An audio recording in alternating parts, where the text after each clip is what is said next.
Welcome to this course, which is about Java data structures. So before going into the detail of all the topics here, let me tell you what all we are going to discuss in this session. So we'll be talking about what is data structures and then what are the different types of data structure. Starting from the most widely used data structure, that is arrays, we'll go till the graph data structure. So for every data structure, that is array, queue, stack, linked list, we'll be talking about the basic concept of these and then implementation of different operations which you can perform on these data structures. Their implementation will be discussed using Java programming. And then advantages and disadvantages of using each data structure, that is array, stack, queue, linked list, will be discussed as well. Then moving ahead, we'll talk about tree data structure. And in tree, we'll talk about binary tree as well as binary search tree. Different traversal mechanisms over binary search tree will be discussed. And lastly, we'll talk about graph and hashing. So in graph data structure, we will learn what are the different searching mechanisms over graph data structure. And then moving ahead to hashing, we'll talk about what is the basic concept behind hashing, why is it used, and what are the different ways, different packages which you can use from Java programming to implement the concept of hashing. Now let's talk about what is data structure and why do we need data structures. So as you can see, this word data and structure is made up of two words, data and structure. So data is nothing but the information that you want to store in a computer. And structure is how you arrange your data in the computers. Now, depending upon these two factors, right, data and structure, that means how you arrange your data in your computers, you can easily calculate time complexity of your problem. And you can also see, are you using any extra memory depending upon the structure that you're using. Now, if you talk about, let me give you an example of one of the data structures, right, and compare it with another. Now, if you talk about arrays, right, it's a data structure, and the way you arrange your data is different from how you store your data when you talk about linked list. In arrays, you have to always store data in a contiguous memory allocations, wherein if you talk about linked list, if chunks of memory are available here and there, you can use those chunks of memory to store the elements in the form of linked list, or you can use linked list at that point. But if 4 bytes are there, 4 bytes are here, and there are different places, still you can use linked list. But that is not the case in arrays. You need contiguous memory allocation. Now, in both of these data structures, one of them is using CPU much more efficiently. It is using the memory much more efficiently, right? So this is one of the basic difference between the data structure between data structures, right? There are n number of data structures available and different data structures are used for different applications, right? Now, depending upon these factors, right, how you are storing your data in the memory, you can easily calculate what the efficiency of your algorithm, how efficiently you are implementing your algorithm, how efficiently you are doing operations, right? Are you doing operations which are costly, or are you doing operations which takes constant amount of time, right? Are you using your memory efficiently? Are you using your CPU utilization efficiently? Are you using your CPU efficiently? Are you using your memory efficiently? So all these things can be easily deduced from what data structure you are using. So this is the importance of data structures. Now let's talk about, in the next slide, let's talk about what different data structures. Are there any different types of data structures? Yes, there are two different types of data structures. One is a linear data structure and another is a non-linear data structure. Now let's talk about linear data structure. So linear data structures allows us to store data in a sequential manner, like one after the another. Let's talk about this example wherein we are using arrays. It is a linear data structures where one element, let's suppose this is 5, 6, 7, 8, and 9, and one element is stored, and it is stored after the next element, and next element is stored after the next element. So it is stored, all the elements are stored in a sequential manner. Let's suppose this is the address of the memory. Obviously, this will be a hexadecimal number. For simplicity, I'm taking this number as an integer number. Then the next memory available memory location is 104, then 108, then 112. Okay, so these are the available memory locations, and all the data is arranged in a sequential manner. And every element has two neighbors, right? If you talk about this element, right, it has two neighbors, the left neighbor and the right neighbor.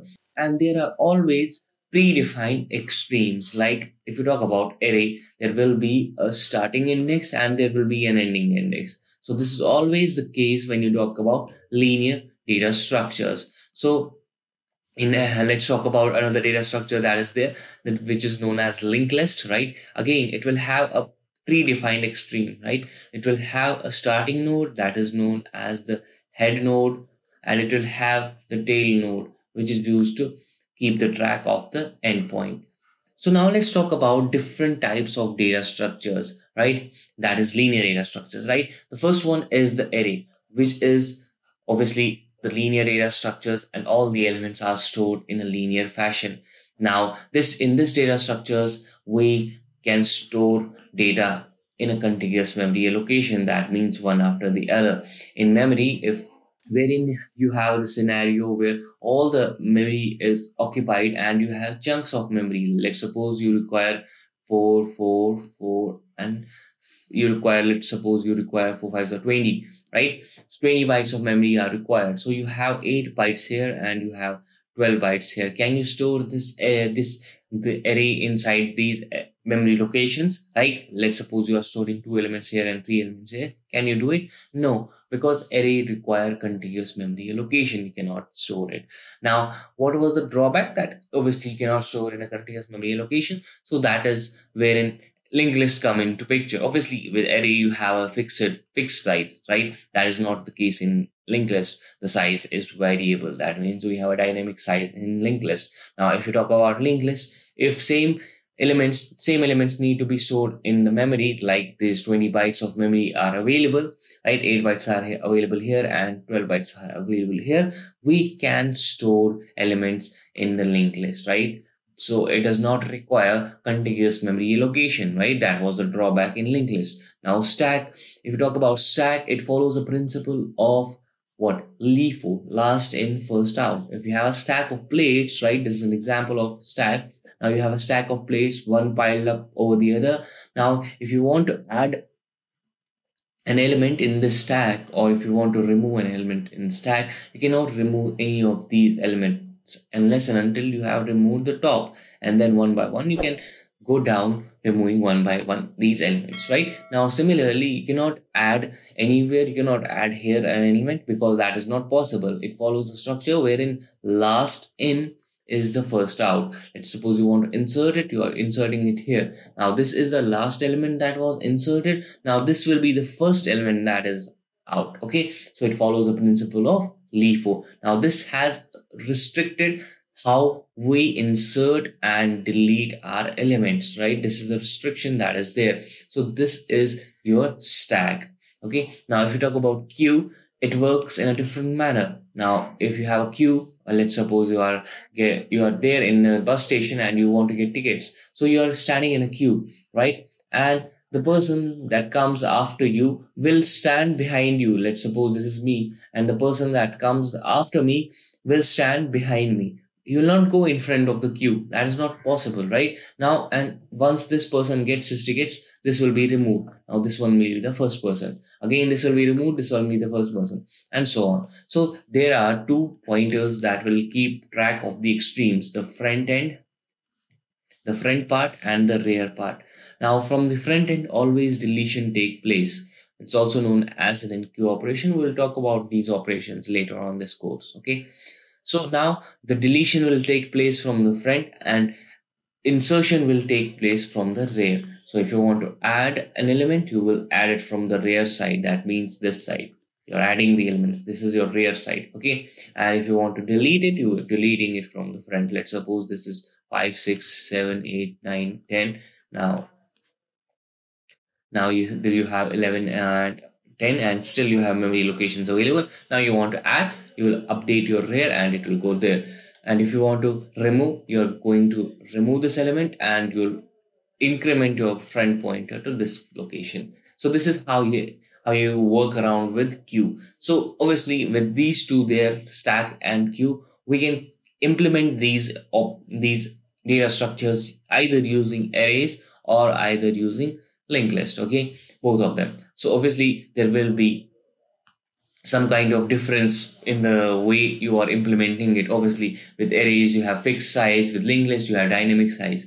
With arrays you have to store contiguous memory locations, right? And with linked list, even if there is no contiguous memory location, you can still use your memory very efficiently, right? So these are some linear data structures, and we will cover all of these linear data structures in this course. Now let's talk about non-linear data structure. So nonlinear data structure allows arrangement of data in a non-sequential manner.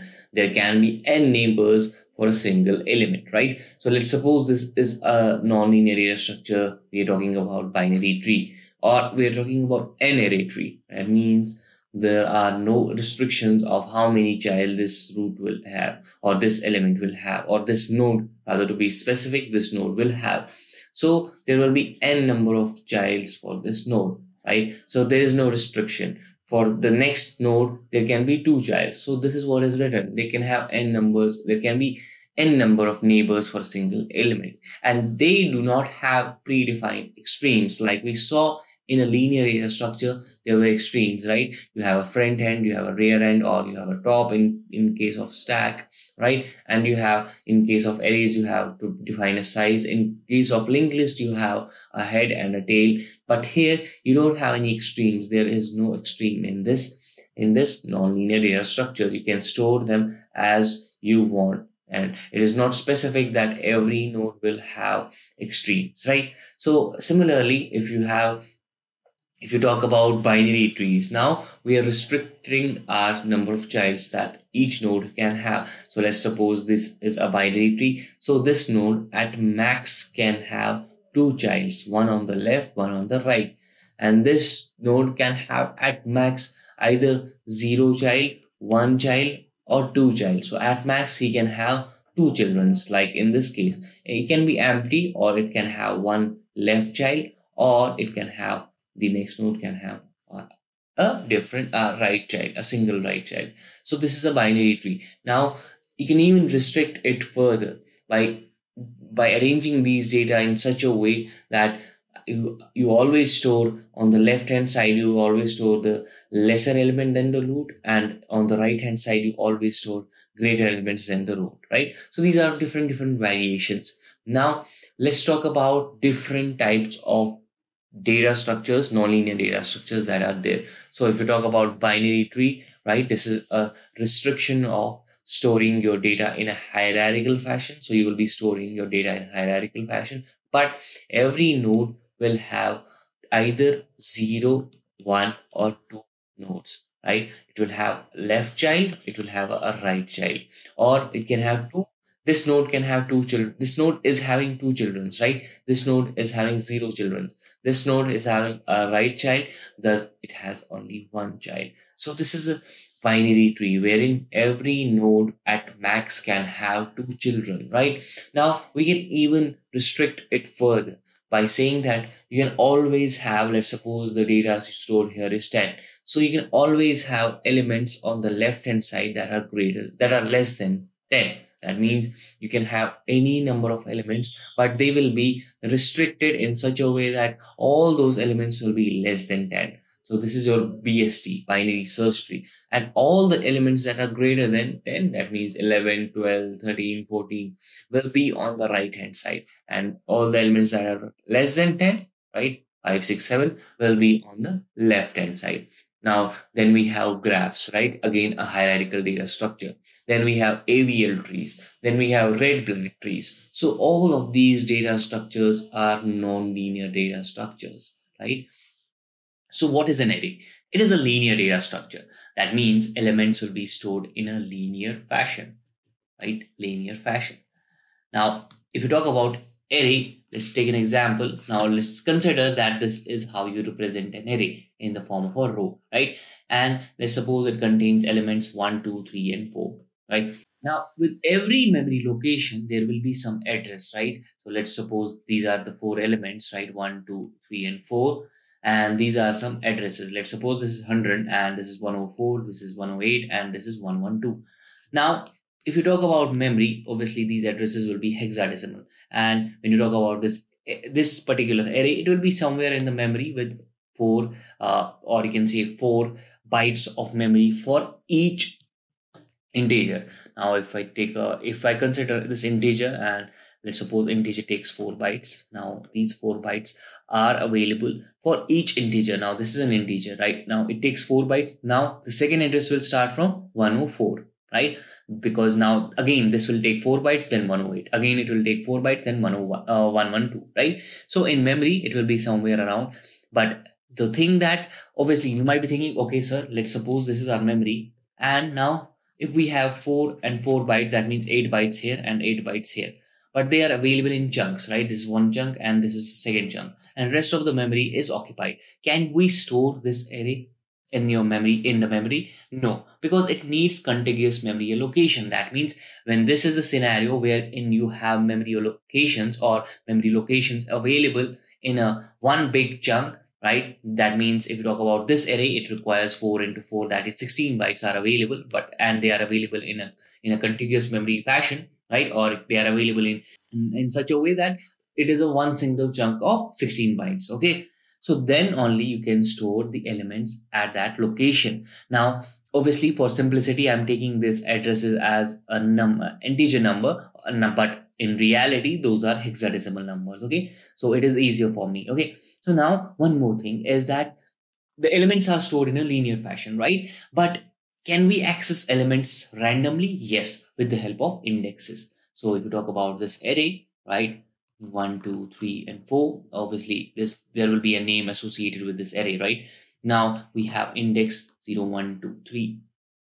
Now, why indexing starts with 0, or why there is a 0 and indexing always starts with 0? Now, the question is that, right? Now, let's try to demystify this fact that why indexing starts from 0. Why not it starts from 1?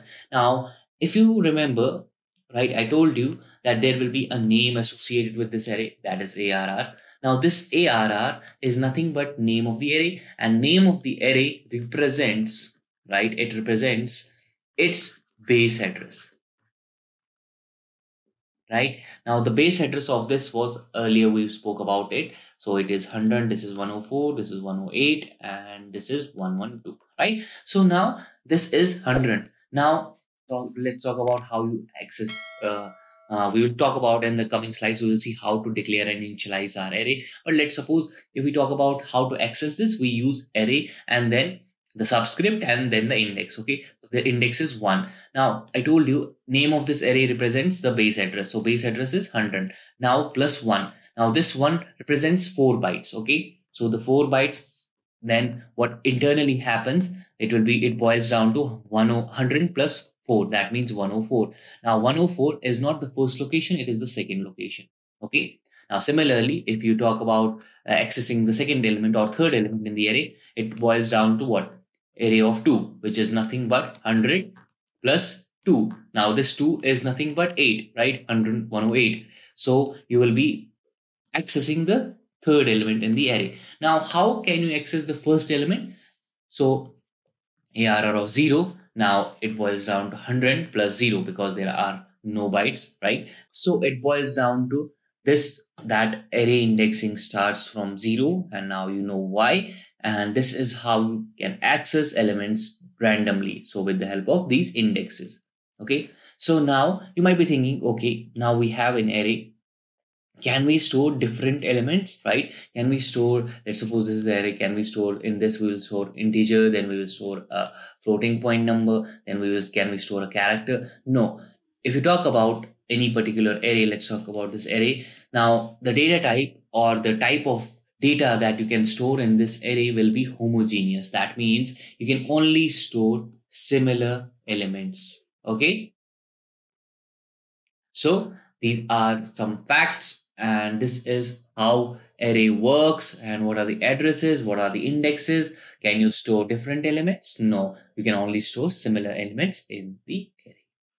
Now let's talk about the applications of array. Now you might be thinking, sir, why do we need this array? What is the reason that we are using this array? So basically, when you talk about arrays, now obviously when you have a scenario wherein you want to store your elements in a linear fashion, right? And that too, you want to store them in a contiguous memory locations, right? So that you can use your CPU or you can use your memory efficiently, right? Not the CPU. You can use your memory and you can utilize your memory to the maximum, right? So you want to utilize your memory efficiently. At that time, you can use this. But obviously, it will have some drawbacks, right? It will have some drawbacks. That is why we have different data structures, right? So if you want to store your data in a linear fashion, you can use arrays. Okay. Now it is also suitable for the scenarios wherein you require frequent searching, right? If you want to search an element in an array, you can directly go and access these indexes one by one, right? So in a linear fashion, you will access, okay, is this the element that you're looking for? No. Is 20 the element that you're looking for? No. Is 30 the element that you're looking for? No. Is 40 the element that you're looking for? Yes. One by one, you can access all those elements and try to search for the element that you are looking for. Okay. So it is suitable for applications which require frequent searching. Now let's talk about one dimensional. So if you talk about 1D array, it can be related to a row, like we saw in the example, right? So that is what is a one-dimensional array. It is represented in the form of row, and we have addresses like 104, 100, 104, 108, 112, and 116. And indexing will be obviously 0, 1, 2, 3, 4, and then there will be a name associated with this array, which is ARR, and then you can store the elements in this array. Let's suppose here it is an integer array. Okay, so you can store only integer elements, and the size of this array is 5, and you have stored the elements 1, 2, 3, 4, 5. So now it can be related to a row wherein elements are stored one after the other, like you see. You have 1, then you have 2, then you have 3, and there's those all of these numbers are in a contiguous memory, are available in a contiguous memory allocation. Okay, now when you talk about 1D array, there is only one index used, right? When you try to declare and initialize your array, at that time you will use one subscript. Okay, so how you can use that? So let's suppose if I talk about this special array that I have defined here, right? You will define it ARR, and then the sub or the index is that the number of elements that are present here, which is 5. So only one subscript will be there, or one index will be used. Okay, so this is how you declare your array. So now let's talk about the declaration and initialization of this array. So obviously, when you talk about the array, there will be a name associated with the array, and then the data type. Are you going to store integer values in that array? Then the that one subscript or one index that we use, and then definitely the size of the array. So this is how you declare your 1D array. Now, how can you initialize it? There are different ways with which you can initialize it. Obviously, here you are declaring it. Then you might use a for loop to initialize all the elements. Or you can declare or initialize your array at once. So how do you do that? So you will write, and let's suppose this is the integer array, and you don't have to specify the size. You can directly write the elements, right? And those elements, let's suppose those are 1, 2, 3, 4, and 5. In this case, when you're declaring and initializing your array at once, at that time, this size becomes optional. You don't have to specify explicitly the size of the array. But obviously, the size of this array will be 5. Okay. Now, since you are declaring and initializing it at once, so this is optional. But in the case wherein you are not initializing it, at that time, this size becomes very important, and you have to mention this size explicitly. Okay. Now let's talk about two-dimensional array. So also it is known as 2D array. So it can be related to a table like this, or you can also say a matrix wherein you have rows and columns, right? Now in this, elements are stored one after the other in such a way that you can think of it as a 1D array. Now this is what 1D array, right? As we have already seen it, right? And inside this one ND array, you have another 1D array, right? Now this is known as 2D array. So now how it works, right? Let's suppose you have numbers over here, and you have four numbers, 1, 2, 3, 4. Then you have 5, 6, 7, 8. Then you have 9, 10, and 11, and 12. So this is a 2D array of having, and this will be similar to what? Of having three rows, right? You will have three rows, not four rows. You will have three rows, and in those three rows, right, you will have what? Four columns. One, two, and so numbers will be like this: 1, 2, 3, 4, 5, 6, 7, 8, 9, 10, 11, and 12. Okay, done. So now obviously this will have, let's suppose this is a zero based indexing, and this will have a zero index here, one index here, and one. Now internally what is happening, it will be a 0 0, then it will be a 0 1, then 0 2, 0 3, then 1 0, 1 1, 1 2, 1 3, then 2 0, 2 1, 2 2, and 2 3 indexing, right? So similar to that, we will have this index will be 0 0, this will be like this, and this will be like this. So if you want to access the element that is present at this location, what you will do, you will run two for loops, right? One will be starting with from a, let's suppose one will start from I equal to 0 to the length of this outer array, that is 3 less than 3, right? So and the another from 0 to the number of rows that are there. Okay, so this one will be the outer loop, this one will be the outer loop, and this one will be the inner loop. That means the number of columns that are there.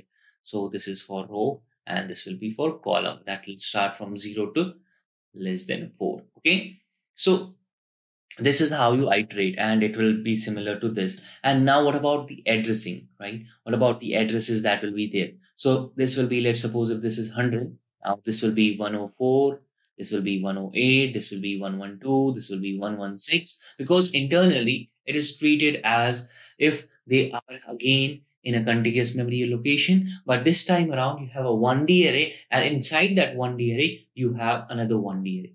So for declaring it, you will use two subscripts, right? So it will be something, the name of the array, then two subscripts. And now this will represent the number of rows, and this will represent the number of columns. So in this case, the number of rows will be 3, and in this, and the number of columns is 4, right? So this is how you declare your what? A 2D array. So dimension depends upon the number of subscripts you are using. So this time around, we are using two subscripts. Now, let's suppose you are using three subscripts, right? So similar to like this, 3, 3, and 3. Okay, so this time around, this is a 3D array. And similarly, you can have multi-dimensional array, right? And you just need to keep on adding the subscripts. That's it. Okay.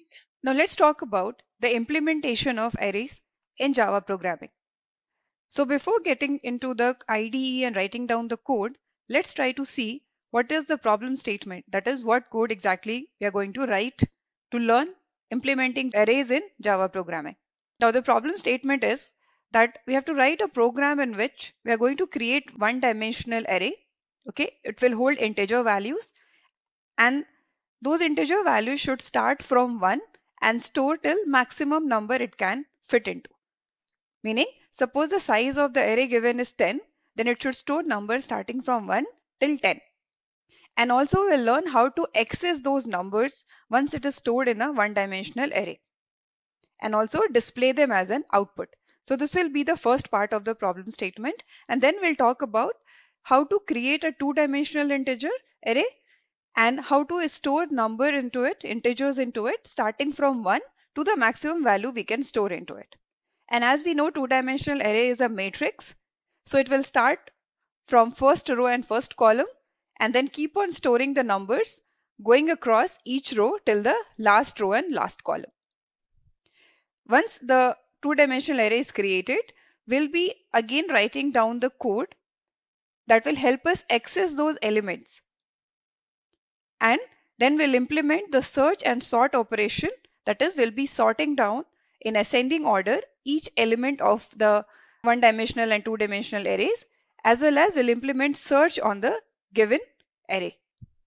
Now let's switch to IDE and implement this code. So I'm using Eclipse IDE to implement this Java code. And here I have already created a class that is array solution. And there is a main method, public static void main string args.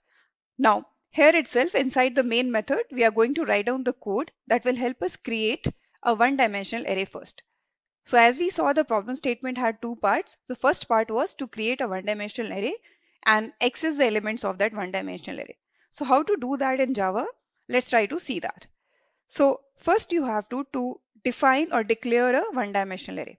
To define that, you have to give a data type first using the square brackets. The square bracket represents that it is a one-dimensional array. One square bracket meaning one-dimensional array, two square bracket meaning two-dimensional array. Then space and then name of the array. Suppose A1 I want to give the name of my array. Okay. Then after this we'll be using new keyword. New keyword in Java helps us to create any object for a given class, or it helps to allocate space in the memory. Okay. So new and then again int, that is the data type for the array. And in the square bracket, we should define the size of that one-dimensional array. So here suppose I want the size of the one-dimensional array to be 6. And then square bracket will be closed and semicolon. So this is how we will create a one-dimensional array in Java. Now, how to store the elements. Now comes the point of storing the elements or numbers into it. As it is an integer array, it will store numbers, that is integers. So I have to store integers starting from 1 to the maximum value it can store. So to store the element, there are two ways. Either you can refer any integer by direct the index number of it, right? So the index in array starts from 0 and goes till the maximum. Suppose the size of the array here declared is 6. So it will go from 0 to 5.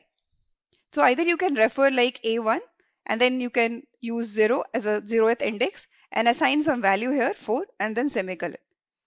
This way you can store it for each index, that is A1, 0 will store another number, maybe 5. But as our problem statement says that we have to store numbers starting from 1 till the maximum value it can store, right? So for that, it will be easy for us to use any looping condition. So Java has so many constructs where we can loop around a given code. Okay, one of the construct is your for loop. So we'll be using for loop here. So the syntax for loop is for keyword, then any variable which we'll be using to iterate over a given array. So array should start from where?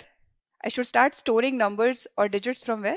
From 0th index. So the value of I will be 0 because I is the variable which I'm using for iterating over the array. Then there will be semicolon. Then the next condition in the for loop is stopping condition, like till where this I should iterate over. It is starting from 0 and where should it end? So that ending condition should be there, the second parameter for. Okay, so I should end at the length till the end of the array I have to store, right? So that is the length of the array. So there is a function in Java that will help us create or calculate the length of a given array, that is a1 dot length. Okay, this will tell the exact length. Why I have given less than sign here? Because the length will be 6. That is the size of the array. But as I told you, index starts from 0 and it will go till 5. So we should not store at 6th place, right? Because 6 doesn't exist. It is starting from 0. So it will go till 5. If it starts from 1, it will go till 6, right? So that's why I should be less than only a1 dot length. Then the next parameter in the for loop is by what you want to increment I every time. Okay, by like you want to go to the first element, then second, then third, then fourth, or you want to go to first element, then third directly or fifth directly. So that condition we have to put as a third here. So this will be, I want to go just like increment 1 each time. So I plus plus. So I plus plus meaning I will increment each time by 1. It will start from 0. It will increment 1, it will go to 1, then 2, then 3 and so on. After that you have to give a for loop, curly brackets. Okay, this implies the body of the for loop. In this now I will write a code to store the element into it. I want to store in A1 ith location. I want to store what? Okay, I'm using a variable over here, count. Okay, this count we can initialize it here itself as count is equal to 0. So this count will start from 0. Okay, it should be of type int because that is what we are going to store in this array. So this, it will start from 0. So at when I is equal to 0, that is at 0th index of array, it will store the value of count, which is 0 initially. Then it will increment I. Then second location, it should store 2. That is, I should increment this count every time. So I'll increment, okay, as it is, we can start it from 1 because I want to store number from 1 to n, okay, 1 to whichever maximum it can store. So it will start from 1 and then every time I'm going to do count plus plus. It means it will increment count. So it will store 1 first, then at second place it will increment itself and store 2, then increment itself and store 3 and then 4 and then so on till the last place in the array. Okay, so this is how we'll be writing down a code for storing numbers into a given one-dimensional array. I hope this is clear. Now, we'll come out of this for loop. We have to access the elements of this one-dimensional array. To access and display, what we'll do, again we have to use for loop. Every time to iterate over an array, we have to use some looping construct. Okay, and I'm using for loop over here. So again, I'll go from int maybe j this time. You can take same variable also, no issues, but I'm taking different variable, guys. So j will be again less than here a1 dot length, okay, and semicolon, j will increment every time with 1. And in this, I have to access it, that is I have to display it. So I can do system.out.println, okay, syso if you type and press control space, guys, in Eclipse IDE, it will write the full form of it automatically. So system.out.println, and then here I should print what? A1 of j every time. Right, so it will display it. And as I have given here print ln statement, it will print 1 in each line. If I want to print all in the same line, you can do like this, plus, and then you can give a space here. So it will give a space between every number and it will display it. Save it and execute it. So once you will execute it, you will see the numbers has been stored starting from 1 to 6. Because 6 was the size of array, so it started from 1 and stored till 6. If you want to change this, you can do, suppose 8 is the size. There won't be any other change. You will just change the size here and the for loop will take it till the end of the array, that is till the length of the array from 1 to 8. Okay, so this is the implementation of one-dimensional array. Now coming to the second point of our problem statement in arrays, that was about your two-dimensional array. So once we are done with two-dimensional, then I'll talk about the search and sort over this one-dimensional and two-dimensional arrays. Now I will comment this line here.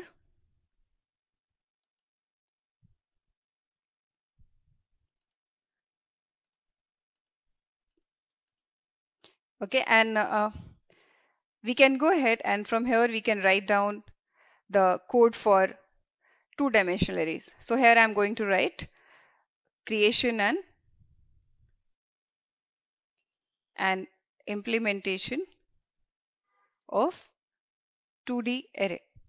Okay.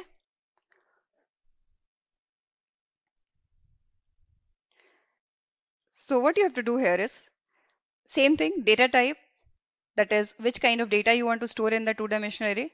Then as it is a two-dimensional array, it should have 2 square brackets. Okay. Then again the name of the array, suppose A1, again same name I'm going to give here, and then equals to new operator to allocate space to it. And then again this the type of the array which you want to create, and then again two arrays here, I mean 2 square brackets here. You have to provide the size again, guys. So let's have 3 and 4. So 3 rows and 4 columns matrix or a two-dimensional array will be created. This is how we create a two-dimensional array. To access this, as there are not just a single column or a single row, there are columns and rows. So we need two variables to iterate over it. So first variable will be used for iterating over the column, and then the second one for rows, or first one for rows and second one for column. Depends upon how you write the code. So it will start from 0 in the any matrix. The first value is 0th row and 0th column.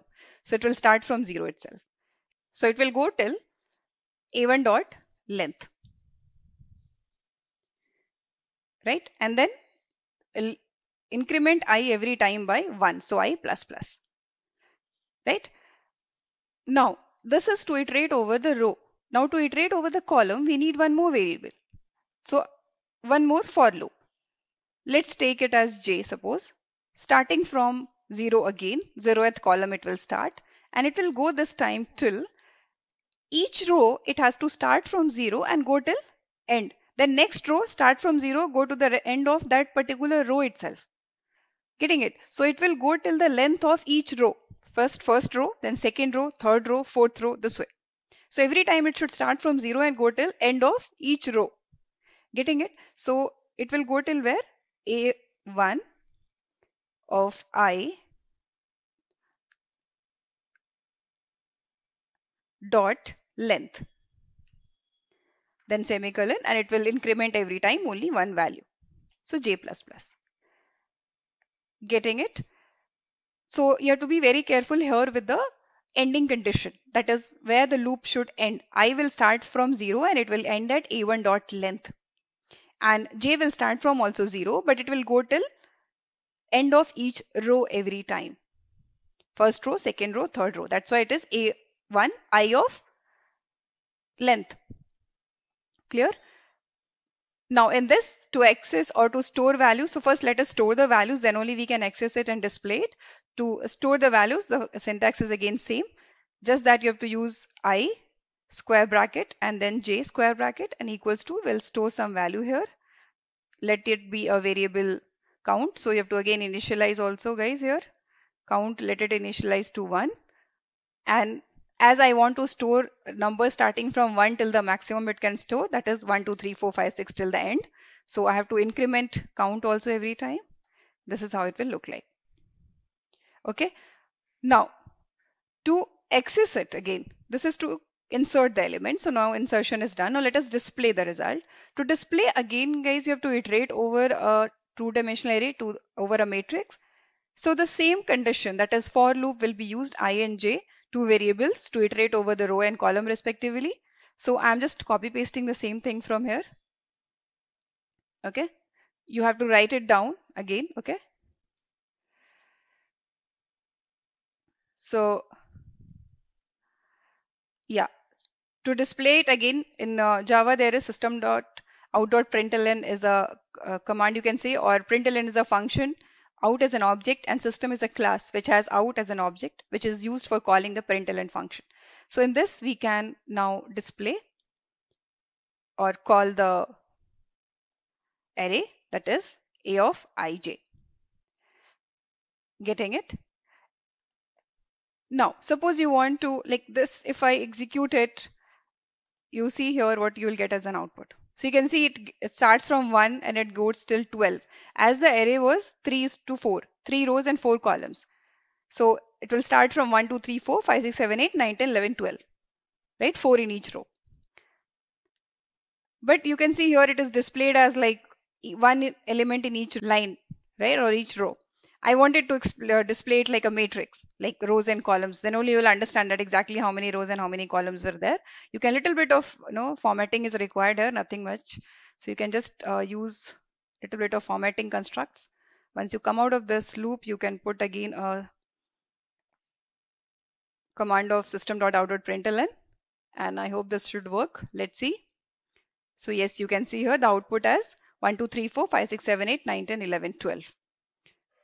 Now, as we saw how to create a two-dimensional array, how to store elements into it, and then how to access it.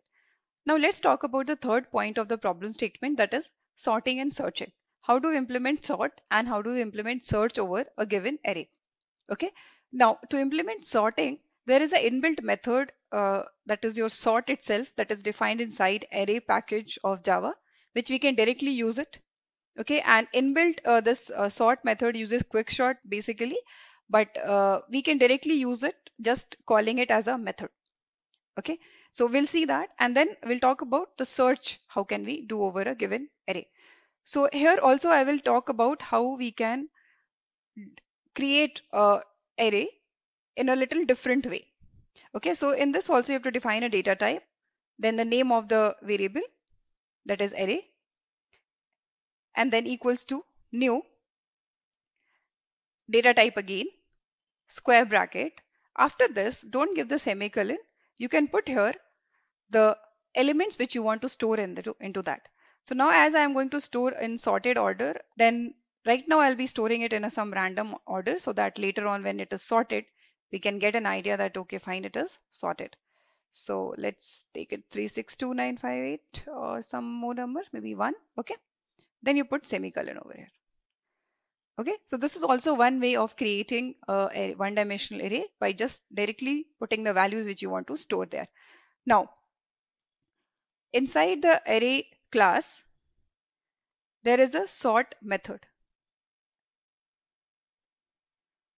Okay, so you can see here sort, it takes different data types, double, char, byte, float, int. So I have to take int here. So the array, it is already taking A1. So that's it. So I have to implement sort over a given one-dimensional array A1. So A1 will go as a parameter to sort. And as it is defined inside class arrays, so I have to call using arrays and then dot operator dot. Now, if you want to print and just check that, is it actually sorted or not? So let's do one thing. We can first call or print the elements here itself. And then again, after sorting, we can print and just check that is it actually printed or not. Okay. It will go till the length of it. And then we'll do I++. And in this, we have to call system.out.println and then A1 of I. Okay, again we can call this for loop. So I'm just copy pasting it over here once it is sorted, and so that we can get an idea that is it actually sorted or not. So let's see, we'll execute this code and check. Okay, once again I will just not use println here so that it comes in single line and we can see the output properly. Okay, 1 second.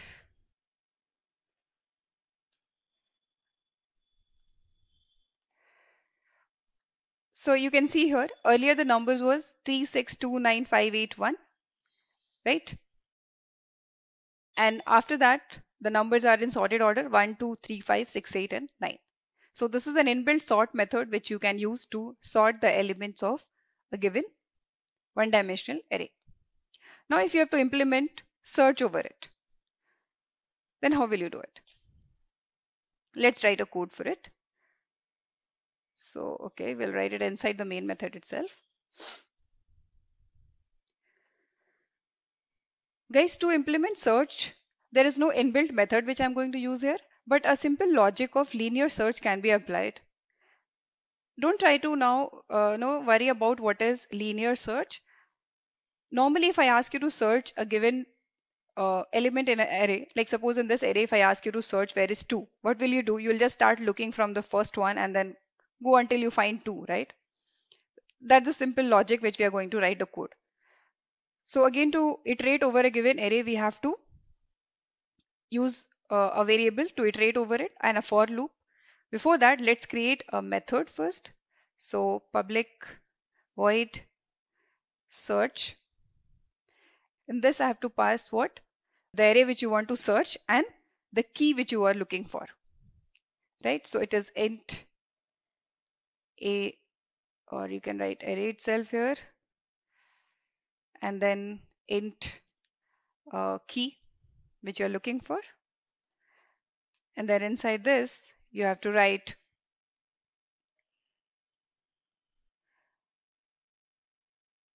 okay guys, so this has to be written obviously outside the main function. You can't have another function inside a function. So yeah, I should have written it here. Yeah, let's see now. So search, let's have a return type to be of int. Okay, so that it will return the index once the given key is found. Okay, so here what I'm going to do is to implement search, as I said, we'll need a for loop. Okay, it will start from the initial value that is 0 and it will go till the length of the array. Okay, and it will iterate every time with just one value. Now inside this there comes the main logic, that is you have to search what, that the each element at a given index starting from 0, is it equal to the key which you are searching for. Then we need what, if loop for that. So if array at ith index, is it equal to the key which we are looking for? If it is equal, then it should return the particular index, that is I. Else, or you can, no need of else loop here, you can just come out of the for loop, and if doesn't found, like it scans the complete array and it doesn't found, then it should return -1, right? And that is your done with the method. That simple was it. Now we'll call this method in the main method here. To call this, we have to store the value returned from it, maybe the index value, into the index value is a variable which will store whatever is returned from the function search. Okay, so we'll call the search function here and we'll pass 2 parameters because this function takes 2 parameters. So what we need to pass, we want to search over this given array itself, A1, and we want to suppose search for let's say 9. Okay, so it will be called. Fine. Let's check with this. Is the spelling correct? Yes. Okay.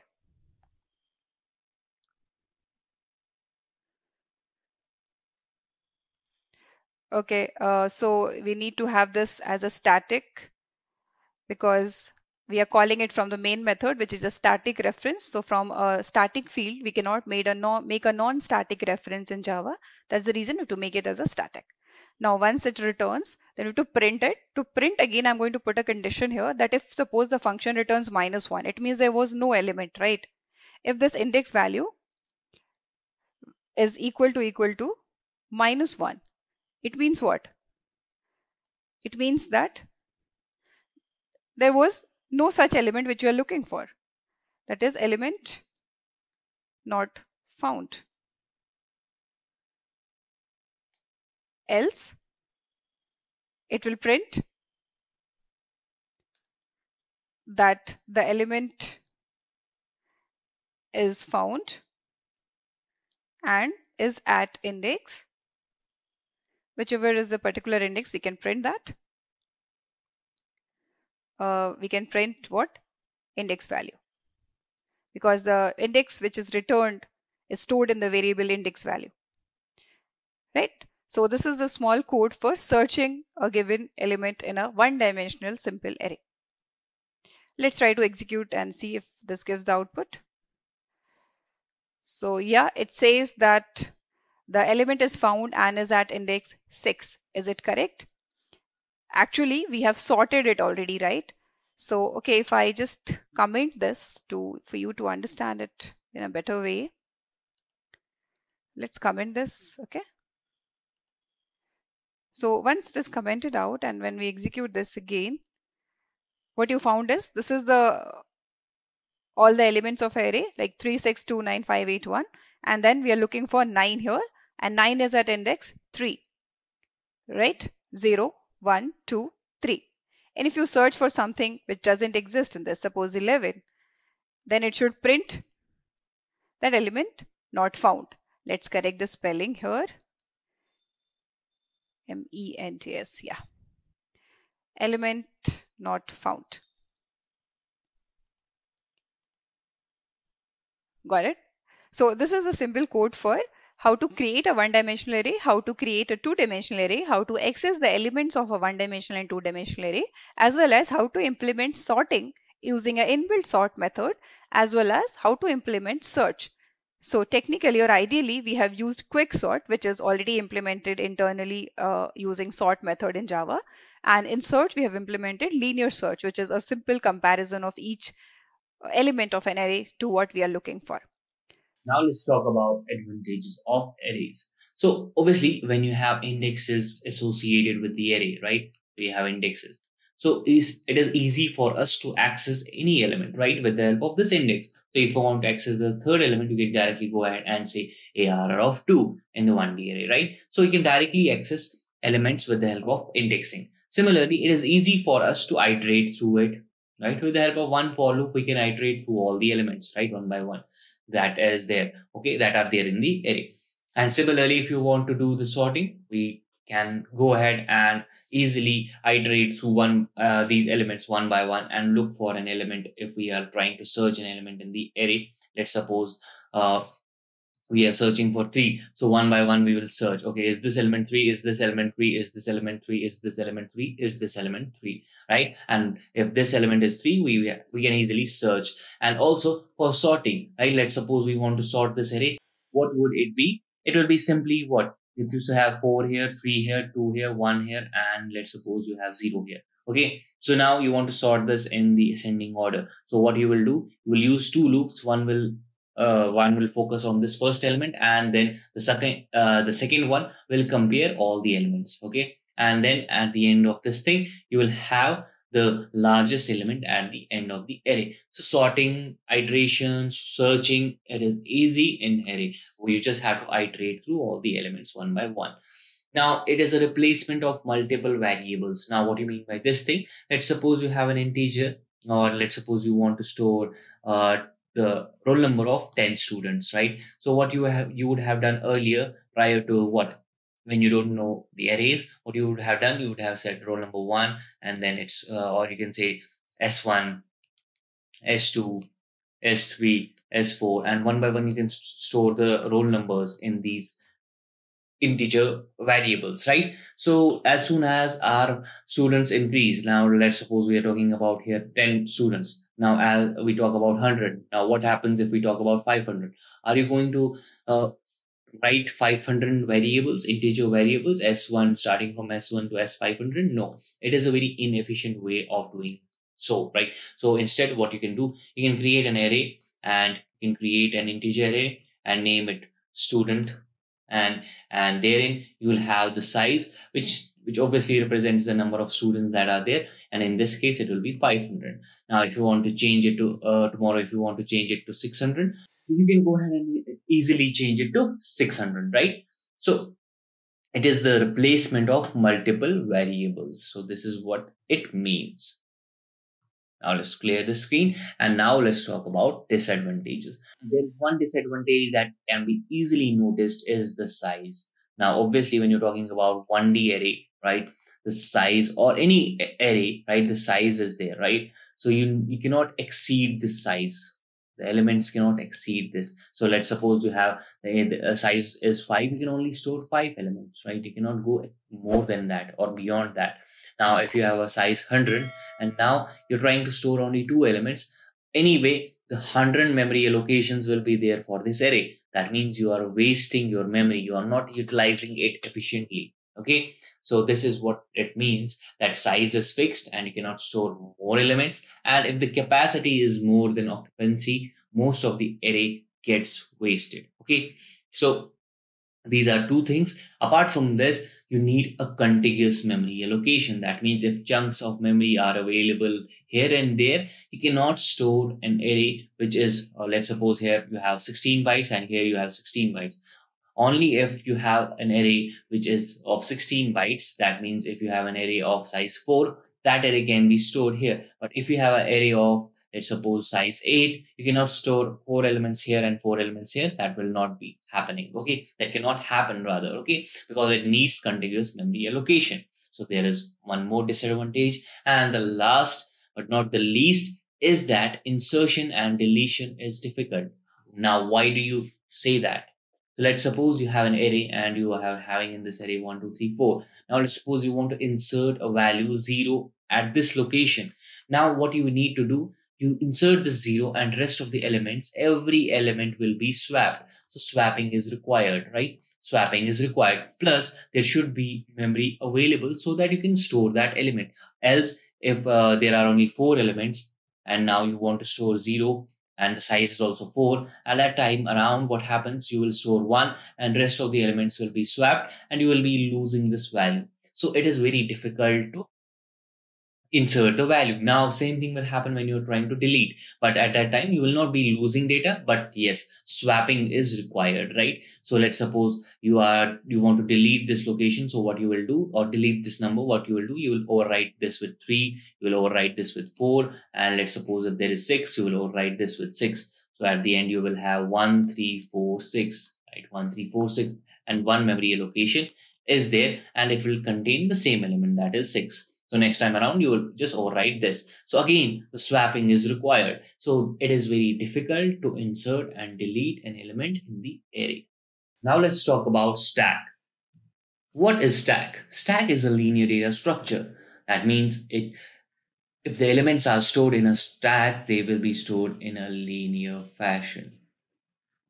Now, it follows the principle of last in, first out, also known as LIFO. That means the element that entered at the end or in the last will be the first element that will be removed. As simple as that. Now, you might be thinking, okay, it follows the principle of LIFO. Now, that does that mean its removal is restricted? Yes, it is. So you can only access the top of the element. That means this element is accessed. And how can you keep a pointer or keep a track of this top? With the help of this top index, this pointer or iterator that is kept for the tracking of the top of the element. So once you have entered this, the top will go up. Then you have entered this, the top will go up. That means you're incrementing top. And finally, the top is here when you enter this. Now, since you're removing this, that means only you have the access to the top of the element. You are removing this, then you will decrement your top. Okay, that's it. So with the help of this top iterator, you can keep the track of the last element, and you can also keep the track of the elements which entered in the stack. Insertion and deletion can take place only from the top, which is obvious, right? Let's suppose you're trying to insert the element. What you will do, you will increment your top and then insert your element. And if you want to remove it, you just decrement your top. That's it. So this is what you mean by pushing and popping, right? So the elements that you are inserting, that is nothing but your push operation, and you will increment your top. So elements you are removing is nothing but your pop operation. If you take an example of stack of plates, right, one after the other, the plates are stacked upon each other, right, one by one. So you can only access the top plate and you cannot access anything that is in between. So that is the restriction that is there. So in terms of stack, there are four major operations: push, pop, is empty, and peek. So push means nothing but to insert an element in the stack. So you are inserting. And now you might be thinking, okay, what is the time complexity of this push operation? Since we can keep a track of this, the top of the stack, right? With the help of this top, we can have a track of what are the elements that are on top, right? So only, let me just show you. Since the top is here, right? At this, now you want to push. So you just update your top, that's it, right? And you insert value. So this takes a constant amount of time. So inserting a value takes a constant amount of time. That is the big O notation, right? Big O of 1, that is constant amount of time. So similarly, we can remove the element, and it can be done with the help of this pop operation. That means we can remove this top of the element just by decrementing our top. Once we decrement our top, this top of the stack element is removed. So now again, we are just accessing, or we are just manipulating this top in a constant amount of time. Again, this push operation and pop operation, both of these operations take big O of 1 time. That is the constant amount of time. Similarly, if we check is our stack empty or not, we just check the value of this top. If this top is having any value other than -1, that means we have elements in the stack. So we return false. So again, this is empty operation, takes constant amount of time. Similarly, peek is nothing but it is similar to pop. Only thing is that we will not be removing, or we will not be overwriting the top of the stack value. We will just see what is the top element. That is, if we are implementing it with the help of array, we will see that it can be implemented using arrays and linked list. So if we are implementing it with the help of array, as we have already covered it, and if we are implementing it linked list, we'll see both of these implementations one by one. So let's take an example wherein we are implementing it with the help of array. So what we will do, we'll just return this value. That's it. We will not be either removing it or overwriting this value. We'll be just returning the top of the element. So peek is similar to pop, but the only thing is that in pop we are removing the element. In this we are not removing the elements. Again, this will take a constant amount of time. So all these major operations are taking constant amount of time. That means with the help of this top iterator, we can do all these operations in a constant amount of time, because he is the guy who keeps track of what are the elements in the stack, and with the help of this we can remove the element from the top of the stack, we can add the element from on the top of the stack, we can push, we can pop, we can check if the stack is empty or not based on the value of this top, and we can also peek the element, right? We can take a peek of the element, right? So with the help of this top, okay? So again, that is in a constant amount of time. Now let's talk about the applications of stack. Now, whenever we use recursion, right? Whenever you use recursion, what happens internally? A stack is created, right? Let's suppose you have a function call, and in that function call, you are calling this function again. Obviously, this will be called from the main function, right? Let's suppose this is our main function. Let me just erase it and write it in. Yeah. So this is our main function, and it's calling this function, and this function is calling this function. That means it's calling itself again and again and again, unless and until a base condition is reached. Right now, once the base condition is reached, it starts popping it out. Right. This is all these are push operations. Right. And now pop is performed one by one, unless and until all the function call return its value, and finally it returns to our main function, and finally then main function is popped out of the stack. So whenever we are using recursion, a stack is maintained.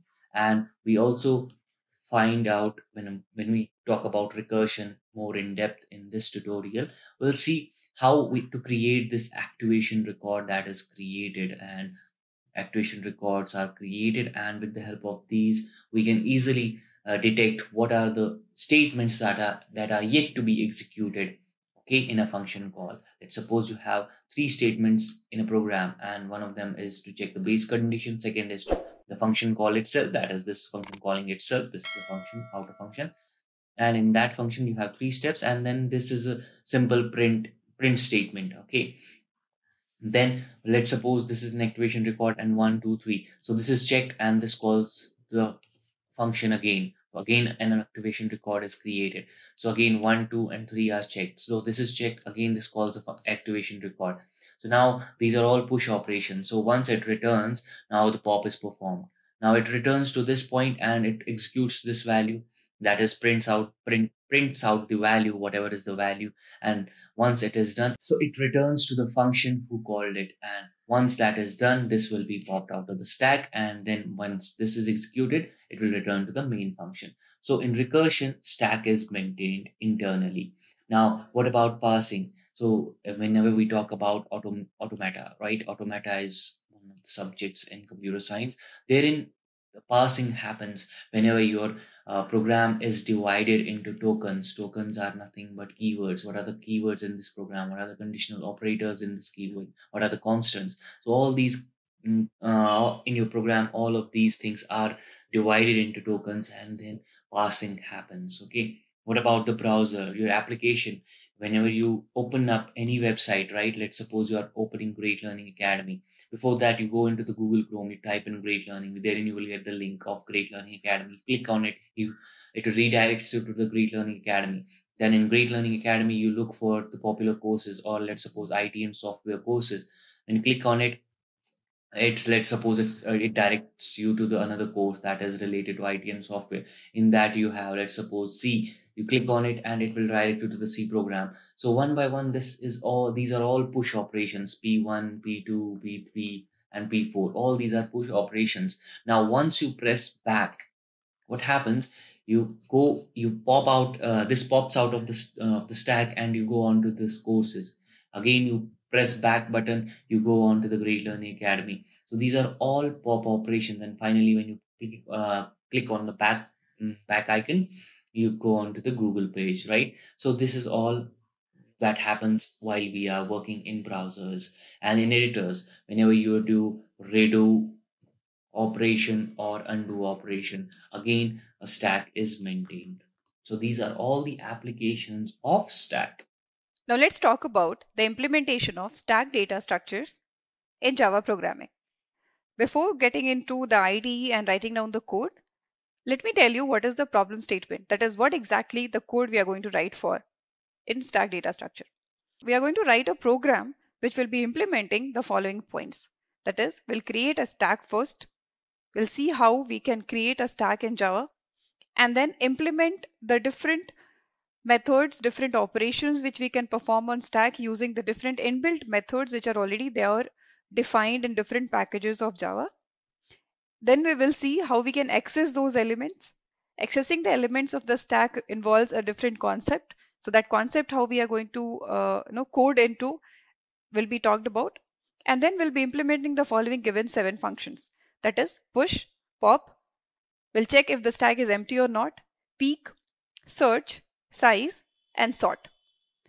Before getting into the implementation part, I would also like to tell you that stack is an inbuilt class which is defined in Java programming.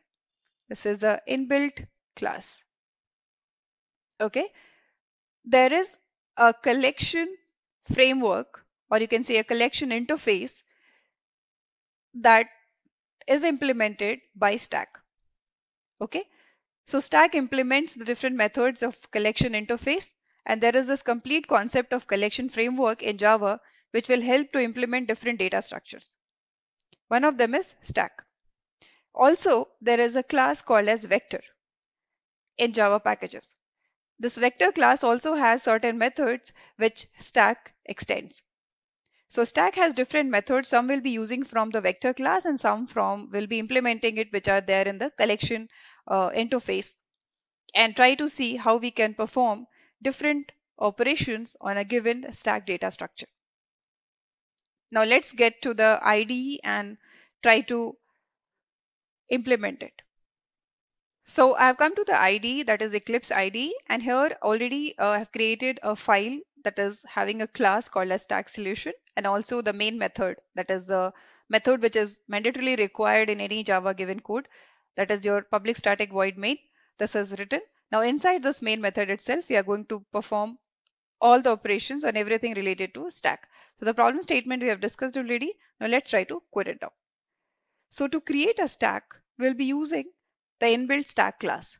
And to create a stack for a given class, we have to just simply do that, create an object of a given class.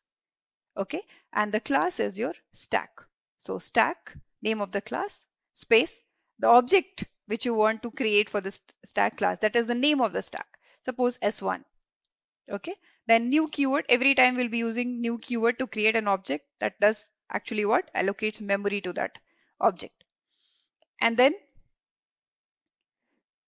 we'll be using again stack. This is one way of creating an object.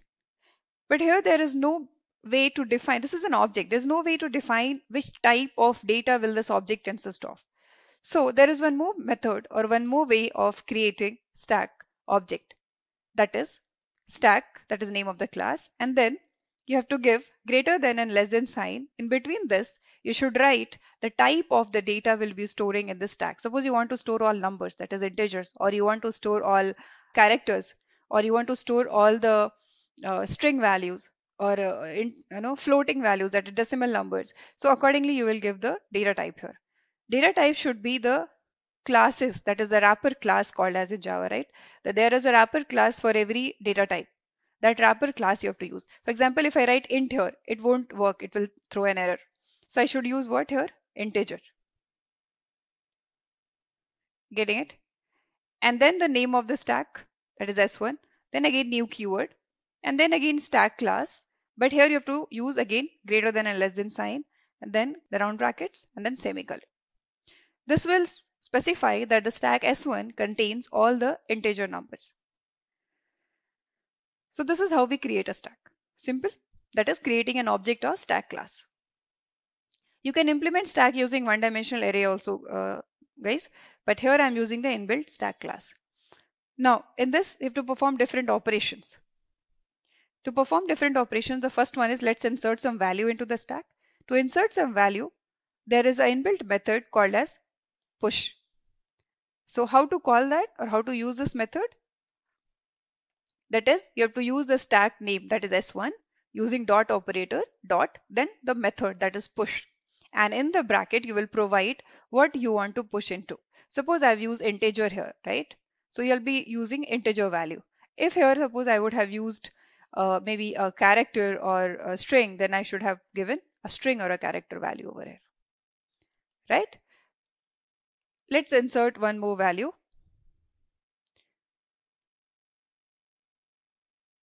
4. Let's do one more just to check. Okay. 9. So this is how we'll be inserting the elements in the stack. Now suppose I want to print and then see that has it actually been inserted. So I can just print, that is system.out.println S1.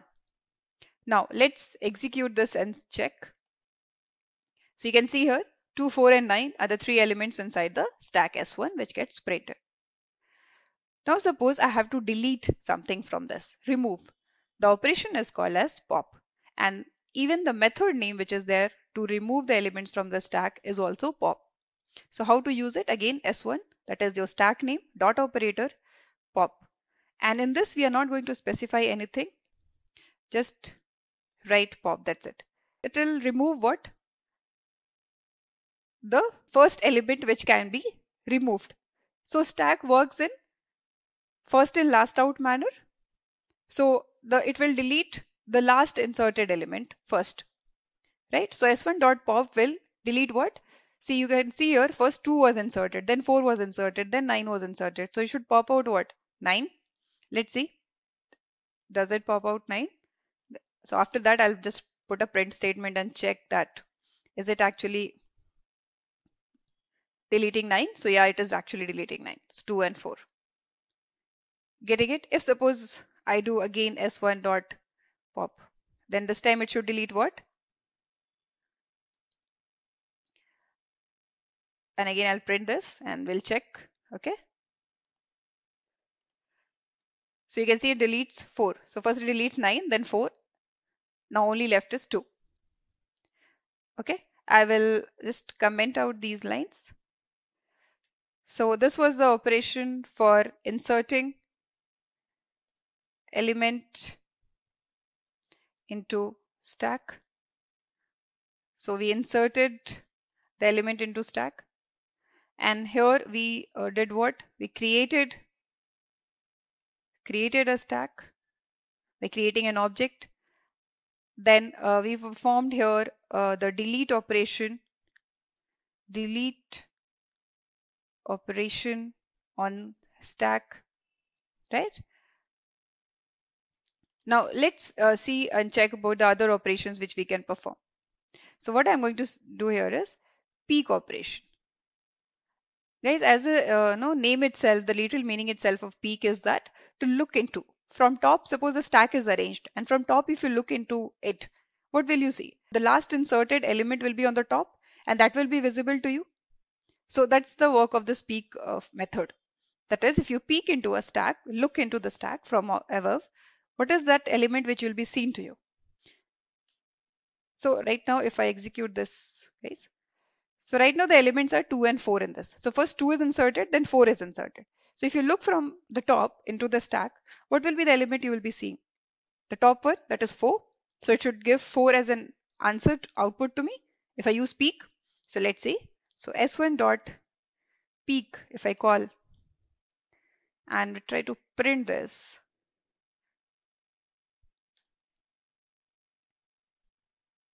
Okay, we'll put it inside the system.out.println and let's see what it prints. Okay.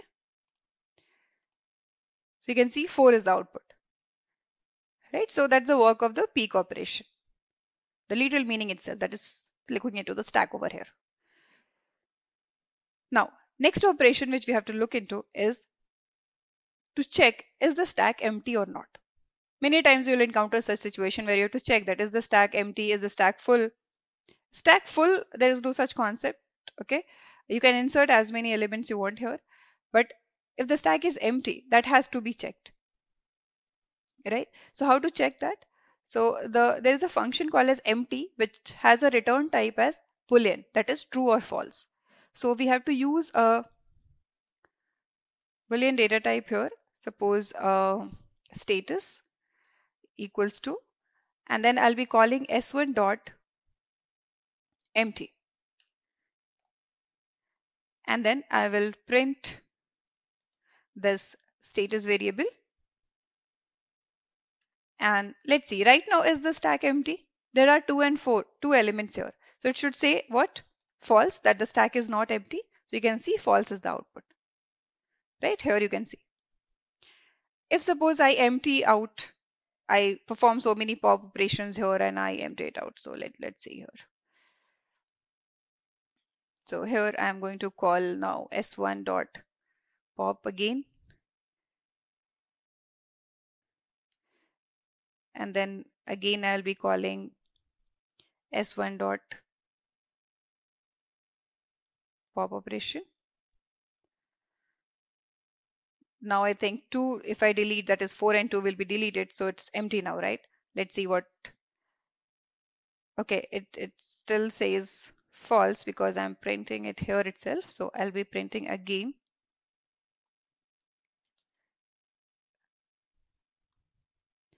Okay, let's do one thing. We will put the pop operation above itself, delete everything, and then try to call the status. I mean, check the status, is that empty or not. So you can see here after deleting everything, so 3 pop operations and 3 push operations. That is whatever we inserted, we deleted it. Push 2, push 4, push 9, and then again pop here, again pop here. That is, it is deleted. So status is true, that yeah, the stack is empty. So we saw 4 operations: push, pop, peek, and empty. Now to implement sorting over here, there is an inbuilt method which you can use over it. But before that, let me talk about search first. Okay, to search also there is an inbuilt method called as search, which has a return type of integer. So whatever you are searching for, that will be found and the index value will be returned. Okay, so how to call that search method? Let's see that. As I said, it has a return type of int, so you should use int variable data type for a variable where you'll be storing the result of that search. So int maybe index found. Okay, and then you'll call s1 dot search, and then what you are searching for. So suppose I'm searching for 4 over here. Okay, I will comment out this pop operations so that I know it's not deleted. There is something inside so that we can get to know that we can search. Okay, so let these pop operations be commented out. So right now there is push operation only. So 2, 4, and 9, 3 elements are pushed into the stack. And now I'm going to search for the value 4. So it should search and tell me the index value. And then that index value I'm going to print here. That is your index found. Let's see what's the output. So you can see here, the last value, that is 2, prints is the output of the last print statement, that is index found. So it says 2. So you can see 2, 4, and 9. Here the 4 is at what index? 2. First is 1 index. So here it counts from 1, not from 0. At 1 index, there is 2. At 2 index, there is 4. At third index, there is 9. So 4 is at second index, and that's what the output is over here. So this is an inbuilt search method that is implemented over stack. We can directly make use of it in our codes in Java programming. Now let's see how we can iterate over. So right now, to print any value of a stack, I'm just using system.out.println, and that particular stack name, that is variable name I'm giving, that is s1 over here. But what if I want to iterate each element one by one and then check or perform some operation or anything? In that case, we have to iterate over. So in other data structures. For example, in arrays, if you want to iterate over, we use a variable and a for loop and we iterate it. In stack, there is a different provision which we can do. That is, we can use a method called as iterator. How to use this method? Let's try to check that. So iterator is a class. You'll create an object of this class. Okay. And then on whichever stack you want to iterate over, using that stack, that is S1, I'll call the function iterator. Getting it?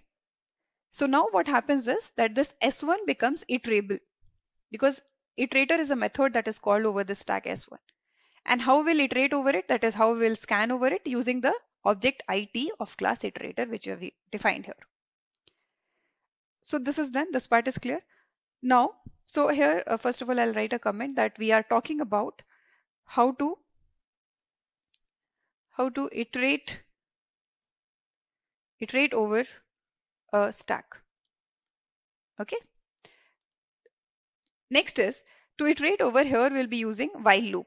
That is while there is next element in the stack. Like we'll start from first and we'll go till the end. Till where we'll go? Till where there is element in the stack. Once there is no more elements further, it should stop there. So to do that, we'll use while loop.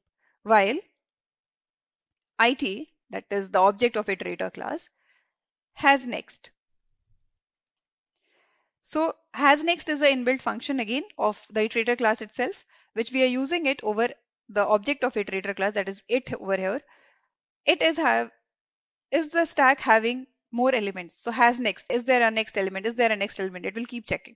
So that is what has next does. And if there is next element, then we are just going to do what? Print it,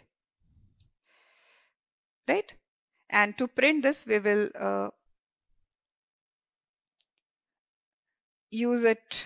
Okay, we'll do one thing. We'll create an object over here.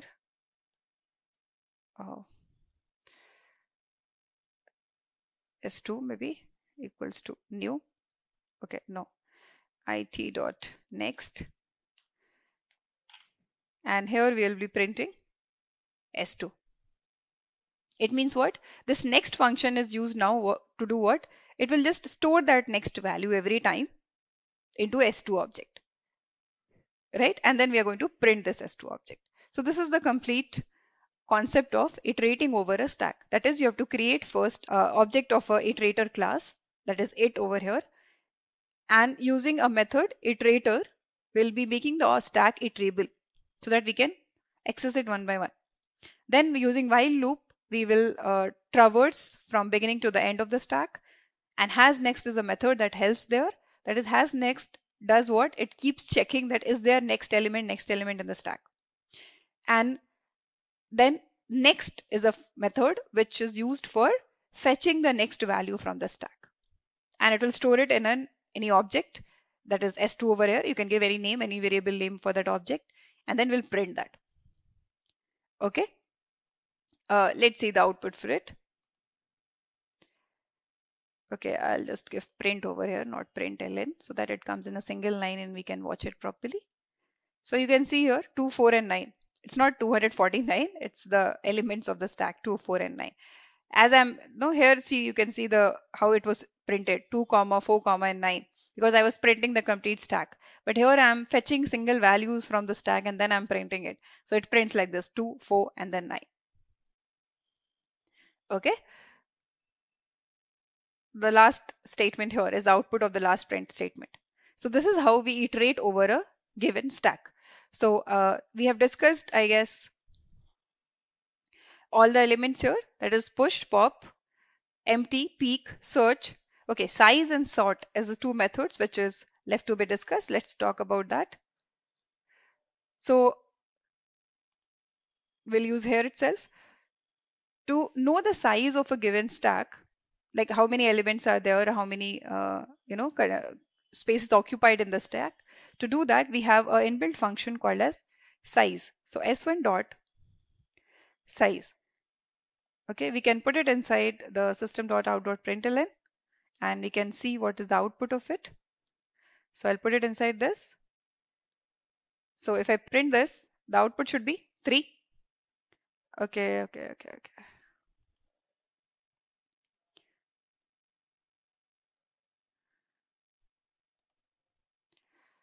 So you can see the last output, that is 3, is the output of the last print statement. That is the size of the stack. And size of the stack is, there are 3 elements, 2, 4, and 9. So it tells 3. Okay. Now let's see the last function or operation over the stack, that is your sort. So to implement sort also, we will use s1 dot sort inbuilt method. In this, inside you have to tell the comparator basically. So as of now, I'm not putting anything that like there is no comparator which I want to give. So it's null. So it will sort it out, and let's print the stack again. That is S1. I'm not iterating over, you can do that as well, but I'm just directly printing the value. So initially the value inserted was 2, 4, and 9. Guys, it is already in a sorted order. Let's like rearrange it in an unsorted order a little bit so that we can get an output as a sorted one. So you can see here the elements are 2, 9, and 5, right? 2, 9, and 5. And now it is 2, 5, and 9. Okay. The you can see the index value here is -1 now, because the value which we are searching, that is 4, is no more there in the stack, right? That's why you can see in the output is -1, this value. This is the output of this particular statement, that is search this one. We're searching for 4, but 4 is no more in the stack. That's the reason it gives -1 as an output. But need not worry. Our point is here, sort, right?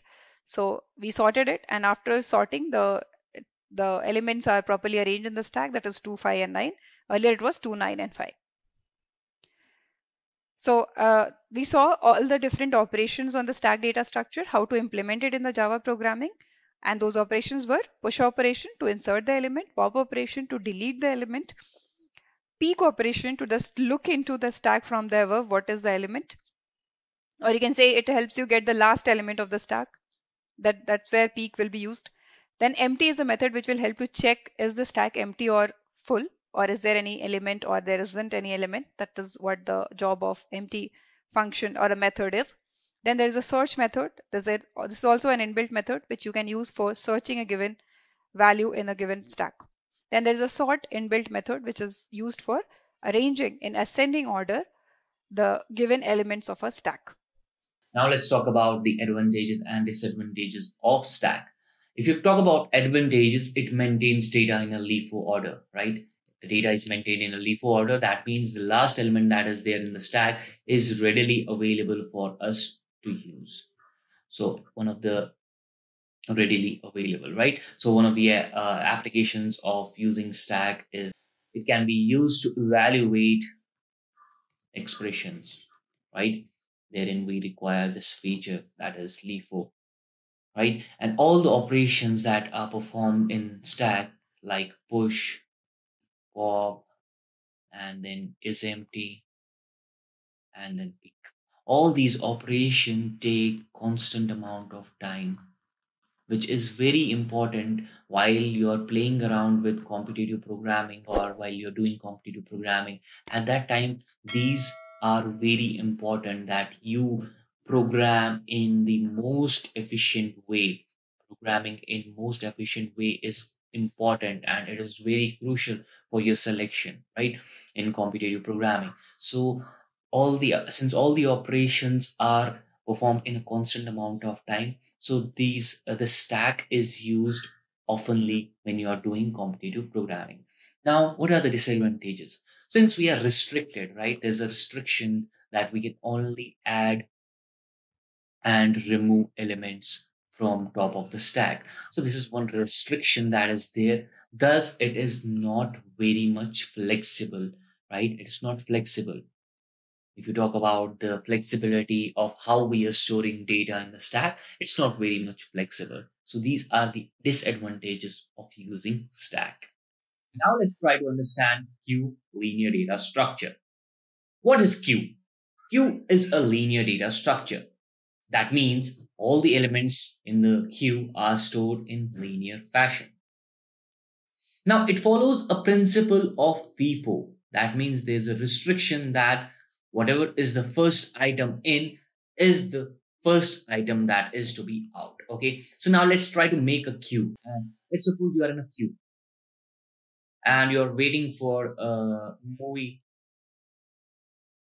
You're waiting for a movie ticket to buy. Okay, so there is one person, then there is another person, right?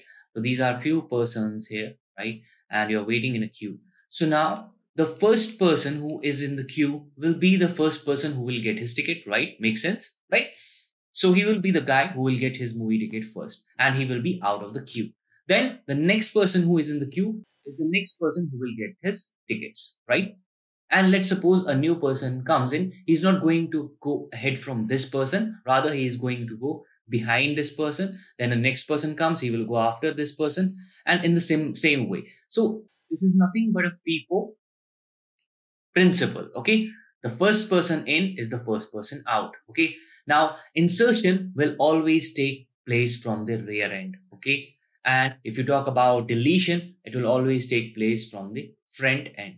Okay, so this is our front end and this is our rear. Cool. So for examples, buying the tickets from the counter, or it can be a movie ticket, or it can be a bus station. You are in front of a bus station trying to get tickets for your bus, right? These are some examples. Now there are four major operations when you talk about queue. What are those major operations? Let me clear my screen. So NQ. So you are going to insert an element in the queue. This is what you mean by NQ. DQ, you are going to delete an element, okay, from the queue. Then peek first, that you're going to peek the first element that is in the queue. And peek last means that you're going to peek the last element that is in the queue. So you will have two pointers. One is front and another is rear.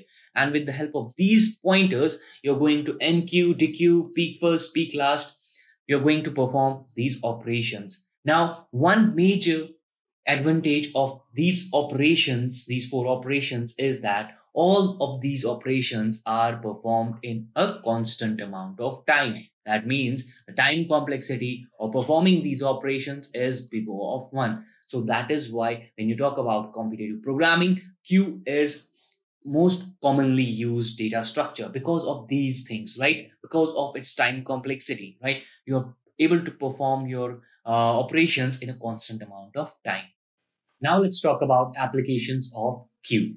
So it is used in scheduling algorithms of the operating system, like first in, first out scheduling algorithm is there, round robin is there, and we have multi-level queue that is there. In all these algorithms, queue is used, okay, for storing the data or the processes. It's also used in maintaining playlists. Like when you have a playlist, let's suppose you have 10 songs in a queue, right? And after one song, the next song which is in the queue will be played, and it goes on for like this, right? So for maintaining a playlist, again, a queue is used. It's also used in interrupt handling. Let me take an example here. You know the process state diagram of operating system. So it is also used at that time. So when you have an interrupt and therein if your process is being executed at that time, that process is preempted out and it is stored in a queue.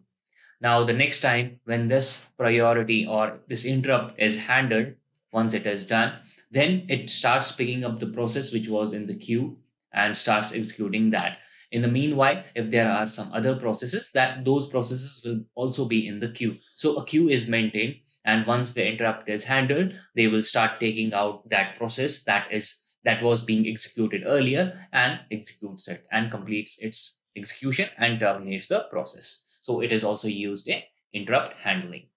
Let's talk about the implementation of queue data structure in Java programming. Before going to the IDE and start writing the code, let me tell you the problem statement. That is what exactly we are going to implement under queue data structure. So the program which we'll be writing will try to create a queue there, okay, and implement it using classes and inbuilt methods. And once the queue is created, we'll be implementing certain functions which will perform some operations on the queue. That is your enqueue, dequeue, is empty, size, and display. So enqueue and dequeue operations are basically inserting the element into the stack, deleting the element from the stack. Enqueue is inserting, dequeue is deleting the elements. Is empty is a method to check whether the given queue is empty or not. Size will tell you the size of the given queue. and then display will display the elements of the queue. That is, it will help you access the elements of the queue and display it as an output. Before going to the implementation, few things which are important with respect to queue data structure under Java, let's try to see that. And that is, there is an inbuilt interface with the name of queue. So queue is already a interface defined in the Java package. Okay, and as it is an interface, it has to be implemented or extended by various other interfaces and classes. Okay, some of the interfaces and classes are linked list, priority queue, and so on. Although this queue belongs to the collection framework of Java, but it is an interface which has to be implemented to implement various other methods. Now, the functions which we are going to write, or the methods which we'll be writing in Java, is enqueue and dequeue. Enqueue is inserting the elements into the queue. So as we already know that, queue data structure follows first in, first out logic. That is, whatever is inserted first will be deleted also first. Suppose this is your queue. So this will be called as your front end of the queue, right? And this is called as your rear end of the queue. Fine. If I insert any element, it will be inserted from the rear to the front. Then I'll insert another element, suppose 4, which will be inserted here, then 9, and so on. The point here to understand is before implementing enqueue or dequeue operation, there is a condition check which has to be done. And what is that condition check? Initially, guys, for any queue, if it is empty, front and rear, both of these will be pointing to the same place. Yes or not? Because there is no element in this. So this is only the front and this is only the rear. Because right now nothing is there in the queue. Okay, this is one thing to be kept in mind. So when we insert anything and front and rear both are pointing at the same point, it means there are no elements. We'll insert the first element to the queue. Now if I insert the first element, that is 2 over here, front will be still pointing at the same place, but rear will shift to this location. It won't be pointing to this anymore. It will point to this location now. Getting it? Now suppose I insert another element 4 here. Now front will remain same there, but the rear will be pointing now to this location. Getting it? So this is how the front and rear pointer moves. Now, when will we find that the queue is fully occupied? When it reaches to the last. Suppose the size of the queue, like we'll be using one-dimensional array to implement this queue. Okay, and one-dimensional array has a fixed size. So suppose the size of that one-dimensional array which we are using to implement queue data structure is 5. Let's assume. So when the rear points at the 5th location, when the rear points at the maximum location, that is 5th location, it means the queue is occupied, is full. Right? So when the queue is full, you cannot insert any more element into it. So what you have to check here, that if your rear is same as your capacity of the queue, or you can say size of the queue, then you cannot insert anything into it because the queue is already full. Right? Now, this is a condition you have to keep a check for inserting elements into the queue. There is a condition which you have to keep a check for deleting elements from the queue. Will you be able to delete any element from the queue if the queue is empty? There is not at all any element into it? No, you will not be able to delete, right? If there is something into it, then only you can delete it. There is nothing inside it, then definitely you cannot delete anything. So that is a condition check which you should do. And how can that condition be defined in terms of front and rear, these two variables? If front and rear both points to the same location, it means there is nothing in the queue. Queue is empty. Or you can say when rear points to the first location, that is 0th location, 0th index, it means there is no elements in the queue. You cannot delete anything. So for deleting or dequeue, we have to keep a check for this. That is, if rear is equal to 0, there is no element, we cannot delete. For enqueue, if The rear is pointing to the size of the queue. It means that the queue is full. You cannot insert any more elements into it. So these are the two logics which you have to keep in mind, and always keep in mind in Java, queue is a interface which implements various other interfaces, as well as which queue is implemented or extended by many other classes and interfaces further, but it belongs to the collection framework of Java itself. Now let's go to the IDE Eclipse and try to write on the code for the problem statement which I right now explain you. That is, we'll create a queue and implement all these 5 given methods.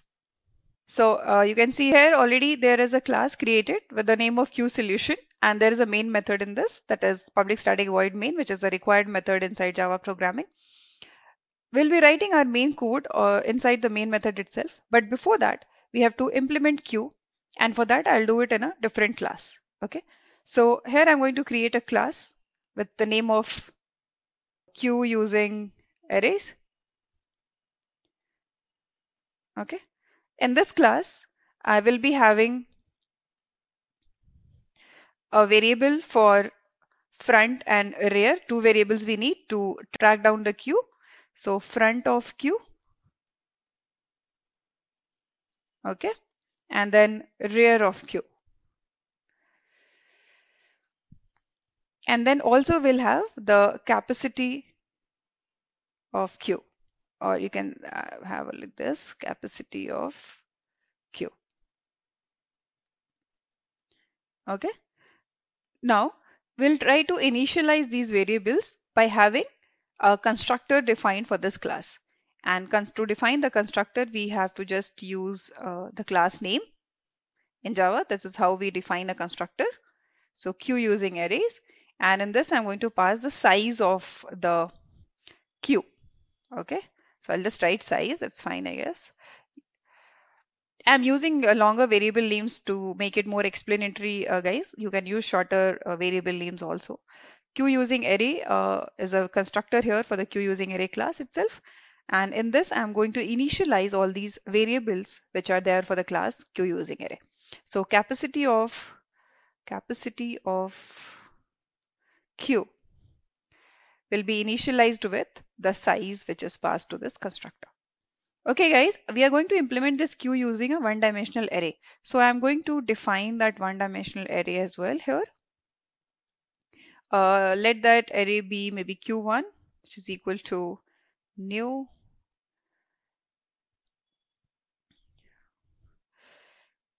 Okay, we'll do one thing. We'll let it be as of now like this and initialize it inside the constructor itself.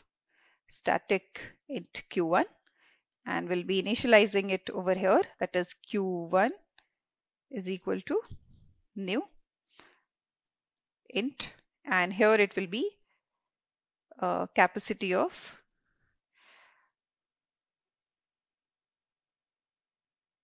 queue. Okay, so every time the size which is provided while making an object of this class, this constructor will initialize the array size to be of whatever size is passed here. Okay, so that's it, done with the constructor. Now let's implement the methods. So first I'll write the method enqueue and then dequeue, and then to display we'll be writing a method. Okay, so to enqueue we'll write a method void enqueue. Let it be this name itself. Okay, and in this I'm going to pass the value which you're going to insert. So int value. Okay, now I've told you that to insert an element into the queue we have to have a condition check. And what is that condition check?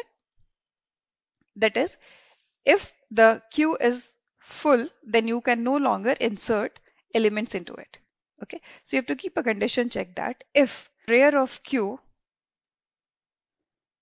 is equal to capacity of queue, then it says that queue is already full. You cannot insert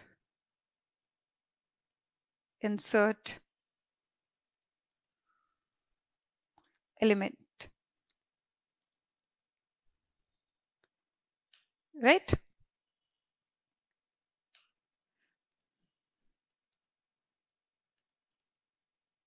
So this is your if condition.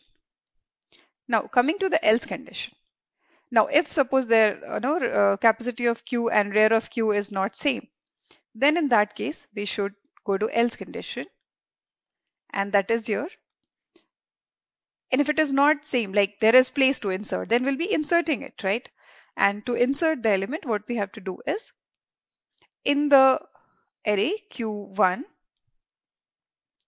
Okay, in this also, guys, we have to insert at Q of rear, Q1 of rear of Q. And what we should insert here?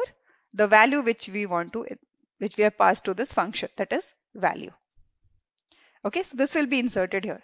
Once it will be inserted here, your rear should be incremented one place, right? That's what we saw when I explained you the logic. So rear of Q should be incremented each time. Okay. So this is your condition for NQ. I hope it is clear. Now let's write a function for DQ of it, that is deletion of it. To void function name, that is DQ, and we don't have to return anything from this function, so let it be a void return type. And in DQ, what should be the condition check? So in this, the condition check is that you have to see that there should be some element in the queue to delete it. If the queue is empty, then definitely you cannot delete it. So you have to check here if the rear of Q is equal to 0, then in that case, it says that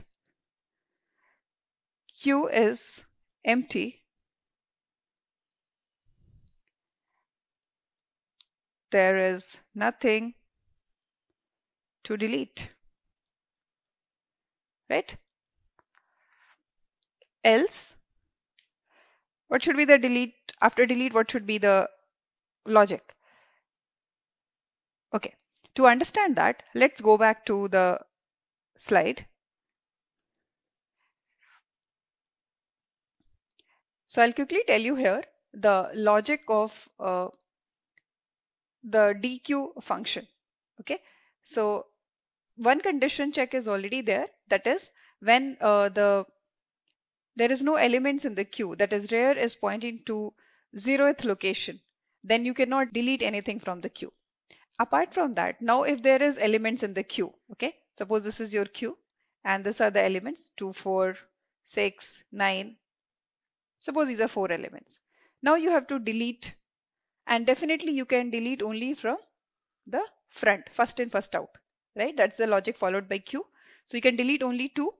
So when 2 will be deleted, how will you represent this programmatically that 2 is deleted? What we'll do is we will overwrite in the same queue from the elements that is after the first element which is deleted. So 2 is deleted. So what we'll do, we'll overwrite 2 with 4. That is 4 will be written over here. We'll overwrite 4 with 6. 6 will be moved over here. 9 will be moved over here. That's all. The same queue will be now represented in this way. So as we have overwritten 2 with 4 and then 4 with 6 and 6 with 9, 2 is no longer there in the queue. It means 2 is deleted. So this is the logic which is followed for DQ operation. Now let's go back to the IDE and try to implement it. So coming back to the implementation here of DQ function again. So here we have done a condition check, that is if the rear of Q is equal to 0, that is there is no element in the queue, then it should not delete anything and it will give a message that Q is already empty. There is nothing to delete. Now let's see if there are elements. I've already explained you the logic behind it. Let's try to code it down in Java. So to write a code for it, you have to run for loop. So for int of I, starting from 0 till I less than, as it is a one-dimensional array, right? So we can use a for loop to run over it. Rear of Q minus 1, because when we'll overwrite, the last element will become the second last element. So we should not go till the last element. We should go one less than the last element. That is your rear of q minus 1. And then rear of q plus plus. Okay. In this, what we have to do is that in q1, ith element, so it should be small ith element should be now, okay, this will be q1. Okay, ith element will be now equal to q1 I plus 1th element, right? That's what we are copying, the second to the first, third to the second, fourth element to the third element, and the last to the second last. So this is what the logic will be there, right? After this, at the last, when we'll come out of this for loop, then we should do what? Rear of q, it's capital Q, right? It should be minus of 1, or you can say minus minus, because that's how your number of elements will reduce. Earlier the number of elements was suppose 10, the minus 1 meaning 9. So this is your DQ function. I hope the code till now is clear to you. Now coming to the main function, we will create the object of the class and try to call these functions of NQ and DQ. But before that, it will be better if you could write the display function also along with it. So let's write that as well. So void display. Okay, there is nothing to take as an input. So in the display, what will be the logic? So just the logic should be that if the queue is empty, then there should be nothing to display, else you can iterate over and display the result. So I'll copy paste the same code from here. So Control C and we'll paste it over here, because this logic is going to be same, right? You can say here that, queue is empty, nothing to display. Okay. In the else condition, what should be there? Now, if there are elements, then in that case, you have to just iterate over it. That is for loop will be used as it is an array. So we can use for loop equals to 0, and it will go till where I should be less than your rear of q, right? And then it should go I plus plus. Okay, one mistake, sorry, here it should be I plus plus. Yeah. So here in the for loop again, now system.out.println, and what we have to display here is q1 of I. So it will display all the elements. So for loop is closed here, else loop is closed here, and the function is closed here. Okay. So this is your display function. Now let's create the object of the class. The class name is q using array. So q using array. Okay. This is the class name, just verifying it one. Okay. So q using array, and then maybe QUE, or I can say Q2, guys. Just a small name would be better. New q using array, and then I have to pass the, we have used a constructor, right? So we have to pass here the size of the queue. So suppose the size of the queue is 5. Okay. Now using this q2, we can call all the functions like NQ. Suppose I have to insert 2 here. Then I can again call this NQ function to insert 4 over here. Then again I can call, the same function NQ to insert maybe 8 over here. And then we can call the display function to just check that is it actually displaying everything or not. So let's save it and run this file. So yeah, okay, so it's println, so it's giving like this. Once again, I'll remove println from here so that you can and we can put a, this is just a little bit of formatting, guys. You can do it in your code. So you can see here we have inserted 2, 4 and 8. So 2, 4 and 8 is inserted, and the display function, that's how we are seeing the output, that is 2, 4 and 8, right? So it's working fine. Now suppose there wasn't any element and I would have called display function. Then what should it say? It should say queue is empty, nothing to display, right? And so the code is working fine. Sorry, it should be Q2. Yeah. Now let's see the DQ is working fine. So Q2 dot DQ will be called. It means I would have deleted the first element which was inserted, that is 2. So it should display 4 and 8. Now let's call display over it. So if I call display over here and then try to run it, so we get 248 and then 48 again, right? Okay, we'll separate this over here once again. I can just write here itself, or you can write it anywhere, guys. Just I'm separating it. So you can see here, so display 4 and 8. So 2 is deleted, is removed. Okay, if there is nothing to delete, then it should say the message that there is nothing to delete, right? If I call just this, I have commented out all the enqueue operations, so nothing is inserted over here. So if I run this, let's see, it says queue is empty, there is nothing to delete. Getting it? It means the code is working fine. So now, so let me summarize it for you guys. So what I did is I used a class, any name you can give over here. So where front and rear two variables are used to keep track of the elements. Then capacity of queue is being defined, and this is the code for implementing queue using a one-dimensional array. So there's a static array which I've used, one-dimensional. Static because I'm going to refer it from a static field, that is main method, and that's the reason it's static over here. And there are other reasons also, guys, why we have static variables in Java, but that's a different point. So yeah, then we have a constructor where size is passed and then initialize that size uh, or allocated the size to capacity of the queue. Then enqueue operation, we have to just check that the rear should not be equal to the capacity of queue, because if it is equal to capacity of queue, it means the queue is full. You cannot insert any more elements there. Else you can insert elements over here. Then DQ, same thing. If you have to just check that rear of queue should be not equal to 0, because if it's equal to 0, it means that the queue is empty. There is nothing to delete further. And if that's there, then the opposite, that is the rear of queue is not equal to 0.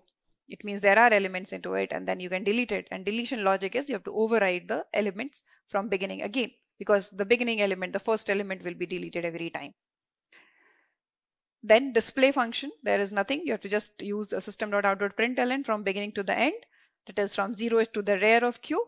And with the condition check that if the rear of queue is equal to 0, it means there is no element to display in the queue, that is queue is empty. So that is it. Now here, if you want to know the size of the queue. So as you have used one-dimensional array and the size is already passed here as an argument, or you can say as a value of the constructor, 5. So the size is already known here, right? So there is there's no need of separately knowing the size of the queue.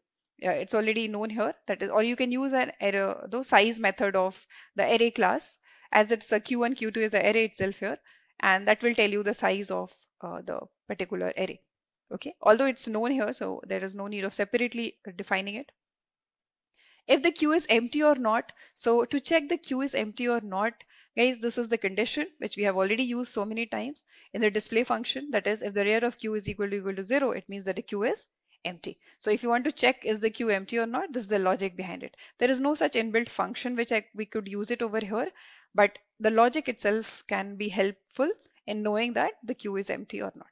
So this is how we implemented our problem statement, that was of creating a queue and implementing the functions of enqueue, dequeue, display, that is accessing the elements of the queue, and then knowing the size of it and to check that this queue is empty or not.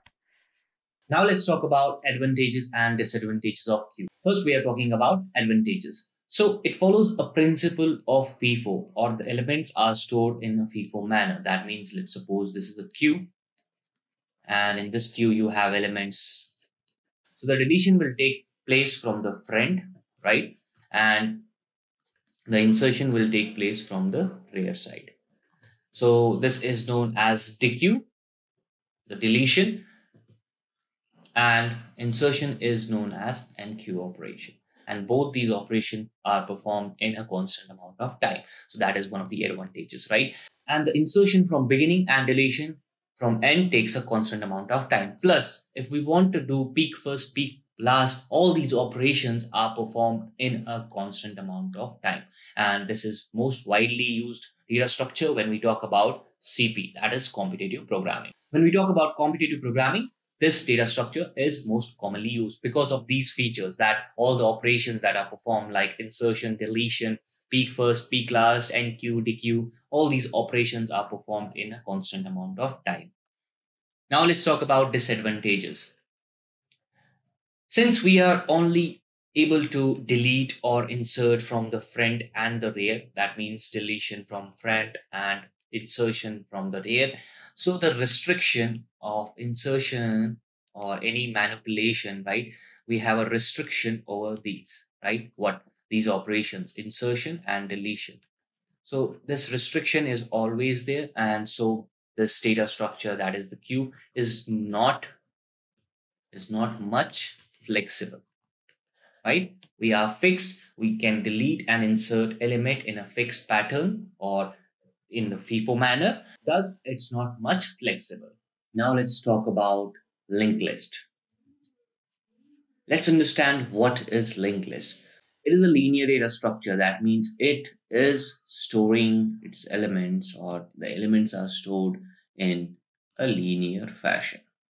Now, if the elements are stored in the linear fashion, that means all the elements can be stored as per the memory availability. Now, what happened in array, right? If we have this memory location, that means if we have a 16 bytes of size available in the memory, only then we can store four elements here.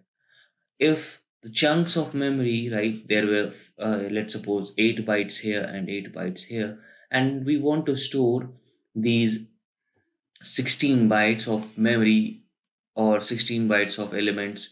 That means there are four elements in the array. We want to store those four elements in the array. We cannot. Since elements can be stored as per the memory availability, that means in linked list, we can use these chunks of memory, which was the problem in array, right? And that was resolved by linked list. That means we can use these chunks of memory. Now, if your memory is available, that means if your memory is available in chunks, we can still use the memory efficiently. Now, this is one thing, right? Now, these two things are clear to you guys. Now, the third thing is that you can access elements on a linear fashion, or you can access elements in a linear fashion only. That means if you have a linked list, let's suppose this is a linked list. We'll talk about this, why it is that I'm writing that. So now, in order to access this, you need to access all of these elements. Random access is not possible, right? So let's suppose if you want to directly go to this place, this node, it is not possible. You need to traverse all the nodes one by one. So in a linear fashion. So one by one, you will go here, then you will go here, then you will go here, then finally you will go here and access this node. Now, like array, like array, if you have this linked list which is of in which you are storing integer values, you can only store, that means the data stored in all the nodes will be of type integer. Okay, you cannot, there is no such scenario where if you want to store a float in this and int in this, that will not be the case. Okay, so you can only store homogeneous elements which is similar elements. So in arrays there was one more problem associated when we are using arrays. That means the size was fixed. So now in this, the size is dynamic. That means if you have four elements to be stored in a linked list, you can store them without wasting any memory or without having the condition where you cannot store more than four elements, right? So if you want to store eight elements, you can store. again without wasting memory or without underutilizing your memory. Okay, or you can also let's suppose if I am saying in arrays the size was 4 and I want to store 8 elements, that was not possible. But here that the size is not fixed, it is dynamic in nature. Now we can easily insert and delete elements in the linked list. Now what you want to do, we want to insert an element in a linked list, right? We just need, let's suppose we want to insert a link node in here. So what we are going to do, we are going to just remove this link, add a node, link this node to this and link this node to this. That's it. So with the manipulation of single link, we were able to insert a node, which was not in the case of arrays. We need multiple swaps. Now, similarly, if you want to delete this element, right? So now let's suppose that we want to delete this node. Again, with the manipulation of single link. Earlier it was linking to this, now it's linking to this. That's it. With the manipulation of a single link, we were able to insert and delete a node, which was not in the case of arrays. We need multiple swaps. And also we need to keep this thing in mind while we are inserting, that there is a size available. Let's suppose if 4 elements are there already and you want to insert a 5th element, that means even if you're swapping it, the 4th element that is there, the last element will be lost. That should not happen. Okay. So again, now there's one more thing that is associated with linked list and which is very important, that the root node, that is this node, is the key, right? What do you mean by this thing? That this is the head of the linked list. That means if this head is lost, right, this is the pointer which is pointing to the first node, and this is the guy who is responsible or who makes it easy for us to traverse through the entire linked list. So we always keep the track of our head node, and it is generally termed, or root node is generally termed as the head node, right? And if head node is lost, your linked list will be lost. Okay, now if this head node is lost, your whole linked list will be lost. So you always keep track of this node, and even if you want to traverse, you always store this head in a temporary node and then change this temporary node, not this. It will always point to the first node of your linked list. Now let's talk about applications of linked list. So as we have already seen that if the memory chunks are available here and there, let's suppose 4 bytes are here, 4 bytes are here, 4 bytes are here. So we can use these in order to store 4 or 3 elements, right? And we can link them later on. So if you have a system wherein your memory is very limited, right? And you want to, memory is limited and you want to use that memory to its full extent, right? It is suitable for those applications or the condition where your memory is very limited. So you can easily go for linked list. Also, we have seen that since there is not much manipulation required, right? When you're trying to delete or insert an element, let's suppose you are trying to insert a node, what you will do here, you will manipulate this link, you will link this to this and this to this, right? And then what you're doing with the manipulation of a single link, you were able to insert the element. And same goes for deletion. If you want to delete it, you just have to manipulate this link and you are linking this node to, obviously in this case you are linking it to this node. So with the help of a manipulation of a single link, you are able to insert or delete the node. So it is the application which requires frequent insertion and deletion operations. It is also suitable for those applications. You can easily go for linked list because you know you will be saving a lot of time as compared to arrays. Now let's talk about types of linked list. So we have 3 types of linked list. We have a singly linked list, we have a doubly linked list, we have a circular linked list. Now let's talk about singly linked list first. So in singly linked list, there will be a pointer which is always pointing to the first node, right? That we have already seen. And that pointer is known as the head, or you can say the root of the linked list. And it is very important that you do not manipulate this head. If somehow you have manipulated this head, then you will get undesired results. Okay, so now this is how your node looks like. This node contains two parts, right? There are two parts associated with this node. One is the data part, another is the link part, or also known as the next. So this data contains the value, that is the homogeneous nature. That means if you're storing an integer value in this data part, you will always store data integer value in this data part. So this is what you store. Let's suppose you're storing 5 in it, right? So this is the data part. Now there will be some address associated with this singly linked list, right? Let's suppose it is 1000. Obviously it will be hexadecimal number, but for simplicity, I'm taking this number as an integer. So now, and this address will be, or the reference will be stored by the root node, which is 1000. So this address is here.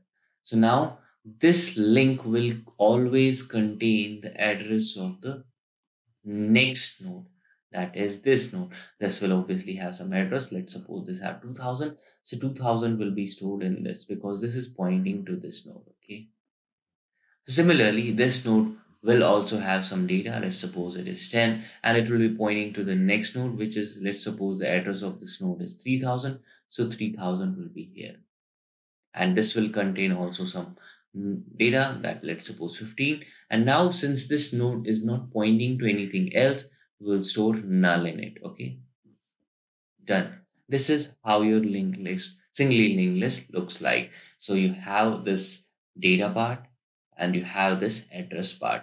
So these two parts will be always there when you're talking about a singly linked list node structure. Okay, so also this pointer that is pointing to the first node is the head pointer, and your last node will always contain next.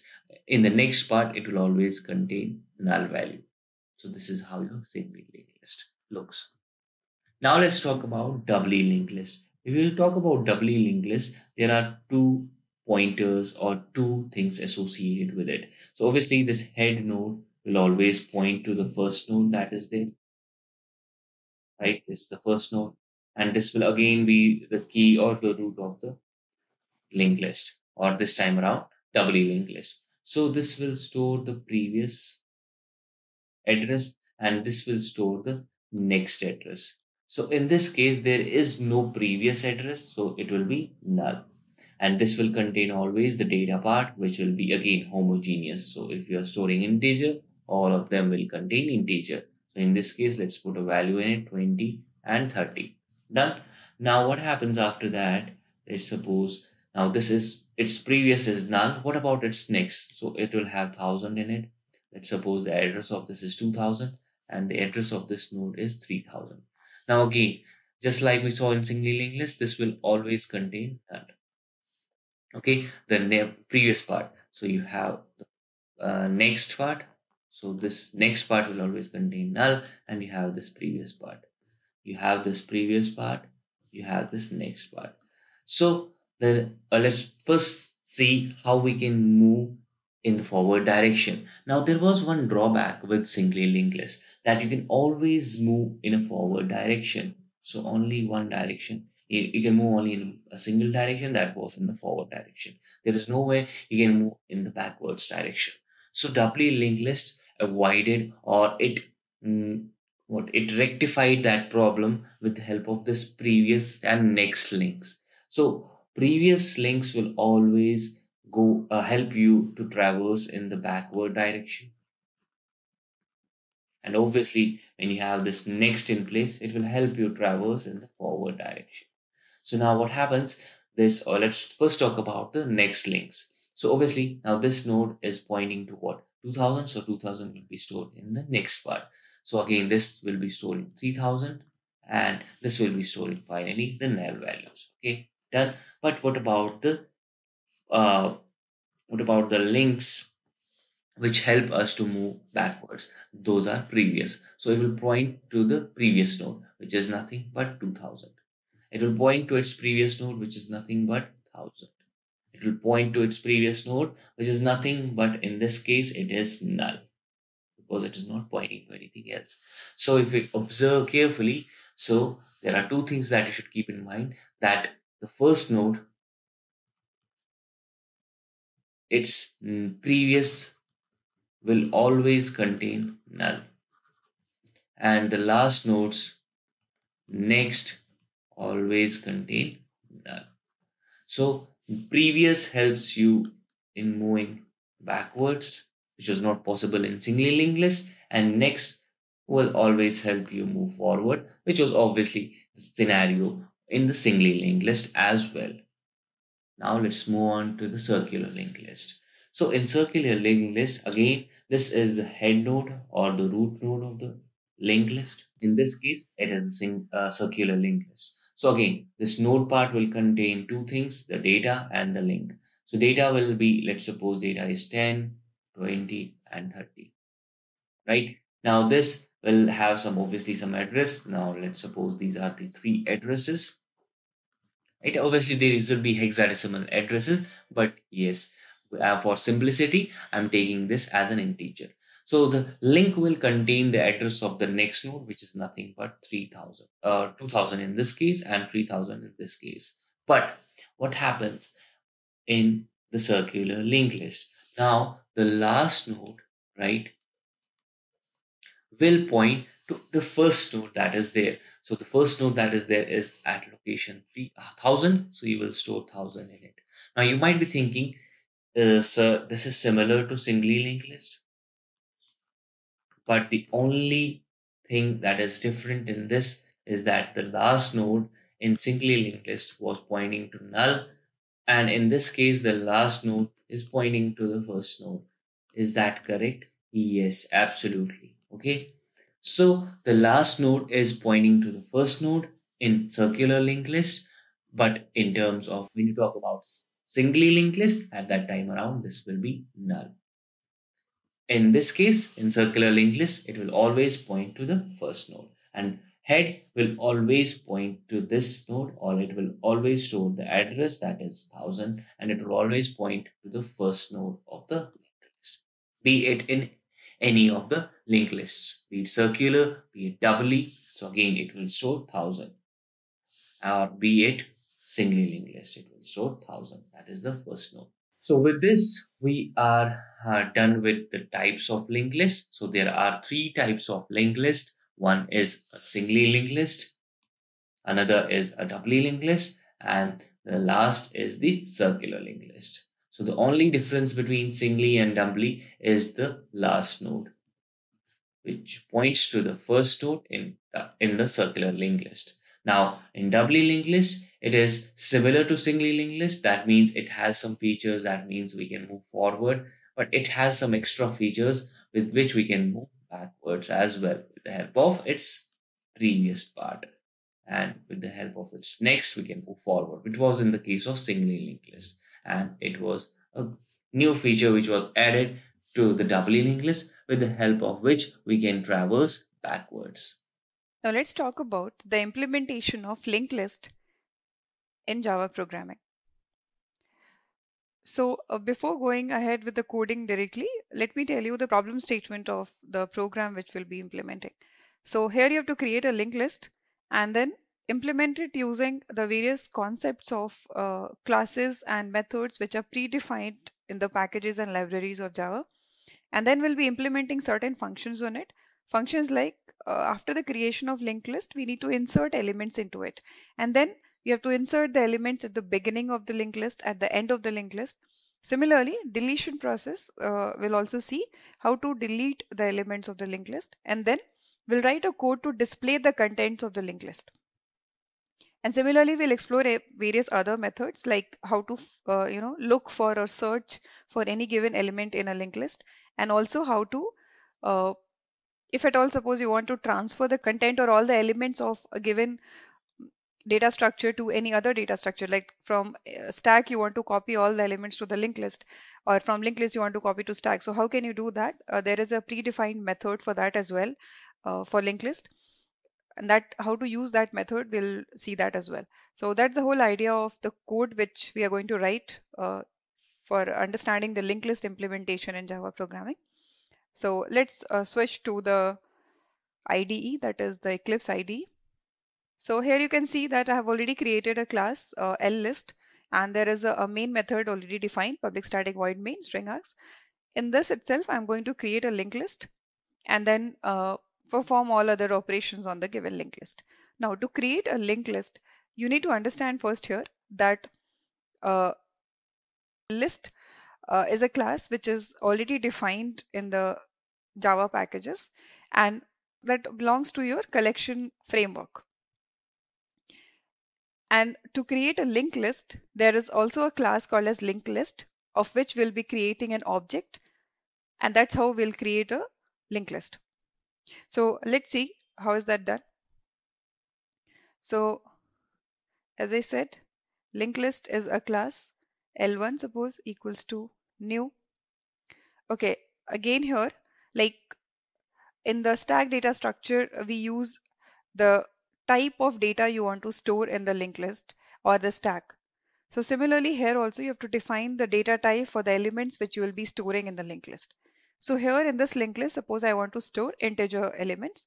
So integer will be the type here. Then name of the linked list, that is L1, which is equal to new. Again, new keyword is used to allocate space for the given object or allocate memory to the given object. New and then linked list.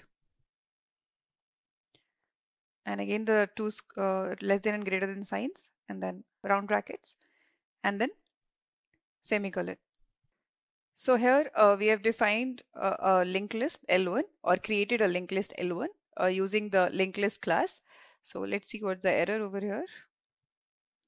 Sorry. Okay, so you have to import java.util package, guys, because this linked list class is inside this java.util package. So you have to import either java.util.star or you can write directly java.util.linklist also.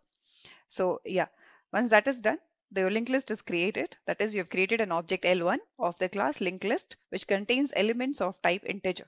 Make sure you provide here the wrapper classes for each data type, not the primitive data types. That is, you should not write here like this int. You can see it gives an error saying that there is a syntax error, insert dimensions to complete reference type. It means what? That the basic or the primitive data types are not supported. You have to provide the wrapper classes. That is, for every data type, there is a class defined in Java programming. So you have to use that class. Now, once this is done, we have to next step is we have to add the elements to this linked list. To add the elements to this linked list, there are methods already predefined in Java programming. And what are those methods?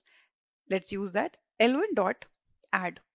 So add is a method. You can see here the various, options which are being provided. So you can add an integer over here. Then there is add at particular given index what element you want to add. So we'll explore all these. Let's see.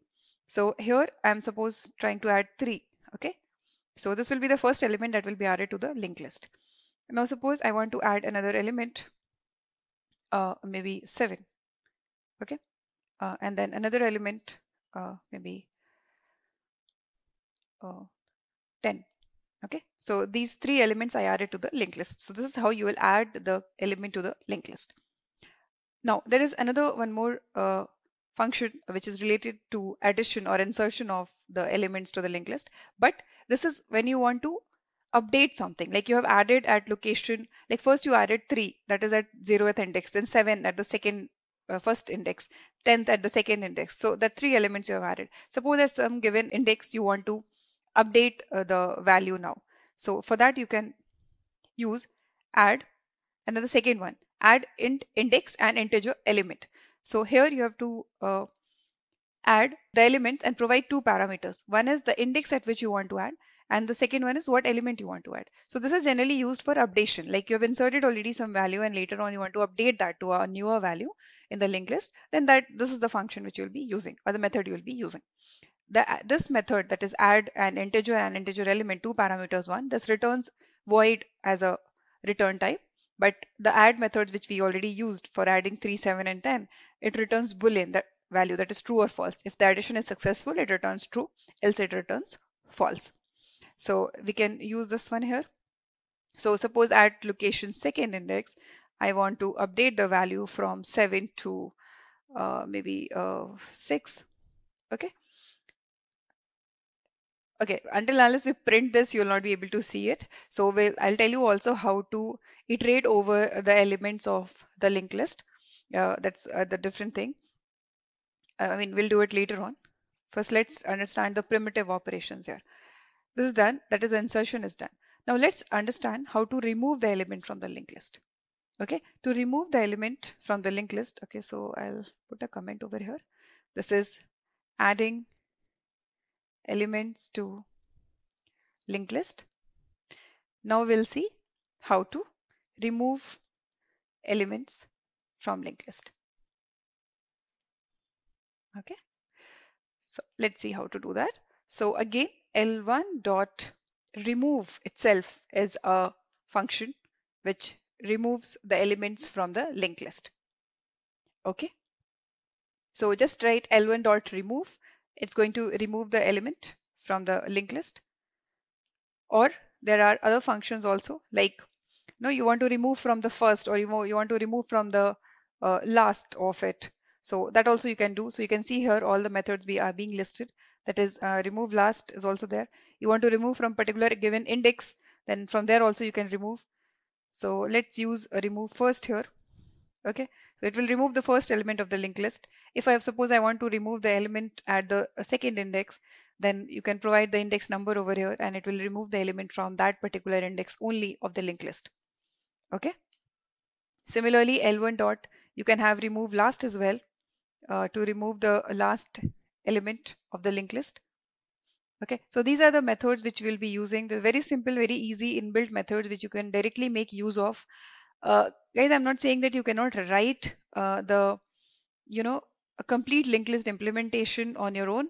We'll do that as well. But as of now, you can use inbuilt methods also, which are predefined in Java library. And that's what I'm doing right now. That is using these predefined methods. It is adding, removing, and all that.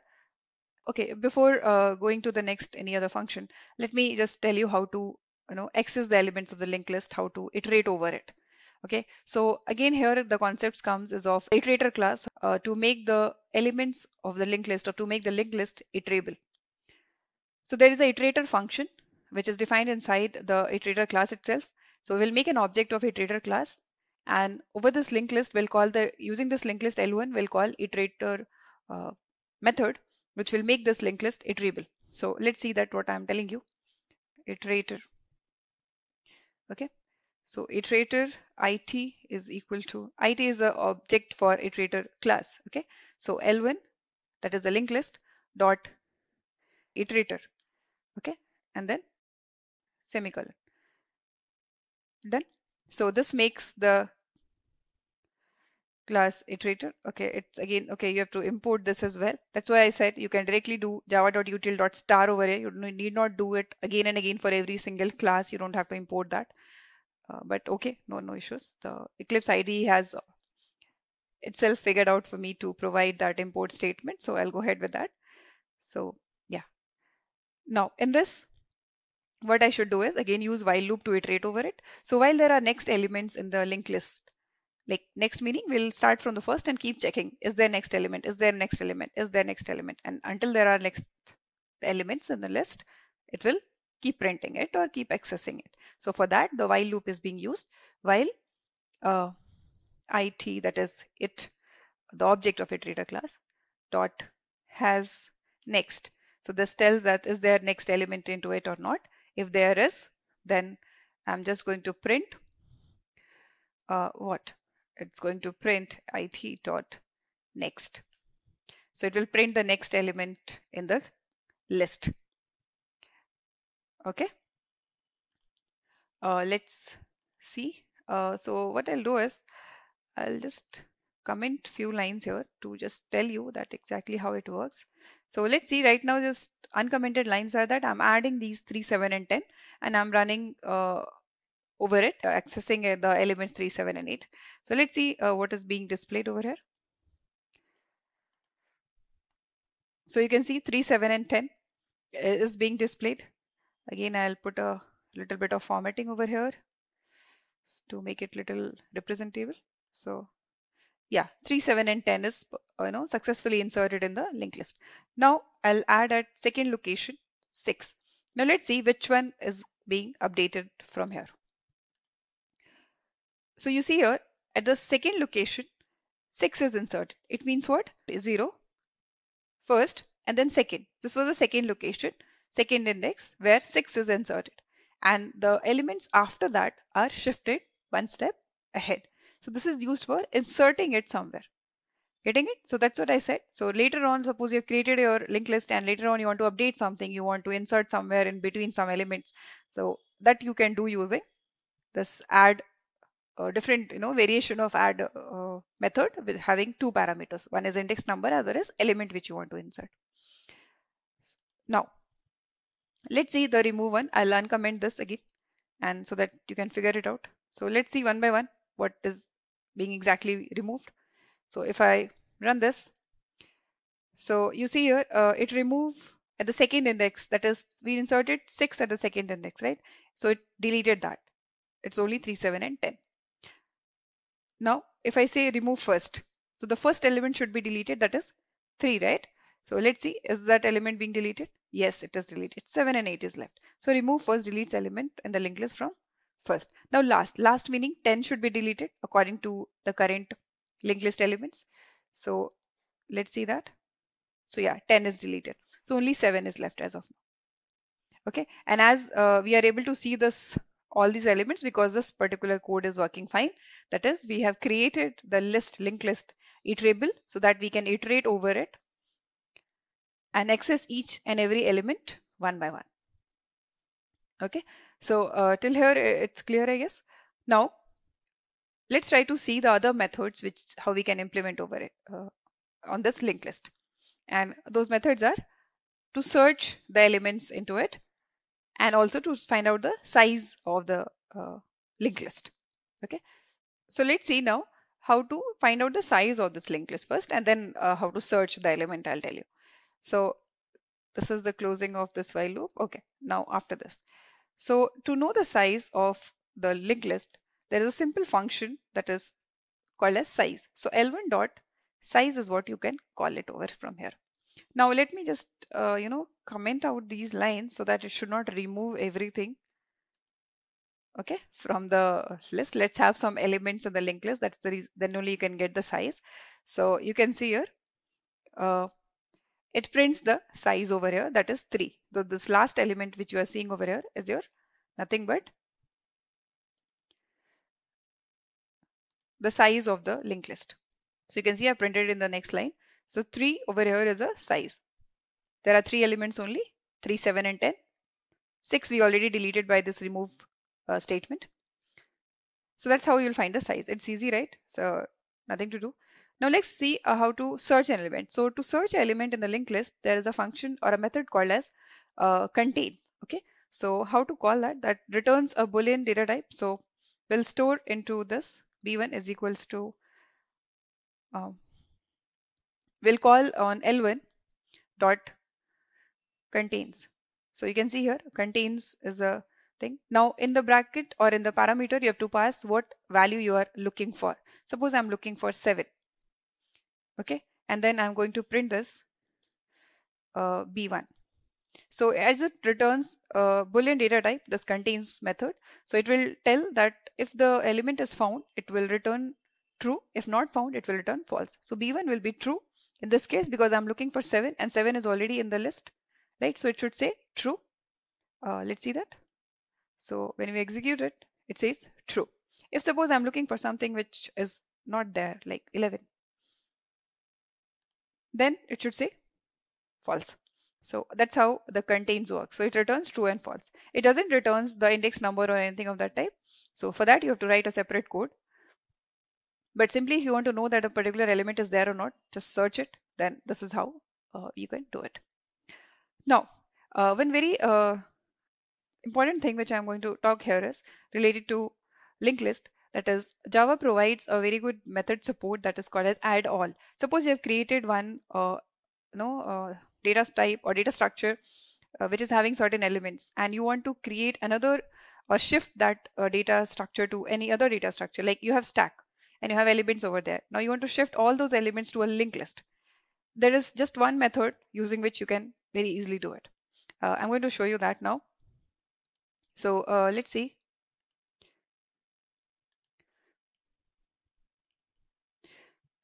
So what I'm going to do here is that copy contents from, or I can say better, elements from stack to linked list, or from one data structure to any other data structure. I'm using stack and linked list here, but from any other data structure you can copy it to linked list. Okay, so let's see how it is done. So first we'll create a stack, right? Let me create a stack. So that is how to create a stack using stack class. Okay, I'm going to use it of string type. The elements in the stack are of string type. So it is stack s1 equals to new stack and then semicolon. Done. Yeah, it will ask me to again import java.util.stack. So yeah, we'll do that. Now let me also create one empty linked list. Okay, so linked list L2 this time. Okay, this linked list should also be of type string. Okay, let it be L2 equals to new and linked list. Right, now let me insert the elements in the stack first, and that all the elements I'll copy it to linked list directly. Okay, so to copy the elements from stack to linked list, I should insert some elements. So I'm doing that. How to do that? Using push operation, and then as it is a string data type, so I have to push, suppose, hello. Okay, wrong spelling of hello. This is how it is. Then suppose I want to push the next element to be uh, hello everyone. Sorry. So right, so two elements I have pushed, hello and everyone, to stack. So a stack contains these two elements. Now I want to copy all these elements to a linked list L2. How to do that? So you can call L2 dot add all. So you can see here there are no, so many options coming up. So you can take anyone, add all, and you have to add from where? Stack to this linked list. So everything from the stack, all the elements from stack will be copied to L2. Make sure these two data structure stores the element of same type, because type conversion will be a problem there. So only this is the check which you have to do. And apart from that, you can copy all the elements from stack to linked list successfully here. Let's see, let me iterate over it. So to iterate, we have already written a code over here, right? I'm just copy pasting the same code to save time, guys. So this, let it be IT1 this time, because it will give an error if I'm using the same variable. Okay, this will be over L2 because L2 is a linked list here. So let's see what's the output. So you can see here, I'm iterating over L2, right? And L2 is the linked list. But I have copied the elements to this linked list from stack, that is S1. And S1 had hello and everyone, but I'm printing L2 where it's printing hello and everyone. It means what? That the elements have been copied from stack S1 to linked list L2. So this is all in the implementation of linked list, guys. So we have studied, or we saw, how you can add elements to the linked list, then how we can remove the elements from the linked list, how you can remove from the first and from the last, then how you can make the linked list iterable, that is, you can iterate over it one by one and access each element individually. Then we also saw how you can implement searching, that is, contains method can be used to look for any given element, is it present in the linked list or not. Then you can copy the content of any given data structure to any other. You can use array list also here. There are other data structures in Java, right? Array list can be used. I have used stack over here to demonstrate the example to you. So from stack, I have copied everything to the linked list. So this can be done. Then to do the size of the linked list also, you have a method, predefined method called as size. So link using dot operator on the particular linked list, you can call all these methods and you can successfully implement it. Now let's talk about the implementation of linked list with a different problem statement. That is, we are going to talk about the circular linked list now. That is, its implementation in Java programming will be discussed. So the problem statement states that you have to create a circular linked list and implement it using the concept of classes and objects in Java. Then certain functions we will create it over that linked list. That is how to insert the elements into the circular linked list, how to delete the elements from the circular linked list, as well as how to iterate over it to display the contents of the linked list. So let's go to the IDE and try to write down the code. So we have come to the Eclipse IDE here. So I'm using Eclipse. You can use any other IDE, whichever suits you. The program remains the same, guys. So here I've already created a class LList, and which is having a main method, public static void main string args already over here.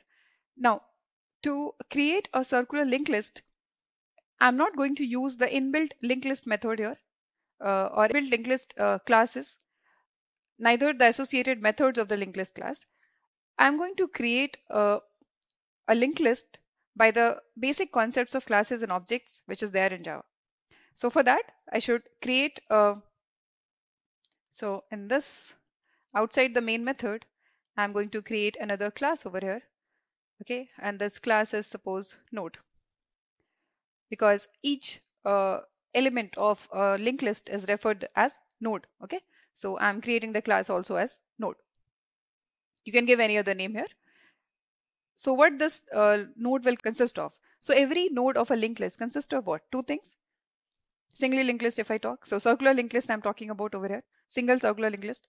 So in that case, it will have a data, the value of the linked list. Every node will have a data and then a pointer to the next node. So two things will be there. So that's what I'm going to define over here. So in data, okay, and the next one is going to be your next node reference. That next will contain the another node. So it should be of type what? Node itself. The next variable which is pointing to the next node of the linked list will also be of type node itself, because it is pointing to another node. So its type should be node, right? Now we'll initialize this using the constructor of the node class. And in this constructor, I'm going to pass the value for this data. That is, each node will have a data, right? So what value that data should be having, that will be passed from here, and let it be also data. You can give any name, doesn't matter. So this is how we create a constructor of a class. That is, the name of the class should be same, and you can use parameterized constructor, default constructor. I'm using parameterized constructor, meaning I'm passing one parameter to this constructor. So it is parameterized. If I'm not passing any constructor, it is default constructor. So here, what I should do here is, I'll initialize this data. So for this, I'll be using this keyword. This dot data is equal to data. Okay. You can initialize next also over here, but next, no, already it will be pointing to null. So you need not also, you can skip that as of now. So this is the node creation part is done. So I created one node, which is having data and the address to the next node, which is in the next variable. Okay. Now, let's create certain functions in the class. So outside this node class now, node class ends over here. So, okay. Outside this node class, I'm going to create different methods. So first method is to insert the element into the linked list, circular linked list. Okay. So, okay, one more thing here. As we are talking about circular linked list, the difference between normal linked list and circular linked list is only that the last node of the linked list will be pointing to the first in case of circular linked list, right? So we should have a pointer that should connect this, right? That is, the last node should be pointed out somewhere. So what you can do is, here itself we can have another variable that is of type node itself, which is your tail. Okay, that is, this tail will tell that it is the end of the node or beginning. Initially, when there is no element in the linked list, it will be pointing to the first itself. Okay, now let's go ahead and try to implement the other methods. So we'll implement the next method, that is inserting the elements to the linked list. So it will be of return type void, and maybe insert elements. You can give E capital element. Okay, the element which you have to insert. Okay, so let that be maybe insert int ELE, or I can write data itself.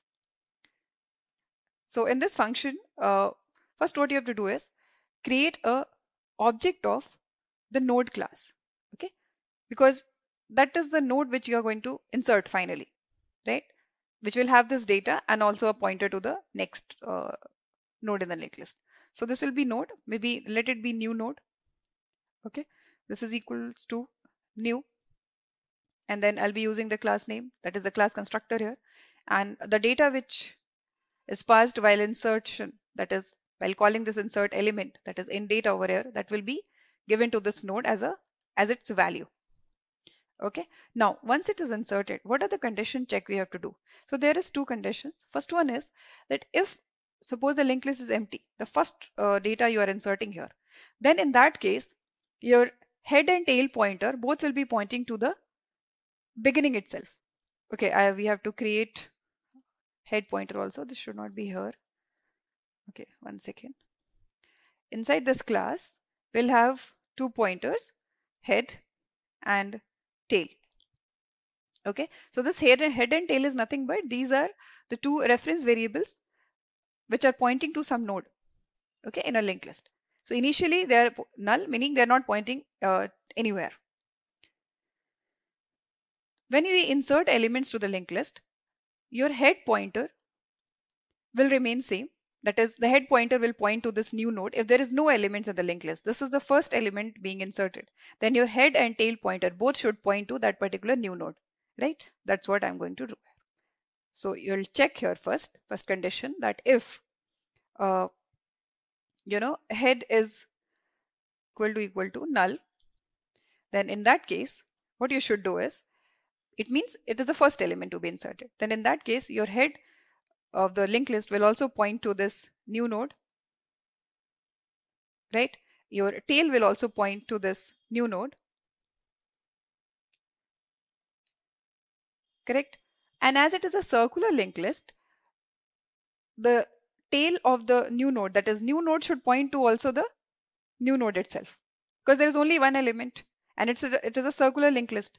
So that one node should point to itself, because it's a circular linked list, right? Are you getting the picture? And there is only one node, so that node should point to itself to make it circular. So what will be there?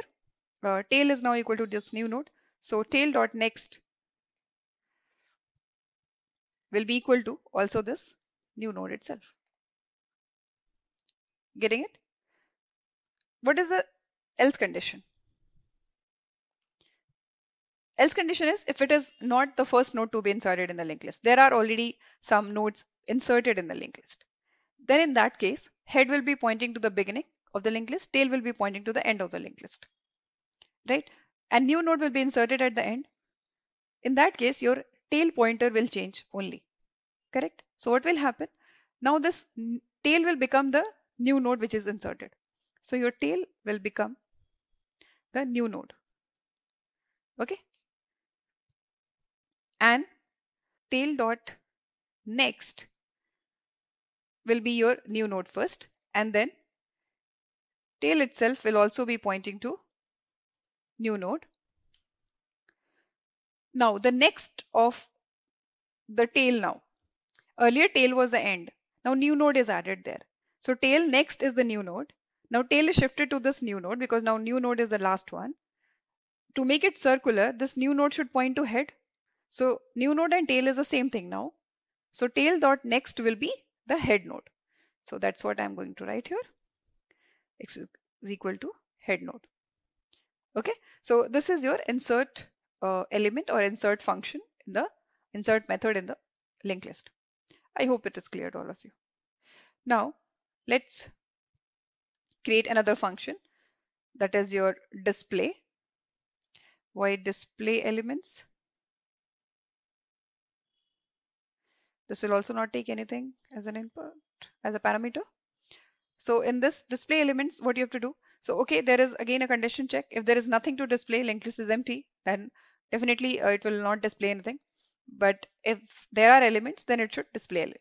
So for that, you'll have a condition check. If what should be the condition check? If your tail is equal to null, then in that case, your linked list is empty. So in that case, it should print a statement saying that uh, circular linked list is empty. Okay, and nothing to display. Nothing to display. Let it be more informative, right? Okay. So else condition, what will be the else condition? It means else meaning there are elements. Tail is not null. There are some elements into it. So in that case, it should display that. And in that case, what you do, you have to iterate over it again, right? So to iterate over it, you'll use do while loop over here. So what we have to do basically is, I'll write the while condition also, but while there are next elements into it. I mean, while the tail is equal to, or you can say not equal to, head, right? When tail will point to head, it means you have to stop. You will start from the beginning, go till the end, and as it is a circular linked list, end will point to the beginning again. So once you started from beginning and you reach to the beginning again, you have to stop the accessing. You have to stop the iteration, right? So that's what I've written. So you do the iteration or you do the process of accessing the elements until unless you reach to the end of the linked list. That is when tail points to the head. That's the end of the circular linked list. That you came back to the initial position, that is the head. And what you have to do here? Access the elements. So to access the elements, I'll just print it out here. So what you have to print over here is that the node data value, right? So let the node be n1 dot data, but this n1 has to be defined over here as a type node. So node n1 equals to new node. Okay. Or you can just skip this part. You can have node n1. That's it. Will be enough. So you can use n1 dot data.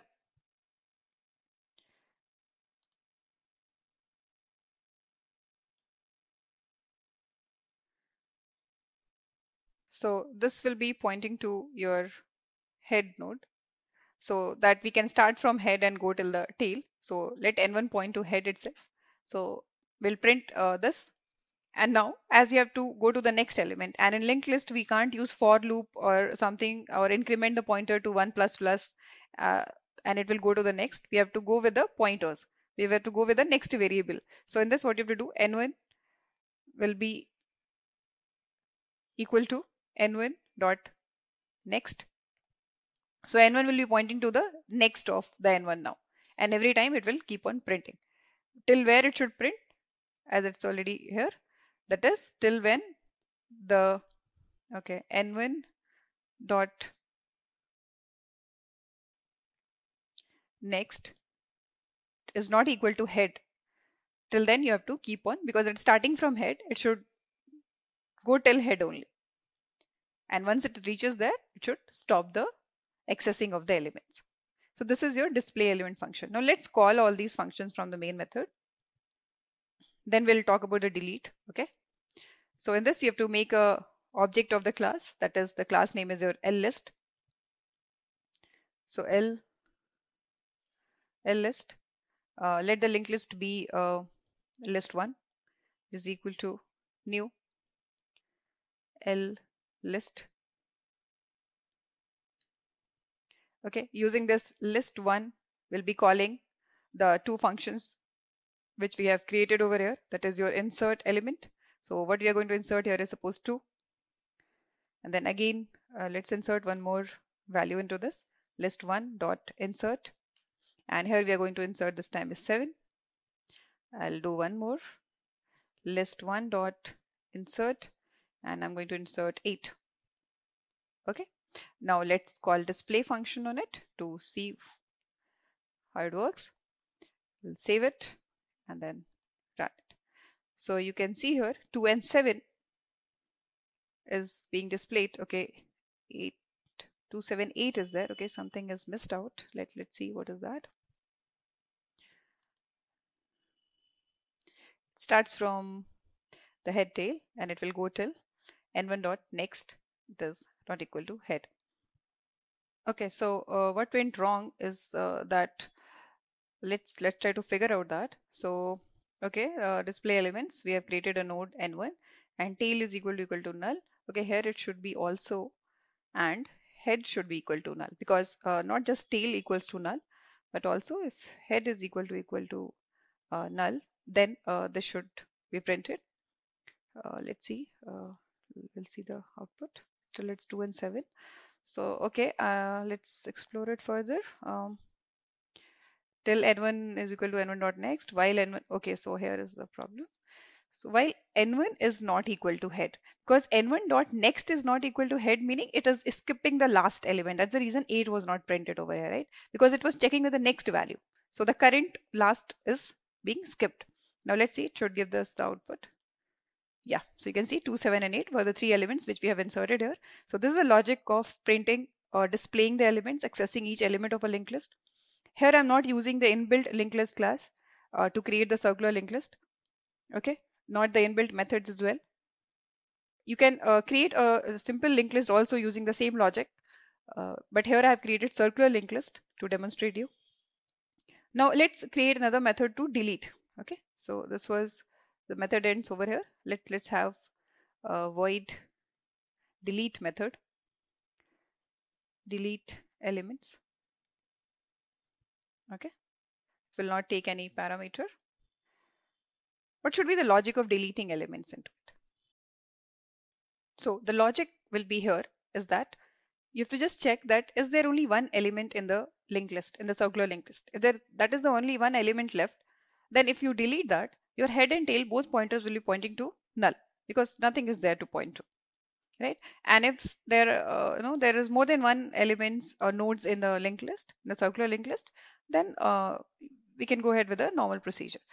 One more thing to keep in mind here is that when you delete node from linked list, it will be deleted, as it is a circular linked list I'm talking about, it will be deleted from the beginning, that is head node itself, because tail and head both is pointing to the same, that is the first node, right? The last node is pointing to the first one. So the head and tail pointer is basically at the first node itself, right? So deletion will be from there. So these two things you have to keep concepts in mind and then implement this function. To implement this function, as I said, you have to check if your tail is equal to null. Then in that case, if tail is equal to null, it means what? Okay, I'll check. Tail is not equal to null. Sorry. Then you should implement something, otherwise else. So if tail is not equal to null, meaning there are certain elements into it. So that code will go over here. Okay. Else part will be if there is only one element. Tail is okay. One more thing. Tail is not equal to head, right? Meaning the next of tail is pointing to head, not the tail and head are equal, right? Next of tail will be pointing to head in a circular linked list, but tail will be the last one and head will be the first one. But if they are not equal, then it means there are certain elements into it. If they are equal, they're pointing to the same thing. I mean, they are the same node, not pointing. They are the same node. It means there is only one that particular node. So in that case, head will be equal to tail will be equal to null, right? But if there are certain elements into it, then in that case, what will happen is that your head will point to head dot next and tail dot next will point to head again. Head dot next, that is the next, the head will be deleted now. So head dot next will be the next node. That will become your head. And tail dot next will be now this new head, because the first head was deleted. I hope this is clear. So this is your delete elements. Now let's call this over here. So if I call it list1 dot delete elements, let's see if it successfully deletes. 2, 7 and 8 is there. So it should delete one of the element, and it should print. Okay, I should call display elements again after this to print the correct value. Display elements. So let's see what it prints. So you can see 2, 7 and 8 was there first, and then there is just 7 and 8, right? You can see the output. I will just expand it a little bit for you. 1 second. So you can see here 2, 7, 8 was the first display element output, and then 7 and 8 only, because 2 is deleted, which is deleted from the head node. Although head and tail, next of tail is pointing to head because it is circular linked list. So always the deletion will happen from the head node. So head node will be deleted. So next of head node will become now new head node. Okay, and tail dot next will point to this new head node. That's what the logic we implemented here in delete elements. So this is how the working of the circular linked list is, or you can implement circular linked list. That is, to insert element, you have to keep a check that if it is a first node to be inserted, then the logic will be a little different, which we have seen over here. And then to, if it is not the first node, then there will be little change in the logic that is over here. Then to display elements, we saw if there's empty list, there is nothing to display, then what will happen? And in the other case, when there are certain elements already, then you can just iterate over it and display it. We have used do while loop over here in that case. To delete the elements, you have to just check that uh, it should not be just one node which also gets deleted, and that is a different case. In that case, if that gets deleted, head and tail both will point to null. Else there will be a different condition, which we already saw. So this is all about the implementation of your circular linked list using the different concepts of classes and methods in Java programming. Now let's talk about the advantages and disadvantages of linked list. First, let's talk about the advantages. So obviously, as compared to array, right? When we talked about arrays, they were fixed in size, right? We need to specify the size in the subscript.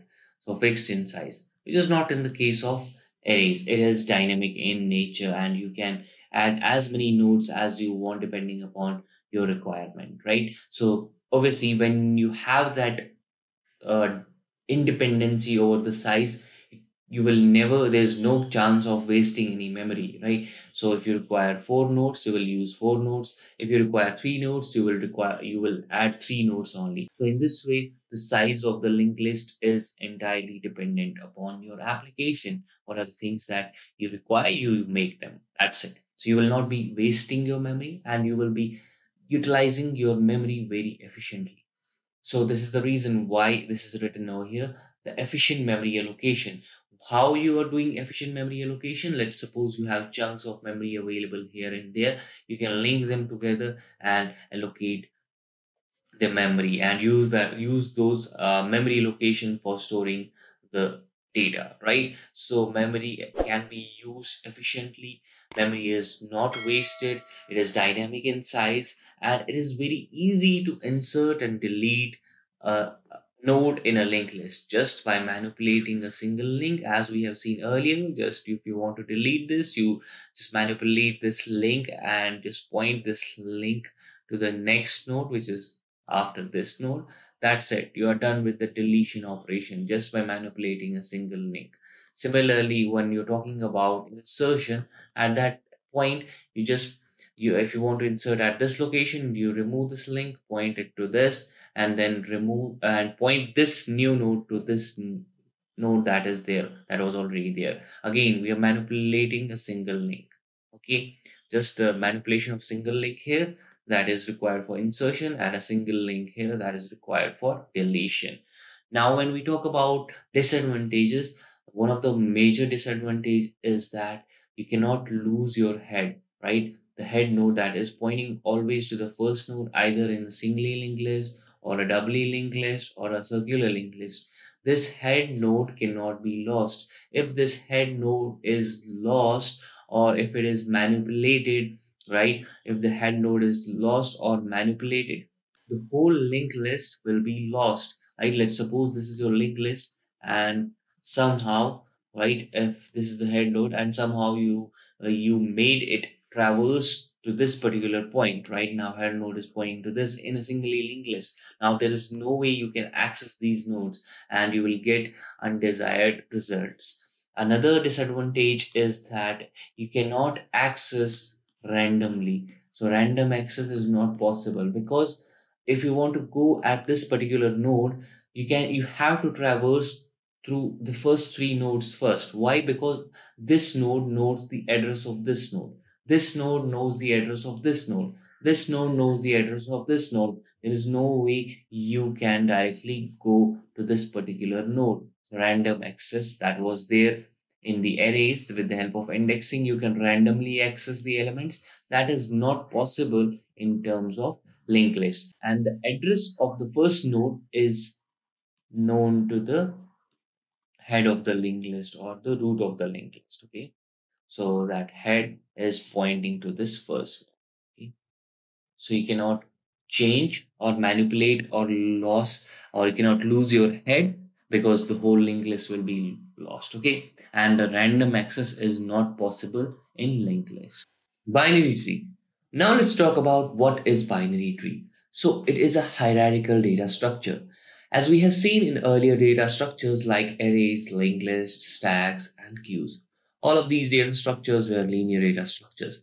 But when you talk about tree, is a hierarchical data structure. That means it can have one or more than one children. Doesn't have to be explicitly two children.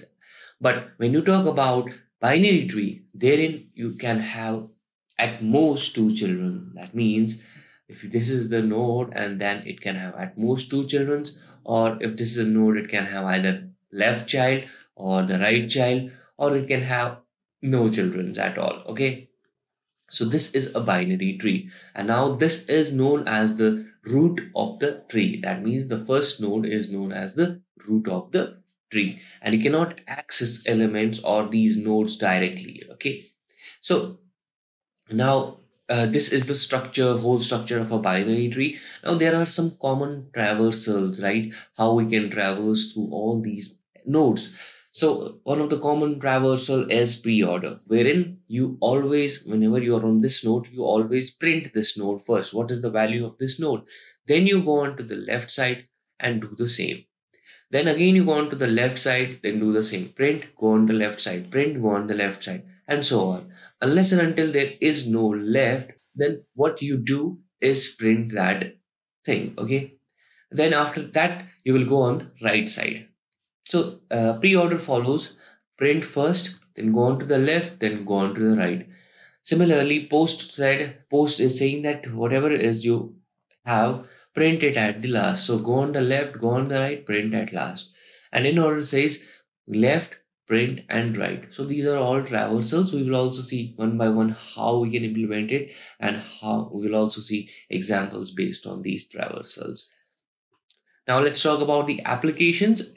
If you have seen the file hierarchy system, wherein we have the root folder, and inside that root folder we have subfolders like music, and we have bin, we have files, we have program files, and all those things, right? So it is a kind of a hierarchical data structures, right? And explicitly here we are not talking about binary tree but generalized tree.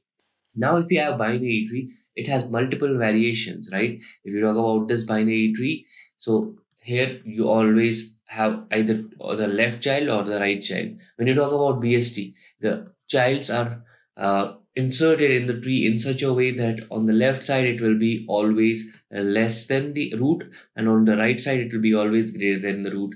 So this is a variation. It is known as BST. So you have aerial tree wherein you don't exceed the height more than 2. So that is one more variation. Then we have red black trees. So these are all variations of binary tree.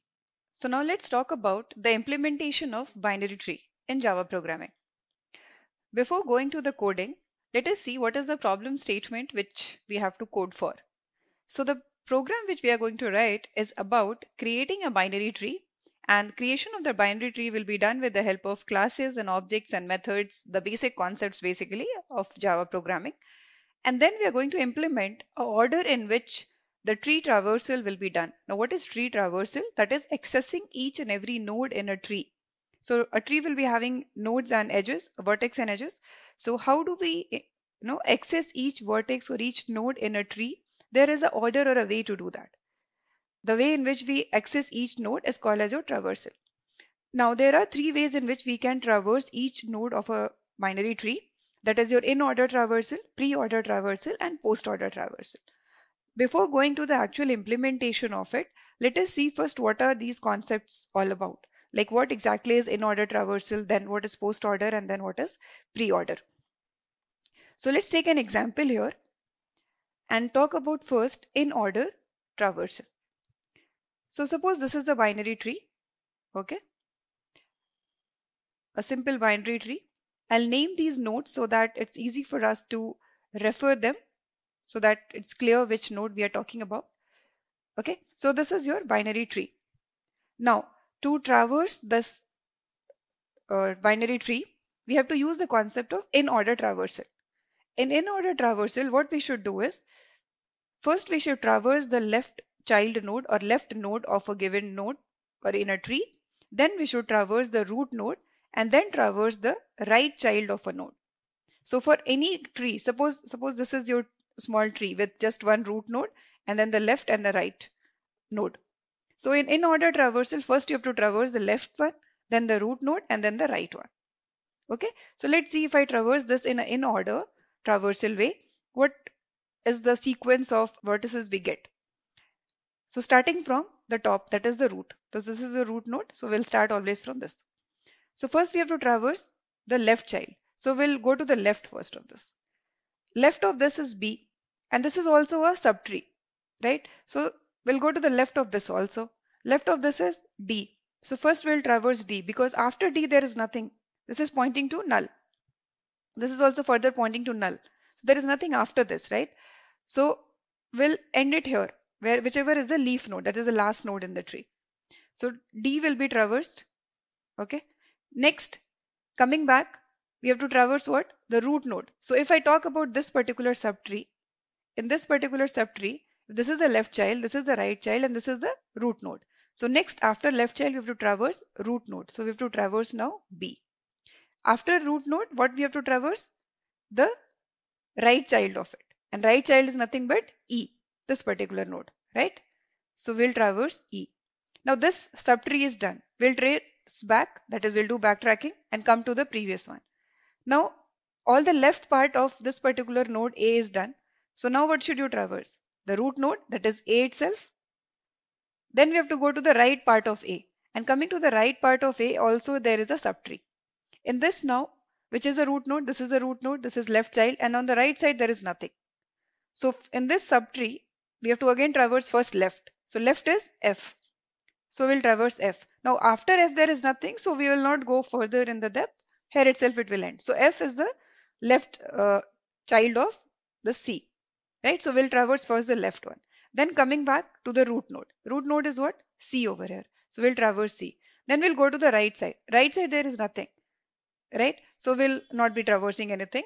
So this part is done. Now we'll go back to A, and already A is traversed. So the sequence was left, root, and right. So this is the sequence you will get when you traverse it in order. Let me talk about pre-order traversal. Okay.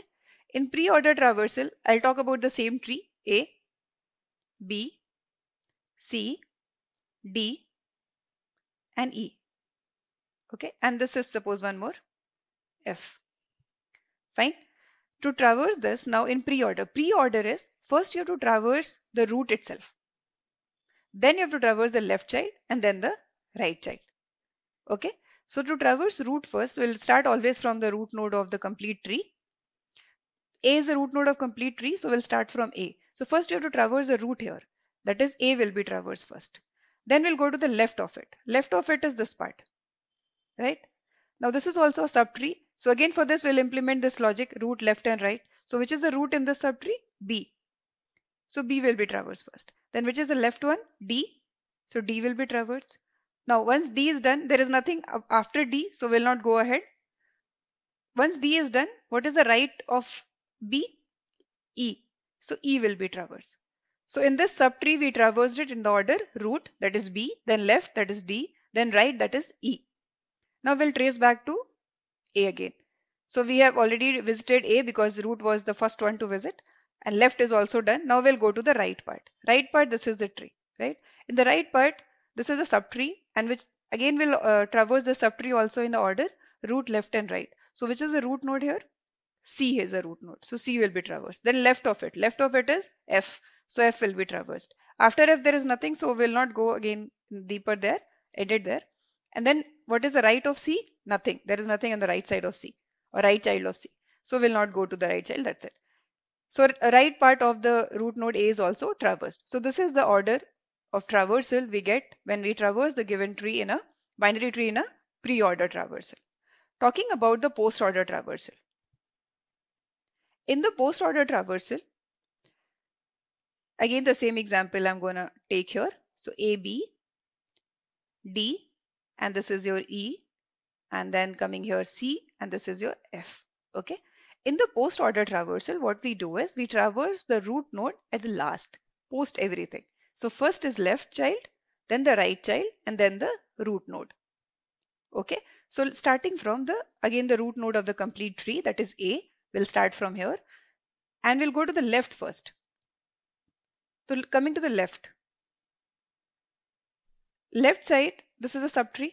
Now in this subtree, which is the root, this is the root, and this is the left, and this is the right. So in this also we'll go to the left first. So left is what? D. And after D there is nothing, so okay, we'll traverse D first. Then go to the right in this subtree, which is the right child, E. So after left we'll go to the right, that is E. Then we'll go to the root node, that is B.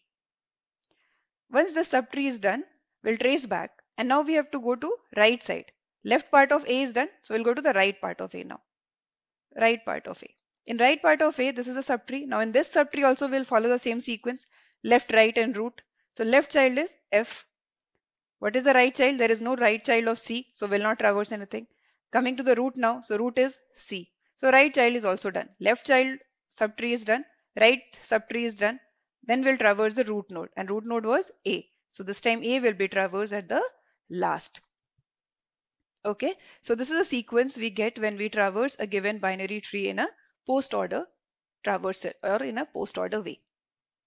Now let's go and write down the code for this, how to write down a binary tree, as well as how to write down the code for all these concepts which we studied right now. Okay, so here already I have created a class traversal. So there's a main method in this already, which is define public static void main. Now to create a binary tree, so creation part of a binary tree will be done inside the main method itself, but there has to be some logics which has to be defined outside this class, and for that I'm going to define a separate class over here. So let's define a class node. Okay, you can give any name of this class. I'm giving it a node because it is easier to identify that there is nodes in a tree. You can give it a vertex name as well, or any XYZ name. So node, and every node will have what? A value, that is, which I named it as ABCD. So that is the value, or that is the key. So let's see that as a key character, and that will be of type character because it was ABCD. Now next is then there will be left child of it and right child of it, right, for any given node. And each left child and right child is also a node itself, right? So it will be of type node. So node left and right will be there. Fine. Now let us define a constructor for this class so that we can initialize these values. Okay. The constructor is going to take character key. Okay. And this dot key will be assigned to whatever key is passed while calling this constructor. Okay. That's it. You need not define the left and right to be null, because automatically when an object is declared but not assigned any value, the automatic initialization to it happens with null. So this is what we'll be doing in the node class. That's it. Now coming ahead, we'll define one more class, maybe tree traversal. Okay. In this class, I'm going to write down the code for pre-order, in-order and post-order traversal. So there should be a first node that is called as your root node, right? Now let us define a method which will not return anything, void maybe pre-order traversal. pre-order traversal. And what will pass to this? Will pass the root node of every tree. Every binary tree root node will be passed here. It is a recursive call because you have seen that first we go to the root node of the whole tree and then we go to the left subtree and then again implement the concept of pre-order or post-order traversal there. Then go to the right subtree. So it's a recursive call on each subtree, right? So, and every time when we do the recursive call, we pass the root node of that subtree in this function. So it will be node n. Let it be node n itself. Okay. Now in this method, what we have to do is that there is a one check which you have to perform. That is, till when you should keep traversing. Till when the node n becomes null. That is, you reach to the leaf node. You reach to the end of the tree. So that is a check or condition check which you should put. That is, n should not be equal to null. Till it is not equal to null, that is till we have not reached to the end of the tree, till we have not reached to the leaf node, keep on traversing. And in the traversal of pre-order, what is the concept? First we should traverse the root node, then the left and then the right child, right? So I'll traverse the root node. It means we have to print it as well. So I'll do system.out.println, and in this I'm going to print n dot key. Let us have some formatting over here to demonstrate. So let it be print itself, not println, otherwise it will go to the next line. Okay, so first we'll fetch the root node. So root node is fetched and it will be displayed with using system.out.println. Now again recursive call on the left subtree and then recursive call on the right subtree. That is what pre-order traversal is. So what we have to do is pre-order traversal, the same function will be called, and the parameter to this will be node n dot left of it. Getting it? And then pre-order traversal n dot right of it. This is the logic.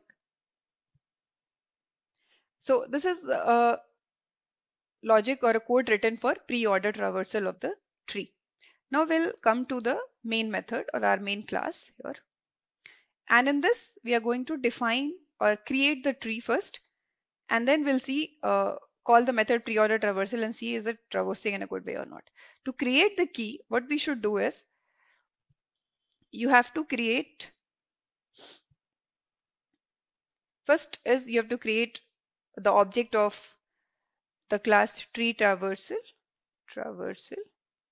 Let it be t1 is equal to new traversal. Okay, it's tree traversal. And then the constructor of this. And the constructor of this to what we should pass. Is there any constructor defined? No, right? So it's a default constructor. So it will be like this only. Now using this t1 object, we will call all the methods. Fine. So let us call the method in this, that is tree traversal, method called as pre-order traversal. But before that, first we should create the binary tree, right? Creation of binary tree is very easy. Using this left and right child or left and right variable itself, we'll be able to create the tree. So first we should create the root of it, right? So t1 dot root will be equal to new node and let the root child be as a. Okay, as we have defined it to be of character type, let's have a character over here. Okay, now t1 dot left of root. So root dot left is how we will refer. New node, and in this we should pass suppose b.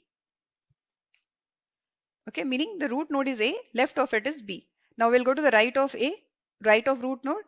So how we can go? t1 dot root dot right, which is equal to new node, and that value is suppose c.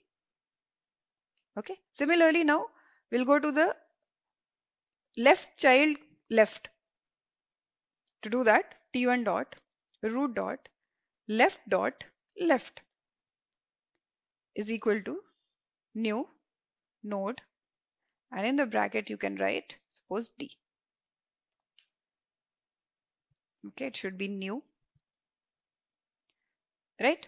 Similarly, if you have to go to again right, so t1 dot root dot left dot right is equal to new node, and let that be as E.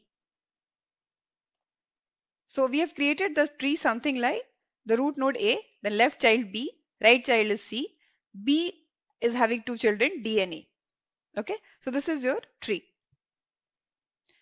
To this, now let us call the pre-order traversal. So how to call T1 dot pre, sorry, will small letters, T1 dot pre-order traversal. And in this you should pass the node. So what will pass here? The T1 dot root, which is root,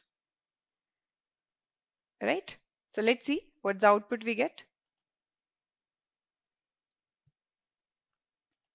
Okay, it's not showing any output. Let's check what went wrong. Yeah, so here we can see that it is key, not the spelling was wrong. K-A-Y is what I have written. So let's save it and check if it gives the output. So yeah, so this is your pre-order traversal of the tree A, B, D, E, and C. So what exactly was the tree? To see that, let's see. So we'll come back here, and the tree which I have created programmatically was A, B, C, D, and then E. For this, if we do pre-order traversal, what we should get? Pre-order meaning first we should traverse root node. So A, then coming to the left side the first root node is B, then the left child and then the right child, right? So left child is D, then E, then going back to the right child, that is C. So A, B, D, E and C should be the output. A, B, D, E, C is the output, right? So this is the pre-order traversal. Similarly, to do the post-order traversal and in-order traversal of the given tree, we should write the same function but in little bit of a different way. So I will just copy paste from here to save time and paste it here 2 times. Okay, so let's change this to pre-order to post-order traversal, and this will be your in-order traversal. Okay, and in the post-order traversal, the root node is traversed at the last, first left and then right and then the root node. So this statement will come at the last, that is after left and right child. In order traversal, what will happen? First left child is done, then the root is traversed, and then the right child is traversed. So this statement of printing the root will be in between these two statements. Getting it? Now let's call here T1 dot pre-order traversal and T1 dot root will be passed as a parameter. Similarly, T1 dot post order traversal and T1 dot root will be passed as a parameter. So let's execute this and check. Okay, we should give a next line statement here so that it prints in the next line.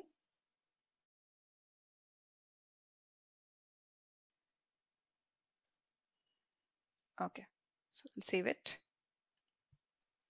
So you can see here, this is the pre-order traversal. Then there is, okay, this is again pre-order. This should be in order traversal, right? Let's call it. So pre-order, in order and post-order. So this is what we get in case of the pre-order, post-order and in-order traversal, and this is the code for it. Let me zoom it once. So I think it is clear to all of you. So once I'll revise it, we'll have a node class which will have a key and the left and the right child node. Key will be of type character, integer, whatever you want to store here. But left and right will be of type node itself, because left child is also a node and right child is also a node. Then we'll have a constructor of this which will initialize the key. Coming to the actual function of pre-order, so you can define it in the same class, in the entirely in one class itself, like this main class itself. You can do all these, but I have to differentiate it properly to write a well-defined readable code. I've written it in a different class. So pre-order traversal, and the node will be passed whichever root node is there, which you have to traverse in pre-order. And there is one condition check which you have to do every time. That is, you have to keep traversing until unless you reach to the last, that is, the node starts pointing to the null until you reach to the leaf node. So That's a check here every time under if condition. Then in the pre-order, first root node, then left child and right child. In post-order, first left child, right child, and then the key. In an order traversal, first left child and then the root and then the right child of the node has to be traversed. And then creation of binary tree is easy. We can create it just using this left and right pointers itself. So t1.root will be your first node, and then left child of root, right child of root, then left of root, then left of right of root. Similarly, you can keep on defining the left and right of given node, and you can define a complete binary tree. Make sure you pass here the parameter that only which is the type of the key which you have defined. Here I have taken characters, so you have passed your characters. You can take integers 1, 2, 3, 4. You will be passing. So that's how it is. And then these functions are called by using an object of the class. So that's all about your binary tree and the different techniques of traversing over the binary tree.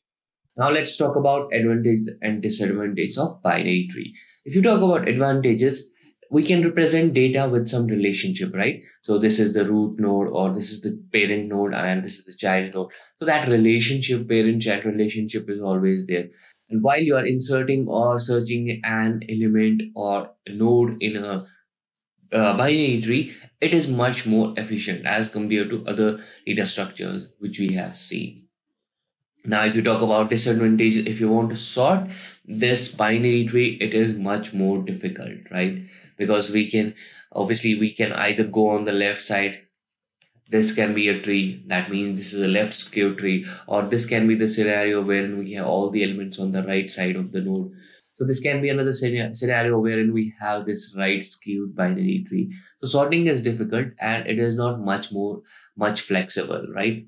If you talk about this binary tree, we always have either the two children or one children or no children. There is no flexibility in terms of how you want to store it. Can we store another node on the with this root node? No, that is not the case, right? And we don't follow any restrictions like, okay, we always find this node. That is, if this is in root node, we always find an element which is less than this node on the left side or on the right side. That is of the greater element. So that flexibility is not there. Binary search tree. Now, what is binary search tree? So binary tree is an additional restriction, right? This BST is nothing but the additional restriction on binary tree. Like we have already seen the binary tree wherein at most we can have two children, right? It can be on the left side or it can be on the right side. Now, what are the restrictions on this tree? So the restrictions are that the data, that is, let's suppose this is 5 and these are another two nodes. Now, the restriction is that if this is a root node, then you always will have the element that is less than your root node. So you can have 4, 3, 2, 1 on these sides, but you cannot have 6 on the left side. Similarly, you can have 6, 7, 8, 9, and so on. On the right hand side, you cannot have 1, 2, 3 on the right hand side. So these are the two restrictions that are there in binary search tree. Now, if you talk about insertion, deletion, and while you are searching the element in the binary search tree, it is much more efficient as compared to binary tree, because we can obviously, when we are trying to search for an element, we can obviously, if let's suppose we are searching for 8, so will it make sense to go on the left hand side? No, we can easily neglect this part. Similarly, we can do it on the rest of the element. This is one scenario wherein searching is much more efficient than binary tree, because in binary tree we cannot neglect any elements, or we cannot say, okay, now we cannot find an element on this portion, on that portion. Similarly, when we are inserting, now, if the element is greater than 8, so we can easily, in this scenario, right, we can easily go on the right hand side rather than searching where we want to insert it.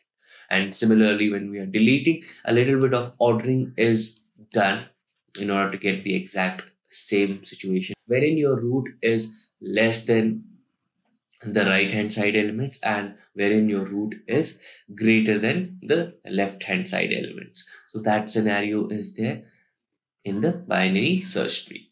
Now let's talk about the application. It is suitable for applications which require sorted hierarchical data. Let's suppose you have some data and you want to store them in such a way that always you want your elements that are greater than the root on the right hand side, right? You want them on the right hand side. And for the elements which are less than this root, you want them on the right hand side. Okay, so that you can easily neglect. Okay, you can now, let's suppose, not, if you don't want this scenario wherein you are just dealing with the greater than or the less than, you can have a similar kind of a situation wherein you are saying that, okay, on this side I will always have some files that are related to coding. Okay, let's say an example, and in this I will always have files which are related to entertainment. So you can do that so that you can easily neglect these files, because these are always going to be your coding files, and these are always going to be your your entertainment files. So wherever you require sorting, right, or you want you want your data to be in such a manner that it is easy for you to find, insert, and delete. So therein your binary search tree comes into picture. Now let's see the implementation of binary search tree in Java. So before going to the coding, I'll tell you what the problem statement is all about. So we are going to write a program that is implementing the following points. We have to create a binary search tree using the concept of classes and objects in Java, and then create a function to insert the elements into a binary search tree, and then create a function to delete the elements from the binary search tree. So let's go to Eclipse IDE and try to write down the code. So here is the Eclipse IDE. Here I have already created a file, a package, and inside that there is a class file already with the name of BST, and which is having a public static void main method, which is a mandatory method to be there for execution of any Java code. Now, let us create a binary search tree. For that, in a tree, every vertex will be referred as a node. Okay, so we'll have a class node here, which will have a key, and it will have a left child and right child. Okay, then we'll go to the implementation of insert method, and then we'll see how we can call the insert method on the given binary search tree. So let us create a class here. So class node. You can give any name for the node again here. I'll have a character type for the key, and then the left child and right child will be the of type node itself, because they are also actually the nodes of any given node. Left child is also a node, so it should be of type node itself. Now inside this, let's have a constructor for this so that we can initialize this key value. Okay, so the key is of character type, so we'll have char itself here also. And in this dot key, this refers to the current instance or current object, okay, or current reference is made using this keyword. That's the reason I'm using this here. And that's it. Coming out of this, again, we'll have another class here. You can write in the same class also. I'm just improving the readability of the code a little bit, so I'm creating a different class. So in this class, let's have suppose binary solution. Okay, and as the class name always starts with the capital letter in Java, let's have that as well. So binary solution is a class. Now inside this, we'll have a root node first. Okay, now let's have an insert function to insert the elements into this binary search tree. So void insert key is a function, and what we should pass here as a parameter. There won't be any return type, because once the key is inserted, that's it. What should be the parameter here to be passed? It will be the key itself, which is of character type. Okay. Now inside this function, what we have to do is that we'll create another function here that will create the binary search tree, because it's not a normal tree, it's a binary search tree which is having certain property. So that property should be checked and verified, and then only the nodes should be inserted into it, right? So this function insert key is will take the key and it will create the root of it. Okay, first if there is no tree or no node present in the tree, but if there are already some nodes there, then that should check that where that particular new node should be inserted, right? So to check that, I'll create a separate function here. Let that function be named that maybe insert in tree. Okay, and here you will pass root dot key. Okay, now we'll create that function as well. Void insert in tree. Okay, and here you will be passing node, that is your root node. Okay, and also the key. Yeah. Okay, sorry, this will be comma, not the root, and the key will be passed. Okay, now let's have the implementation of this. The return type here will be node because it will insert the element and it will return the root node, so that with the root node help we can refer the entire tree. Okay, so now in this what has to be there is we have to write a logic or keep a check here that if your root node is equal to null, meaning there is no element or no node as of now in the tree. This is the first node to be inserted. In that case, what will happen? If that is the first node, then that becomes your root node as well, and that's what you will return. But if it is not the first node to be inserted, then you have to keep a check or do a condition check that if it is less than the root node, then it will go on the left side. If it is greater than the root node, it will go on the right side. Right? So that's the check here. So we'll write down a code for it. If root is equal to null, it means that is the first to be inserted. In that case, root will be equal to new node, and you'll pass here the key. Okay, otherwise, and also will return root from here. It will be if again. Now if condition here is that if the key is less than the root node, so we'll compare if key is less than root dot key value. If it is less than that, then it should go on the left child, right? So it should go on the root dot left,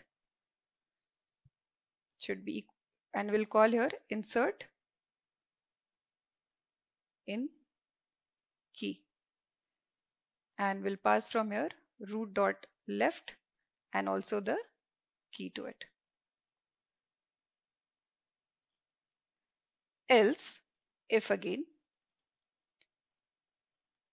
key is greater than root dot key, then in that case what we should do is that we should go on the right side of the tree. So root dot right is equal to insert in key, we'll go on the root dot right of it and also pass key over here. Okay, and then once this condition checks are done, we have to return the root from here so that the complete reference to this is made. Insert in, okay, insert in tree is a function name, sorry guys. So it should be insert in tree, not insert in key. Okay, so now it won't throw any error. So this is your insertion function in the binary search tree. Now to see that have we inserted it correctly or not, we'll come to the main method.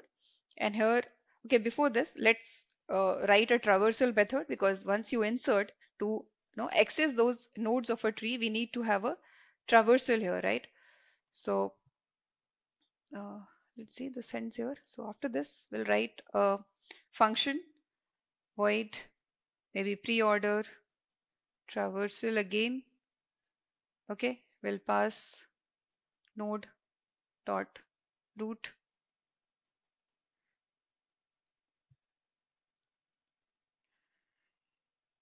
and then this again, that condition check will be there. If until root is not equal to null, we should do the traversal, and that traversal is in the pre-order. First we should traverse the root node, right? So it should display first, it will be root dot key, then we'll go to the pre-order, meaning left child then and the right child. So it will be pre-order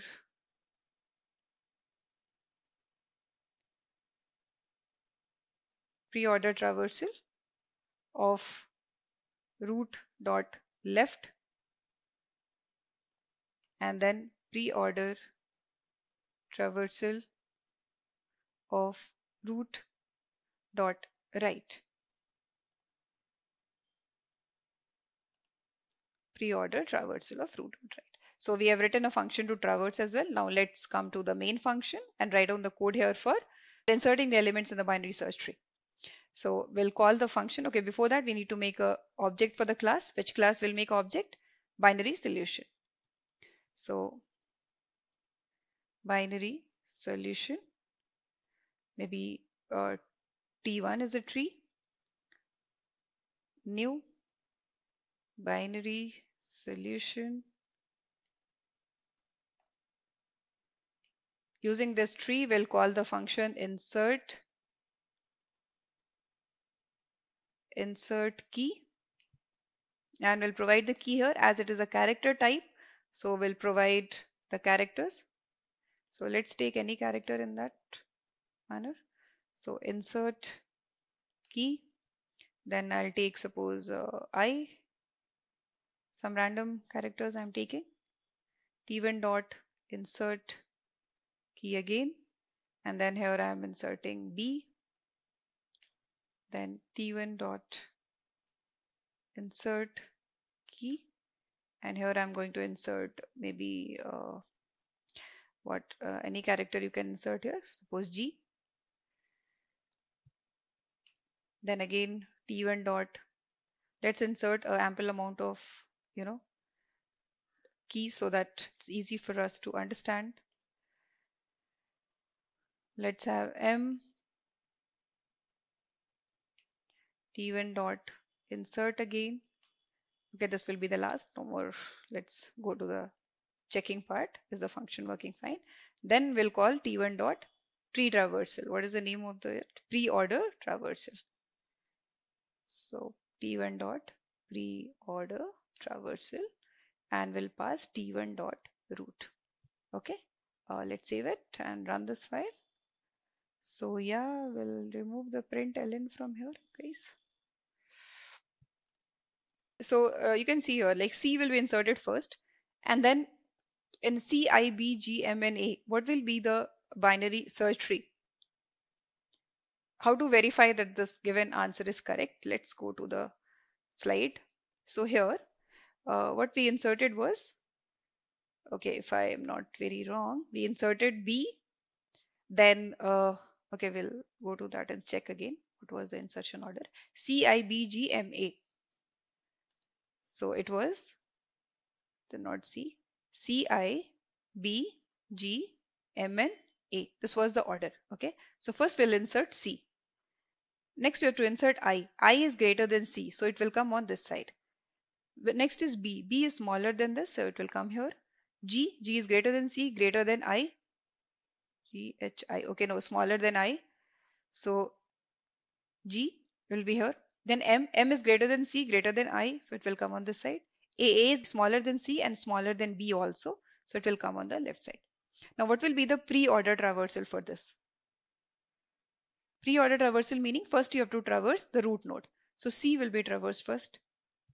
Then you have to traverse the left, B. In this also root will be first traversed. So B. Then A. Then right side of this nothing is there. Then come on the right side of this. Right side of this, first you have to traverse the root node. So I. Then left side G and then M. So CBA IGM.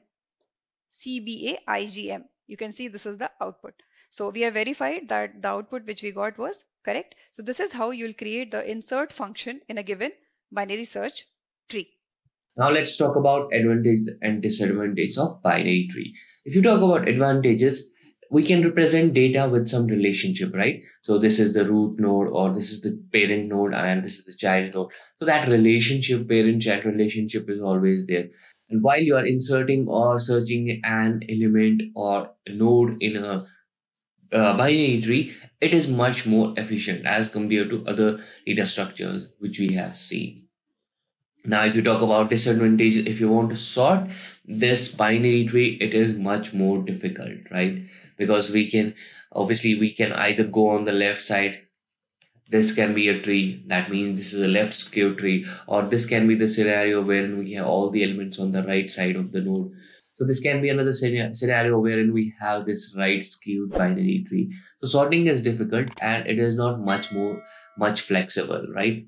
If you talk about this binary tree, we always have either the two children or one children or no children. There is no flexibility in terms of how you want to store it. Can we store another node on the with this root node? No, that is not the case, right? And we don't follow any restrictions like, okay, we always find this node. That is, if this is a root node, we always find an element which is less than this node on the left side or on the right side.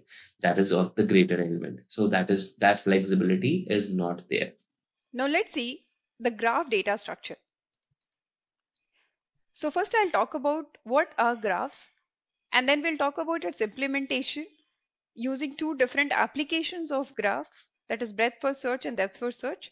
So what is graphs first? So graph is actually a concept which has been derived from the field of mathematics to computer science. Okay, and graph is used here as a data structure. Here meaning in the concept of computers and programming and computer science.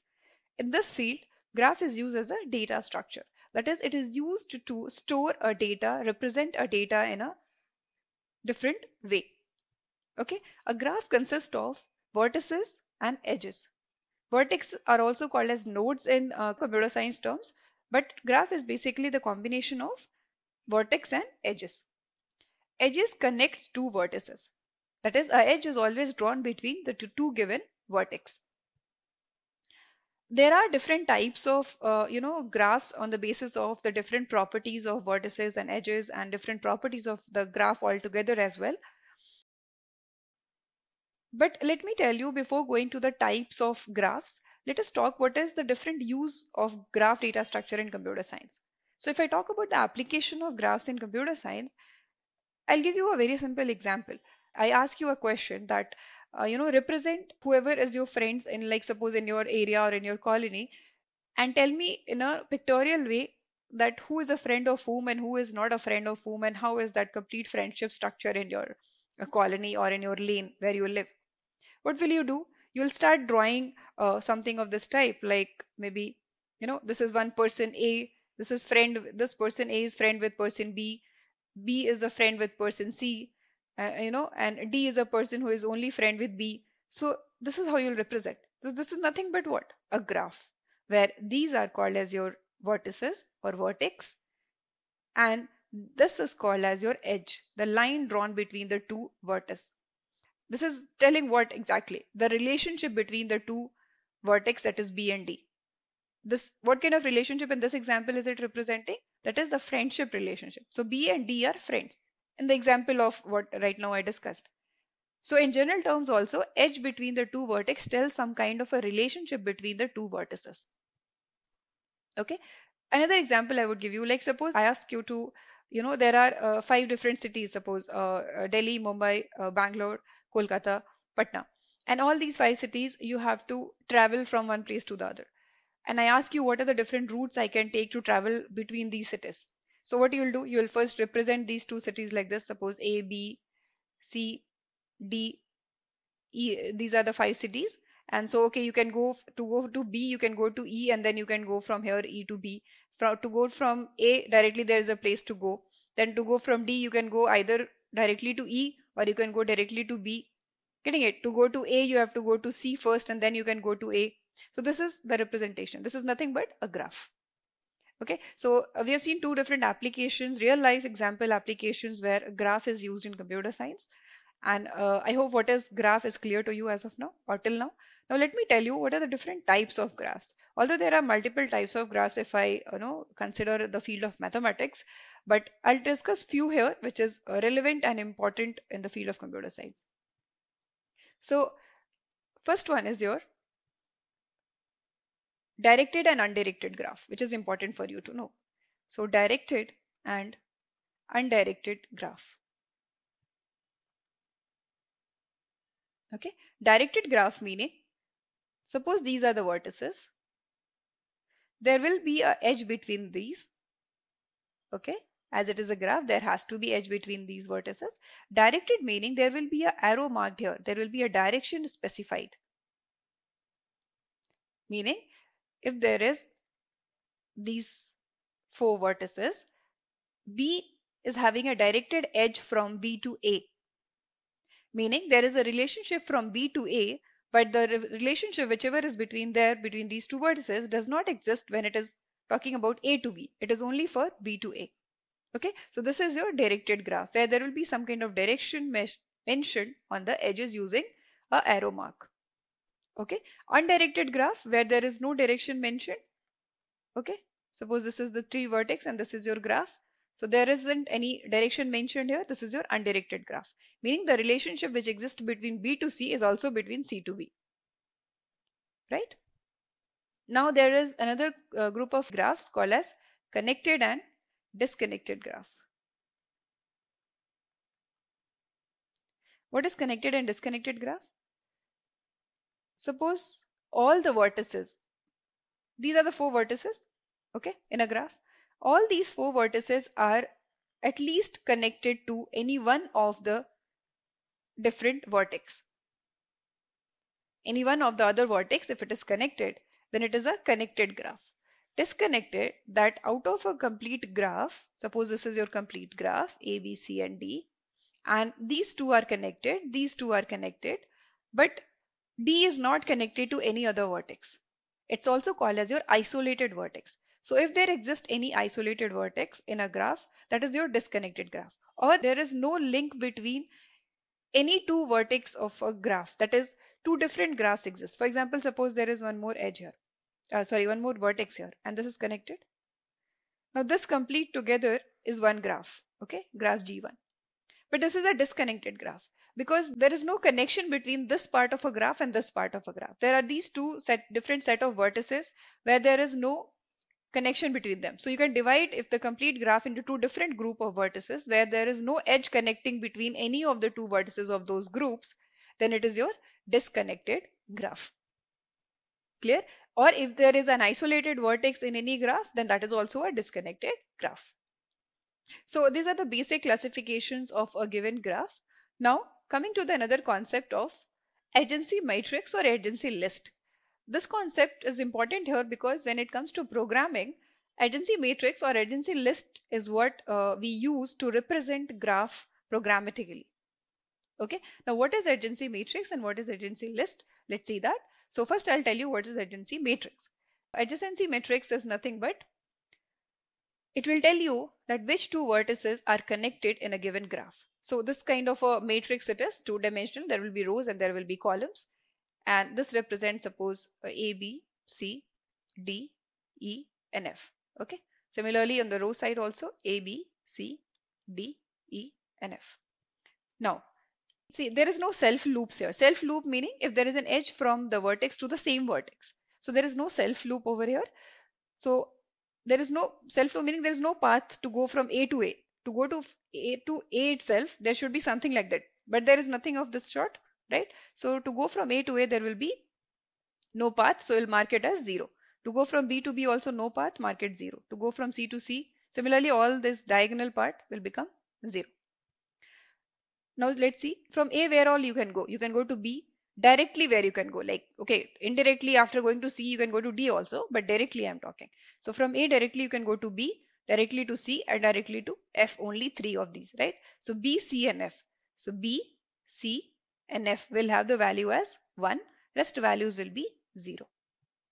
Okay, from B where all you can go either to A or to C. So A or C, rest other values will be 0. From C where all you can go. You can go to every place like A, B, D, and E directly, not indirectly. Indirectly you can go to F also, but directly there is no edge between C and F. So you can't go to F. So F will be alone 0. Rest everywhere we can traverse from C. Coming to D. From D you can go directly only to C. Rest all other places direct edge is not there between D and other edges. So D to C is only will be 1. Rest all will be 0.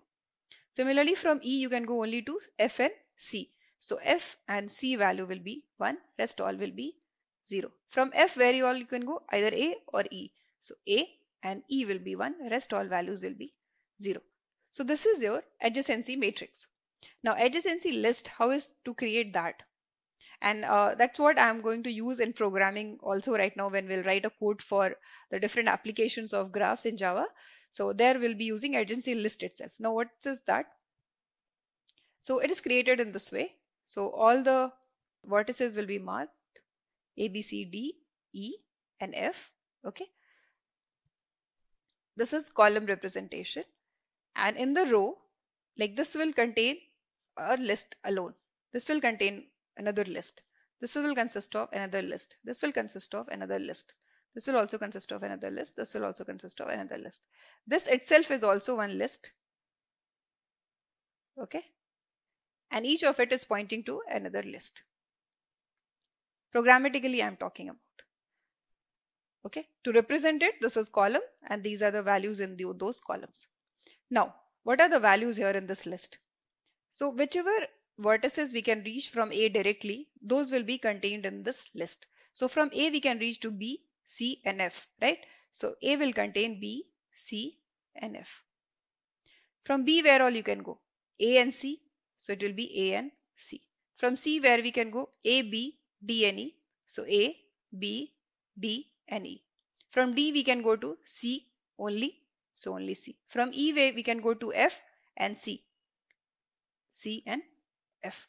From F where we can go? We can go to either A and E directly, meaning there's a direct edge connecting between F and A, F and E. So A and E. So this is your adjacency list.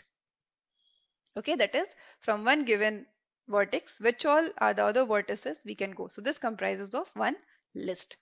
So this is your adjacency list and this is your adjacency matrix. Now let us discuss the implementation of breadth first search algorithm. But before implementing it or writing down the code in Java, let us see what is exactly this breadth first search algorithm or how it works. So it is one of the application of graphs in which we are going to traverse the nodes of a graph in a certain order. Okay, so as the name itself says, breadth first search, that is along the breadth of a graph, along the horizontal level of a graph, we are going to search the nodes one by one in each level. So BFS is your, or breadth first search is your algorithm to trace the nodes of a graph in a breadth first order. Okay, that is in a single level. First, all the nodes will be traversed, then we'll go to the next level and then next level. Now, you must be wondering whether how is the levels defined in a graph, because graph is not like a tree that you can define levels, right? So yeah, I'll tell you, if you try to visualize it like closely, you will be able to figure out that there are levels in the graph as well. So let us talk about this example itself, which is there right now here, the screen you can see. So in this, if I talk about the levels, can I consider this to be one level? This to be the another level if I talk in this order, and then this will be another level and this will be another level. Yeah. Or if I talk in this order, we can talk that this is these two A and B belongs to the same level, then F and C belongs to one level, then E and D belongs to one level. Isn't it? So you can see here that the levels, if you closely observe a graph, you can find there are different levels as well. Now, to implement breadth first search algorithm, the concept used is of queue data structure. Okay. Why I'm saying queue data structure? Before implementation, let's see how it works actually. So in that, we'll start from any one vertex. Suppose A is the source vertex to start with. So we'll start from here and go on searching along the breadth of the graph one by one. So let this be a queue. Okay.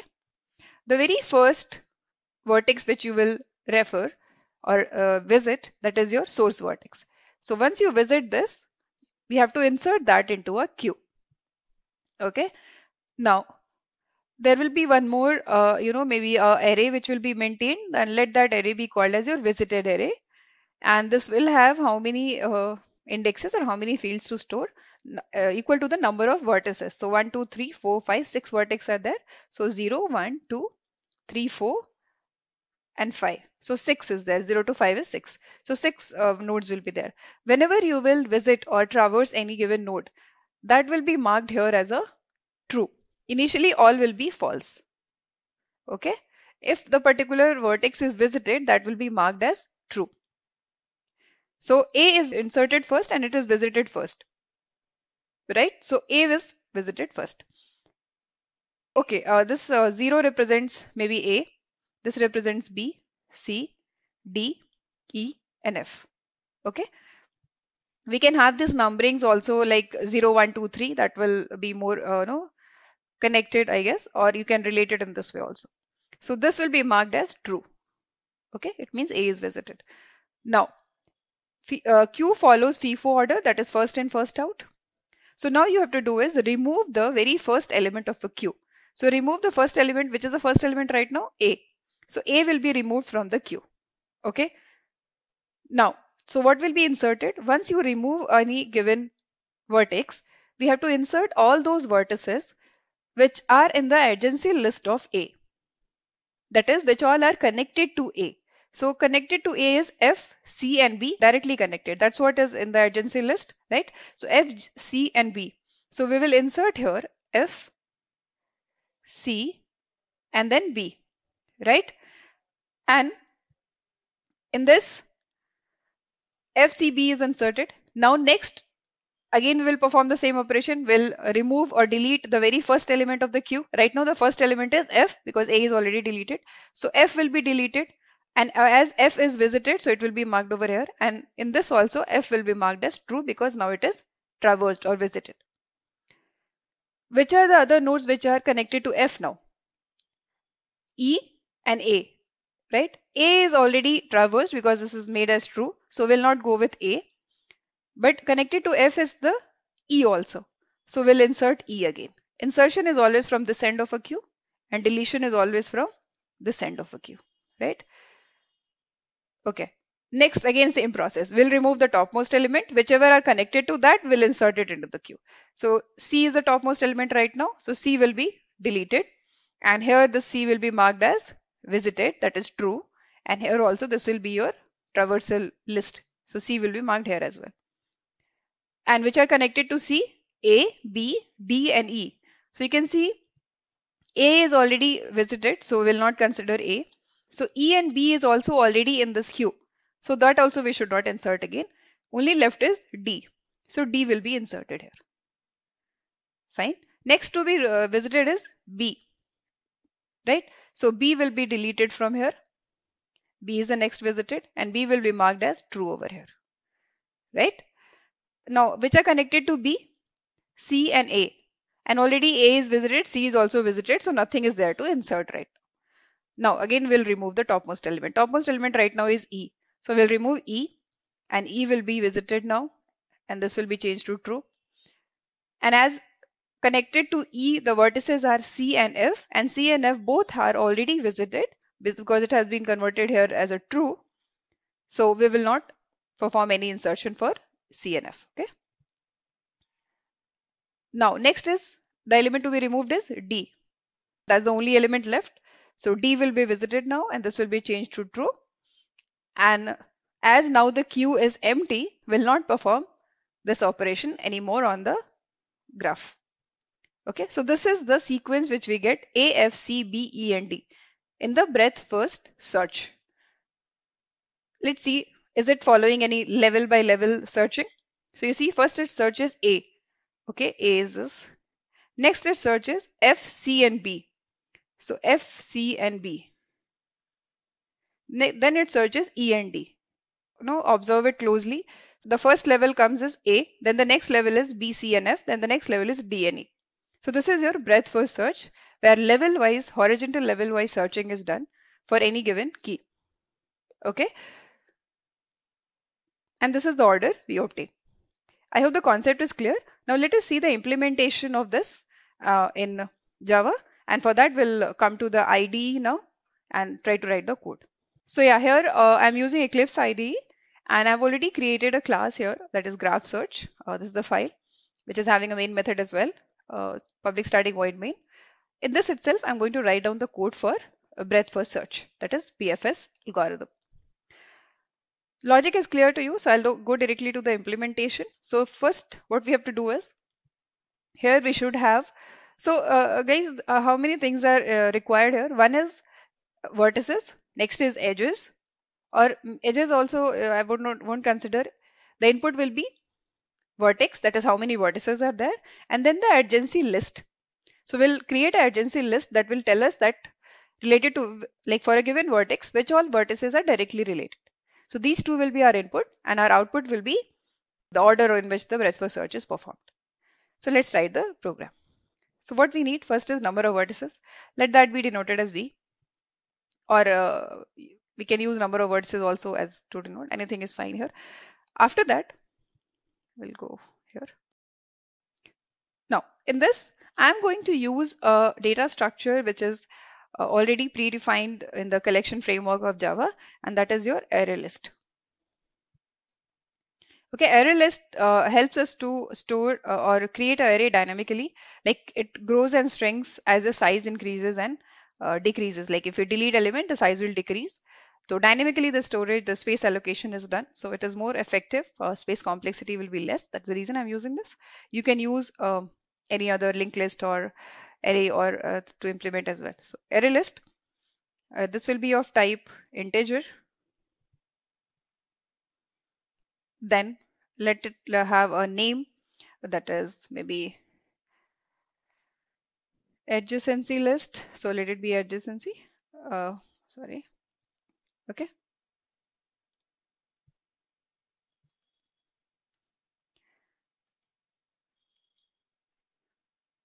You have to import this actually.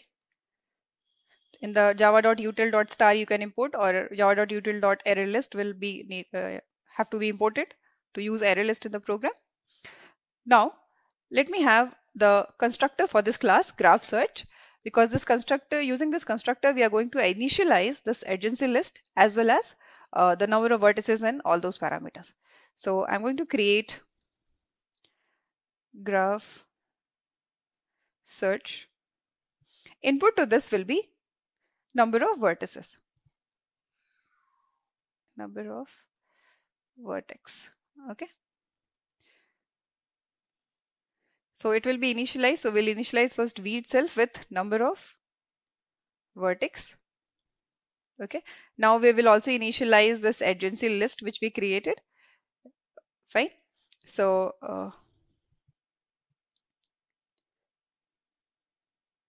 adjacency, this is equal to new array list. As we know that new keyword is used for allocating space to any object, and then this will be number of vertex. Okay, so adjacency list will have number of vertex as a column. The spelling correct? Let's check once. Edges. Okay. Let's have a small naming convention. So let it be ADJ itself. Okay. It will be easy to spell out. So yeah. Now the adjacency list is in the allocated space, and the size and all is declared. Now let's have the elements for it. So we'll need a for loop for this.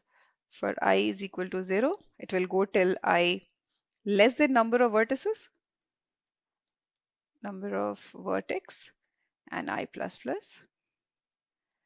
And in this we will allocate, okay, let it be ADJ itself, then I, this will be equal to new of array list.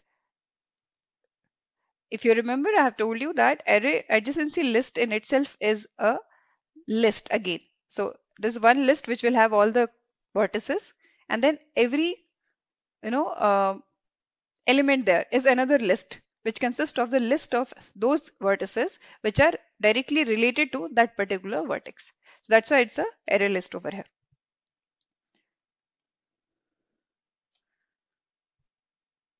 Fine. So these are the initializations which we have to do under this constructor graph search. So as this is done now, we'll come out of this, and now we have to insert those elements which are the part of adjacency list. Right? This is what I have created or initialized the adjacency list. Now let us actually insert. So for that we need a method. So void let it be edge. So I'm going to add those. Why I'm giving edge here? Because between two vertex, there is an edge, right? So that edge defines that there is a relation between these two vertices. That's why the function name I've given edge. You can give anything else as well over here. It will have two vertices, int x and int y. I'm taking integer vertices, not ABCD. It will be 0, 1, 2, 3, 4 as a numbering. It is easy to work with. That's the reason. You can have character numberings as well. And then this will be adj of x dot add y. So add is a function, inbuilt function, which I'm using here, that is defined inside this ArrayList class, and which will help to add the elements, add those vertices which are related to the vertex x. Okay, so this is your function for adding edges, or you can say creating agency list. Now let's have a function for breadth first search. Breadth first search. Okay. This will take input as your the source vertex. The first vertex you have to give as a input to this function. So let it be source vertex. So in this, now the logic will be that we have to take that vertex, insert it into a queue or any list data structure. Okay, you can use queue, array list, arrays, anything. And there should be one visited array also, which will keep mark that which all nodes are already visited, so that we should not revisit them. Right? So let's have that written over here. So first I will create that visited vertex. It should be of Boolean type because true and false is the value we have to store here.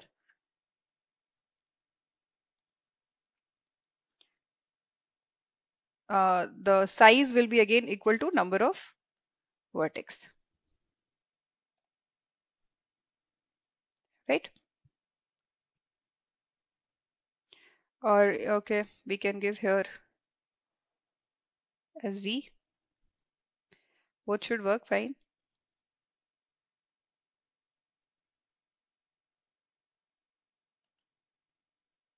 Okay, yeah, I have missed the square brackets. Fine. Now, once this is created, we'll have another list. So I'm not using queue here. I'm using list itself. You can use queue data structure as well, which will be of type integer itself. Let it be named as A1. Short names I'm going to use now. So array list again. And in this, we'll have of type integer.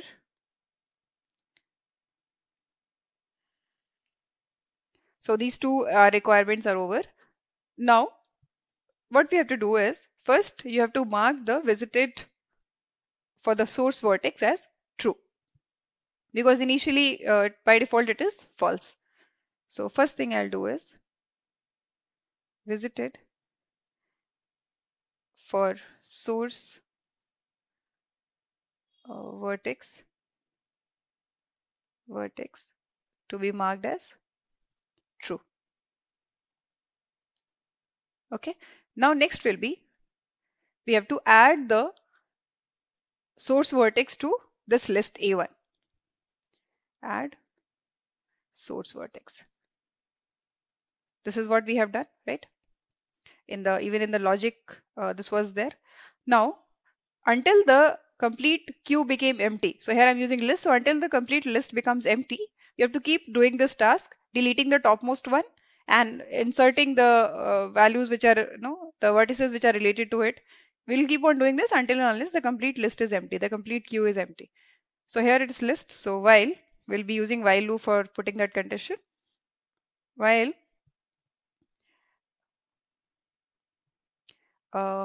let's have not even dot till when there is an element. So is empty is an inbuilt function which I'm going to use here to say that we have to perform this operation till there is some elements in the list. So is empty will tell you true or false, is it empty or not. So until unless it's not empty, we have to keep doing this. When it's empty, it will come out of the loop. So what we have to do is source vertex will be removed.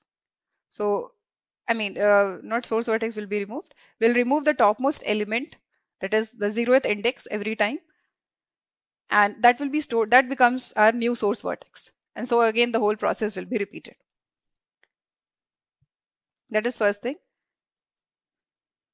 And then we have to also print this. So we'll be printing source vertex. Let's have little formatting here. I'll do here print itself. After printing it, now we have to iterate over it to check that is there some more elements or not, right? Or we have to iterate over even the adjacency list to find out which are the other vertices related to this. So we need a iterator for that. And so I'm going to use the concept of iterator over here. Iterator I maybe is equal to adj source vertex every time will be made iterable dot iterator method will be called. So it is made iterable. Then we have to import this. That's the reason it's showing error here. So yeah. Now we'll have again to iterate over what we need is while loop, right? And has next method. So while I dot has next, yeah, till when there is more elements into it, what we should do, int n is equal to I dot next.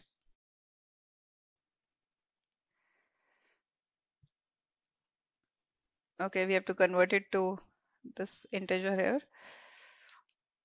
Now, we have to also check that if the particular vertex is already visited, that is, we have to check that visited array. If it is already marked as true, then we should not revisit that. That condition I'm going to write now. If not equal to visited for that particular n, then we should, if it is not visited, then in the visited of n, we should mark it as true, else it will remain false. Okay, and then add that to the list. That is a1 dot add that particular node to the a1 list. That is the array list, right? So this is what the logic was earlier as well. We have seen. So this is the complete program for breadth first search. Okay. Now let us come to the main method and just write up for calling this. So in the main method, we are going to just create an object for the class. Now what is that class? Graph search itself. So yeah, graph search. Maybe G1 is equal to new graph search. And there was a constructor right over here. If you could see, where is it here? Where you have to pass number of vertices. So let's have some graph which is having 6 vertices. And then we'll be calling all the method. We'll have first adjacency list, guys, right? So edge will call and we'll define the edges now. Okay. So let us take one example of the same graph we'll take which was there in our slide. So let's go to the slide. So yeah, this was the slide, right? This was the graph in the example here. So in this, the adjacency list will be, if I mark this as integers, because integer is what we are taking. So 0, 1, 2, 3, 4, and 5. Okay. So adjacency list will be 0 and 1. We have to insert this edge. 0 is connected to 1, 0 is connected to 2, and 0 is connected to 5. So let's insert this 0, 2, 0, 1, 0, 2, 0, 5. 0, 1,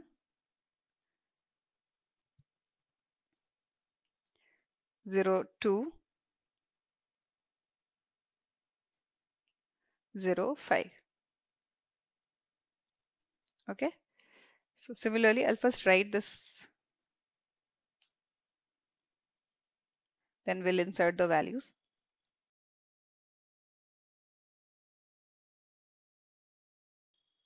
G1 dot again edge, then again edge, G1 dot edge, then again G1 dot edge, and again G1 dot edge.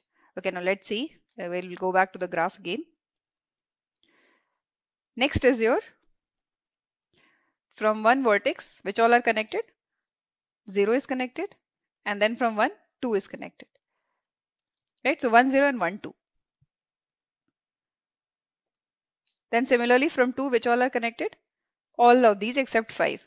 Right? So 2, 1, 2, 0, 2, 4, 2, 3, and that's it. 5 is not directly connected. Then from 3, only 2 is connected. From 4, 5 and 2 is connected. So similarly, we'll insert all the pairs. Let's see. So we'll go back here. So 0, 1, 0, 2 is done. Then there was 1. 1 was connected to only 2 of them, that is 0 and 2. Right? Now next, 2 was connected to all the others except 5. So we'll insert that. 2, 0, 2, 1, 2, 3, 2, 4. It's not connected to 5. Now 3 was connected to 2 and that's it, I guess. 3 was connected to only 1. Then we'll have again some few more edges.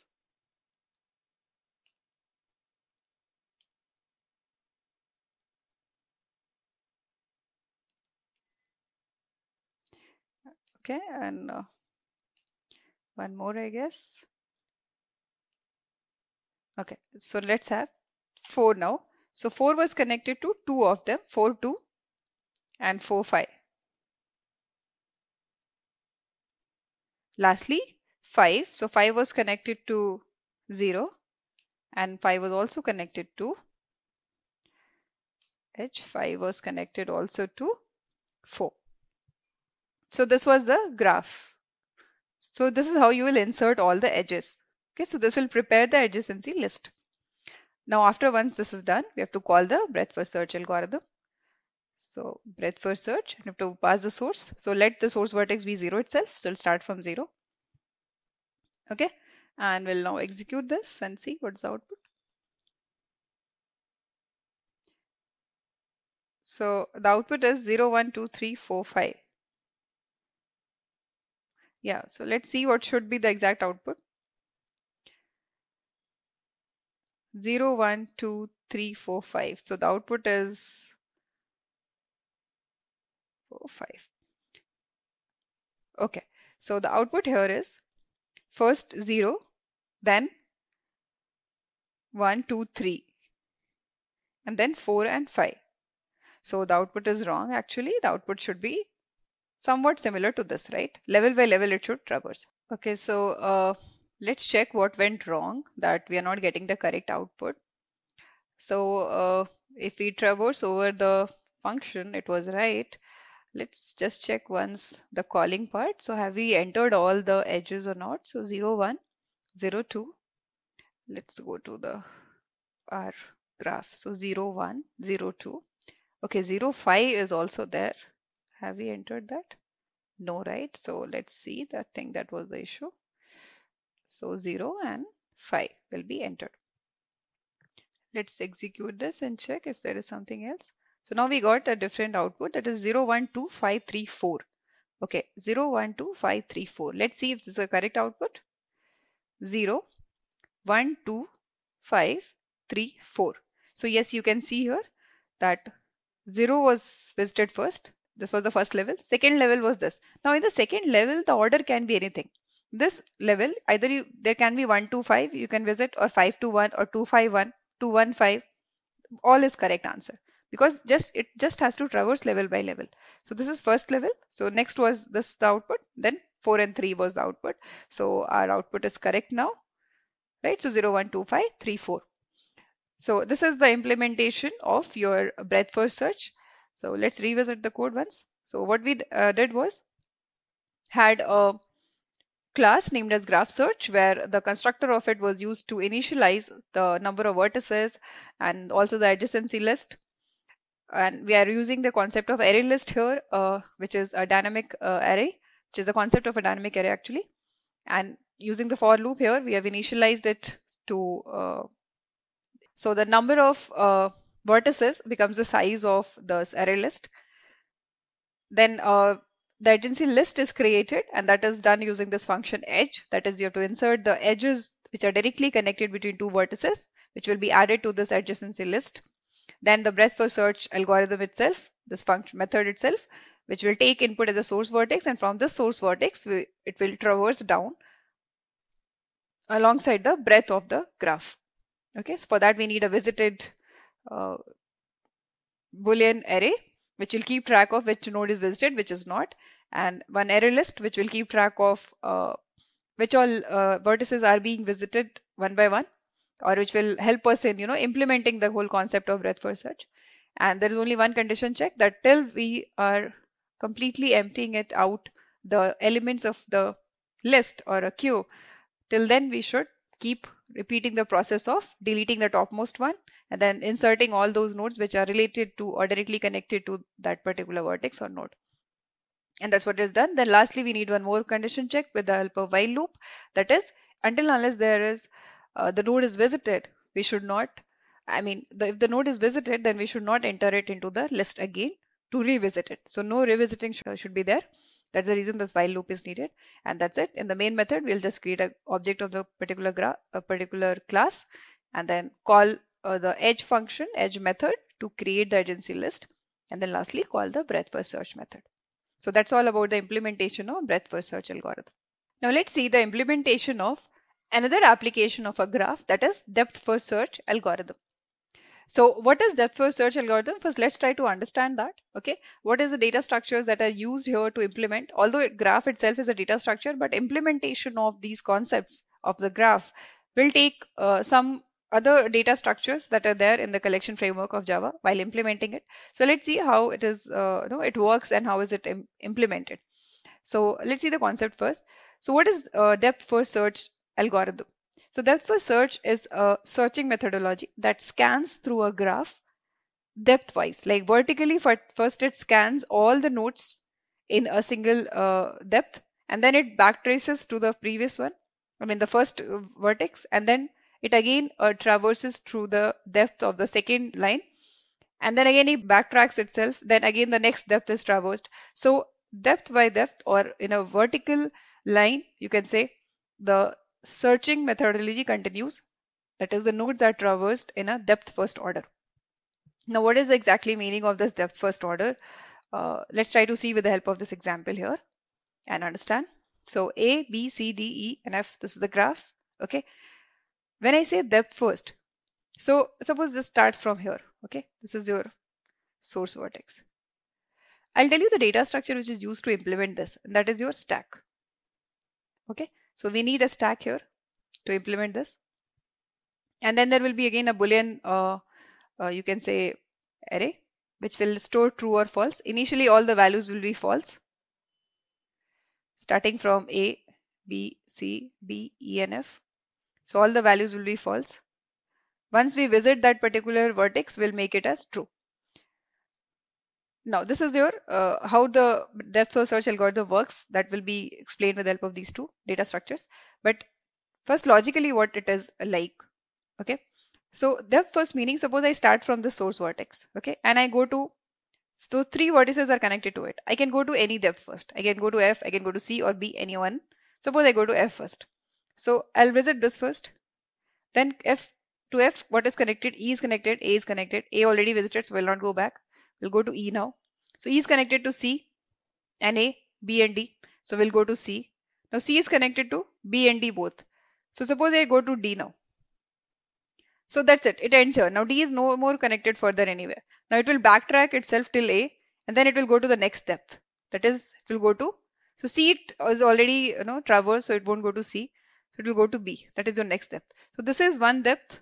One line vertically down till the end of the graph, and then backtracking it to the first vertex, and then again going to the next depth. So this is what depth first search is about. If suppose I would have gone to B first, then it would have gone to this depth first till wherever it goes till the end. And then it will backtrack itself to the source vertex until then it will go to the next one. Got it? Now it's easy to understand like this when a graph is in front of you, but we have to write a program for it, right? So to write a code for it, you need to understand it in a different way. And that is, we'll be using stack over here. So what we do is that we pick up the source vertex first and insert the first vertex, that is source vertex, into it. Okay. This also what we'll do is we'll remove the topmost element in the stack. Okay. And then insert all those which are connected to that particular topmost vertex. Fine. As we know that stack, we can insert also from here and we have to delete also from the top itself. So this is what will be following the pattern. So first A is there. Now first we'll delete the topmost element. Right now only one is there, that is A. We'll delete this. Okay. And we'll mark this A to be visited, that is true. And A will be our first element to be traversed or searched. Now connected to A are which all? F, C and B. So you can insert this in any order. That is not important. So B, C and F, suppose I inserted. Now next element to be deleted will be F, because we delete from the topmost. So okay, F will be deleted. F will be marked as true over here and F will be placed over here as well. Okay. Now which are connected to F? E and A. A is already visited, so we'll not insert A again. Next is E. So we'll insert E into the stack. So our stack is going to look like something like this. B, C and uh, E. E will be inserted. Right. Now we'll delete again the topmost element. Topmost element is E. So E will be deleted and E will be marked here as true. It will be deleted from here. Now which all are connected to E? Which all vertices are connected to E? C is connected. F already is visited, so no need to go there. C is connected. C is already there in the stack. So this also one condition check is that you have to check the stack also. If it is already there, then no need to insert it again. So C is already there, so we will not insert it again. Let it be like this. Now again we'll delete the first topmost element in the stack, that is C. So C will be deleted. C will be marked as true and it will be the next element to be searched. Now which are connected to C? D is connected to C. B is also connected to C. B is already inserted there. So D we will insert it again in the stack. So we'll insert D. Okay. Now we'll delete again the first topmost element, that is D. So D will be deleted and D will be marked here also as a true, that is it is visited now. Which all are connected to D? Nothing is left to be connected to to be inserted to stack because D is connected to C and C is already visited, so no need to insert it again. So will not perform any insertion here. Now next element to be deleted from stack is B. So B will be deleted. B will be marked true here, that it is visited, and B will be the next element to be searched. So this is the sequence we got. And as you can see, now the stack is empty. So until unless the stack is empty, you have to perform this operation. Once it is empty, no need to perform this operation again. We can stop there.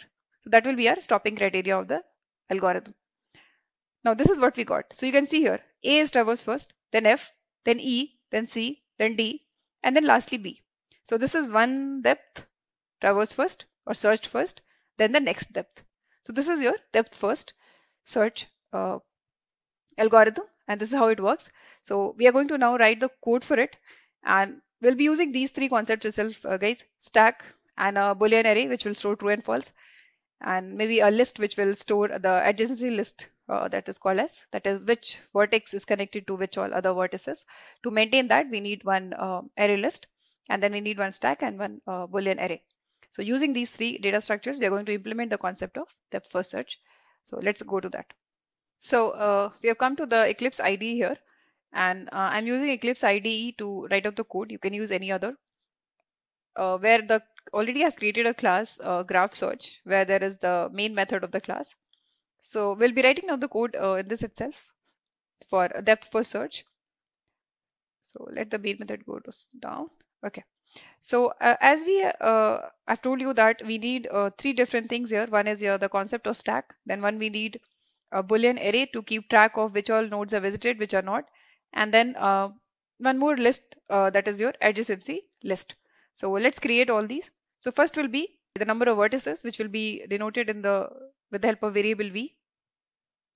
Then we'll have a array list, which is of type integer. This is will be maintaining the adjacency list.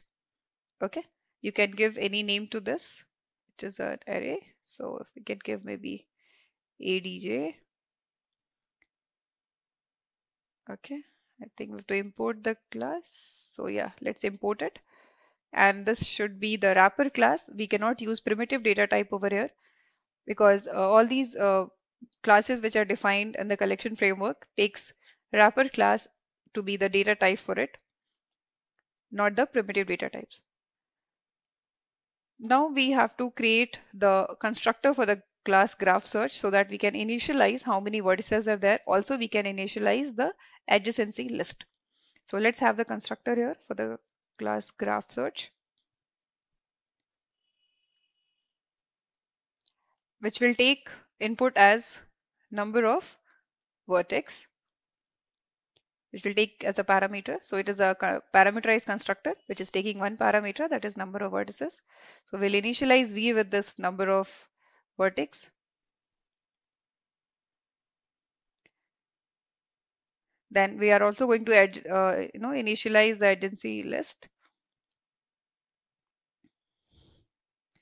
new array list, number of vertex will be its size. Okay, this will be a square bracket here. So yeah, this is done. Now let's create the structure for the adjacency list. Like we created an array list where all the vertices are there, but each vertex should be connected to a list that is called as adjacency list, to which that will represent that that particular vertex is connected to which all other vertices. So that's what I'm going to do here. That is int I is equal to 0, and then I should be less than here number of vertices, and it will go till I plus plus. And then here I am going to initialize this. This is equal to new array list.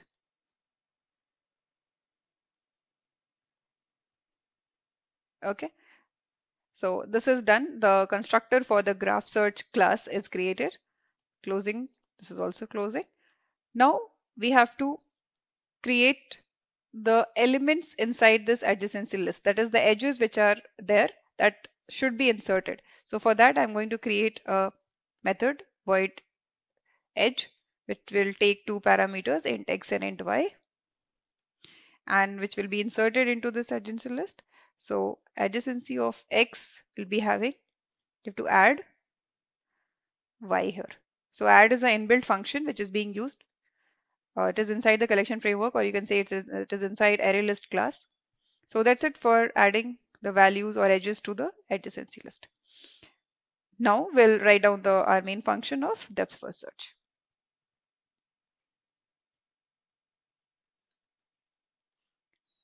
Okay, it will take input the first source vertex.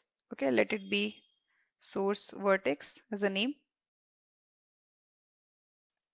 Now, in this, the logic is we have to use stack, we have to use Boolean array. So let's define first all those whichever is needed. So Boolean array, maybe the name will be suppose visited. Okay, the size will be equal to your number of vertices. We need a stack now. So how to create a stack? We have to use inbuilt stack class and create an object for this. Okay, let it be S1, which is equal to new stack.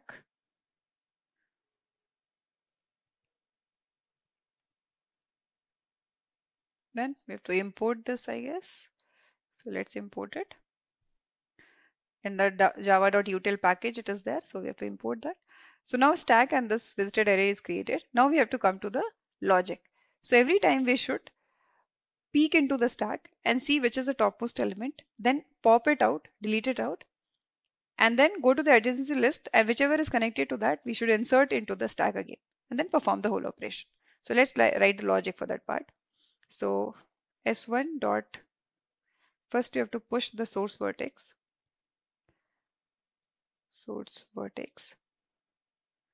Okay, and also change its value in the visited to true, because initially it will be false. Okay, let this be represented also as a node.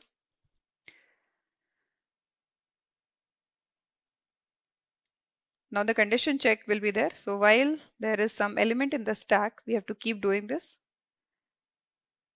Okay, it should be s1 dot empty. Yeah, so empty is a function which we are going to use. So till the stack is not empty, we should keep continuing and doing the process of deleting. So that will be s1 dot pop. Okay. But before this, what we should pop? So for that, you have to peek into the stack, right? So your source vertex will become now whatever you peek into the stack, right? And then you should pop out the topmost element.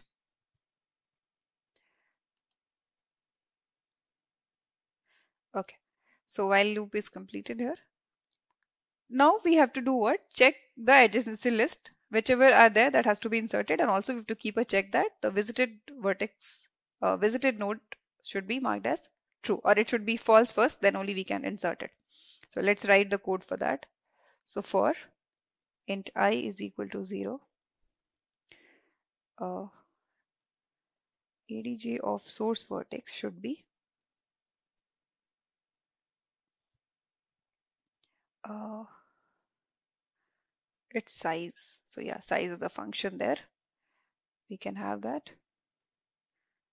till the size of it, like complete list you should scan. Okay, should be I less than.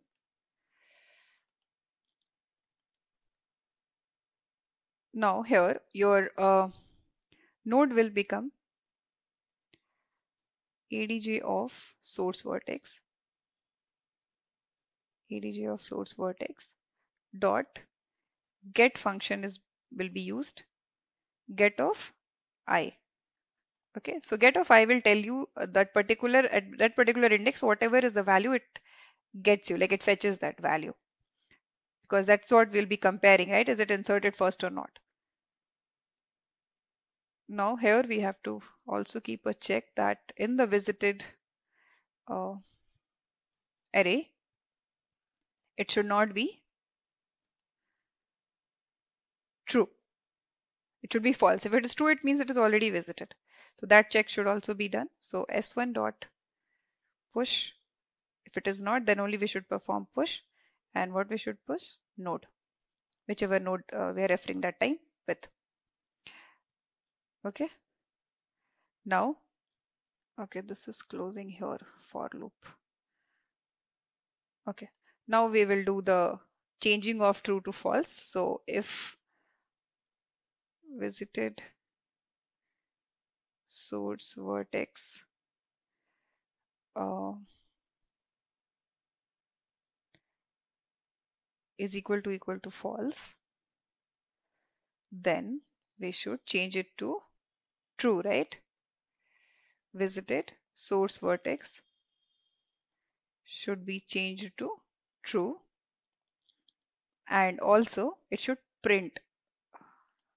Nowhere we are printing, so let's print it here.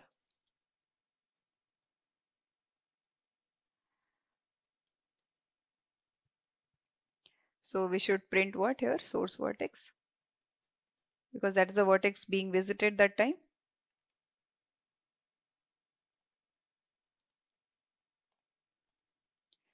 Okay, and we'll change it to true.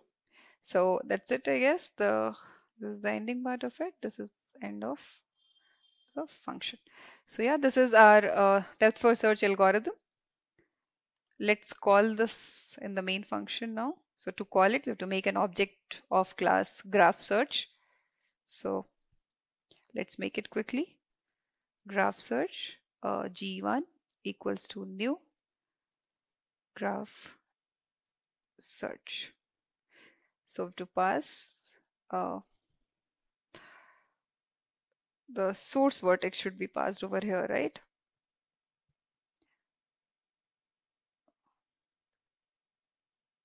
Okay, no, the size of it. So size, let's take the same example which we have to taken for the explanation. So in the explanation, if we go, You can see this is the graph. So it is connected to A to B, A to C, A to F. So we'll insert all these values here. So let's call G1 dot edge, G1 dot edge.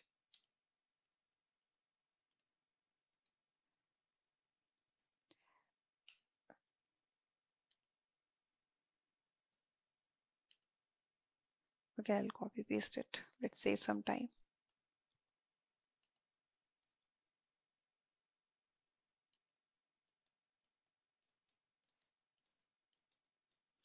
So how many edges are there?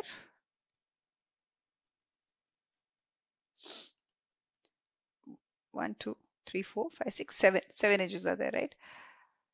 Okay, let's go back. We have inserted so many. Okay, let's insert the values of it and see. So 0 is connected to 1, 0 was connected to 2. Then 1 was connected to all except 5, you remember, right? So 1 is connected to 0, 1 is connected to 2, 1 is connected to 3, 1 is connected to 4. So yeah, let's see. I think 2 was connected here. So yeah, if I represent this with numbers like 0, 1, 2, 3, so it will be something like this. This will be 0, 1, 2, 3, 4, 5. So 2 is connected to all except 5. 1 is connected only to 0 and 2. 1 is connected only to 0 and 2. Okay, my mistake. 2, 2, then 3, and then 4, again 4, then 5, and again 5. So yeah, these are the number of, so 1 is connected to 1, 0 and 2. 2 is connected to 1, 0, 3, 4. 3 is connected to, I think, only 1, which was 2. 4 is connected to, let's check, guys. 4 is connected to 5 and 2, and 5 is connected to 0 and 4. Okay. So 4 is connected to 2 and 5. 5 is connected to 0 and 4. I hope this is right. Okay. Let's call the function g1 dot depth first search and pass 0th index there. Let's have one print statement as well here, stating that result of depth first search. Okay.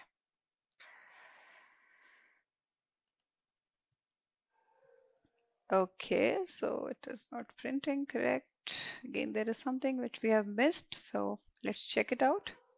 Okay, so as we are checking what went wrong,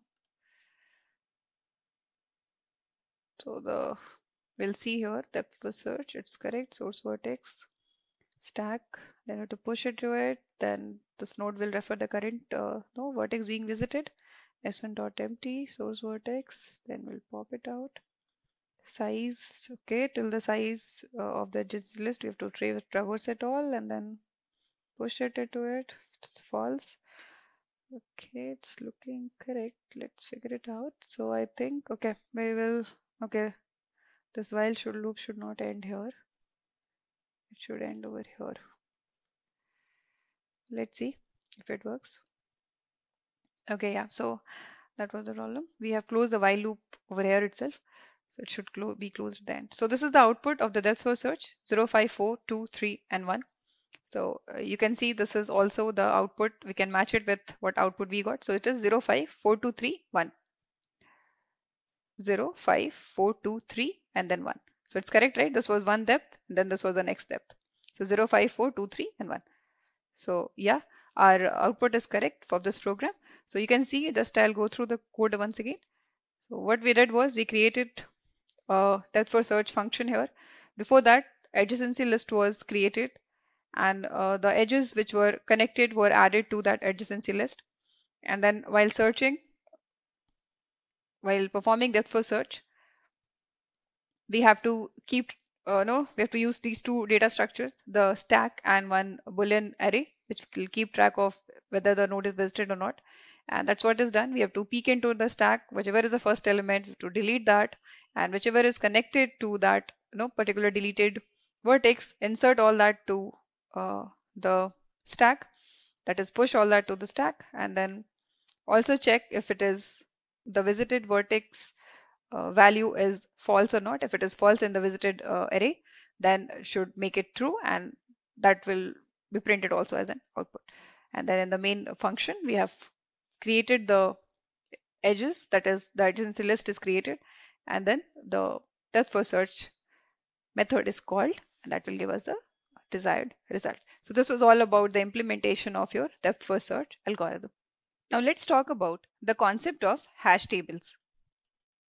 So what is hash table?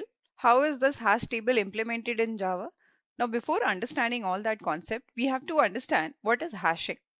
So because hashing is a concept which is being utilized when we talk about implementation or no, coding of hash tables or hash map and so on. So what is hashing? So hashing is a black box technique in which if you pass a key, the key can be anything, a number or a string. If you pass a key to that black box function, the output will be a code that is called as your hash code. Okay. Now, why this input and why this output? What is the whole concept? Why is it required first of all? Okay. So let me explain you. So suppose I'm talking about a function. Okay. Let this be represented as h of x. Fine. Now, this will pass a key. Okay, this key can be a string, it can be an integer, it can be anything, any number or a sequence of characters, anything. Okay, output will be a code, also called as your hash code. Okay, now what does this hash code is used for? So hash code tells the position where that particular key is going to be stored at the backend in the computer system. Okay, for example, suppose there are these many, this is your array you can assume, or this is the space which is there where your data will be stored. Fine. Suppose the data example I'll take is of a student. Okay, so a student will have its name, will have its roll number. Okay, now this data has to be stored somewhere. When we talk about the storage in RAM, that is a temporary storage, right? So when we talk about storage in RAM, this is how the storage is structured. So suppose this data about a student who has a name and a roll number has to be stored somewhere. Okay. Now that data or that name of a student, suppose, is a key. Okay. That key will be passed to this hashing function or hash function. And the output will be a code. That code will be nothing but that position in the storage area where that particular data of a student will be stored. That name or roll number of a student will be stored. Okay, suppose the key or the name of a student is something called as maybe ABC. Let the student name be ABC. So ABC will be the key which will be given to this hash function, and output will be a code. This code is, suppose, for ABC key is your 4. Okay, so starting from 0, 1, 2, 3, 4, and suppose there are more numbers, more storage space here, 4, 5, 6, and so on. So at fourth location, we'll store the data of the student ABC. Getting it? Next, suppose there is some other another student or whose name is maybe Priya. Okay, so Priya name will be this key. It is a key here. It will be passed to this hash function, and the code or the output which we get out of this hash function is suppose 2.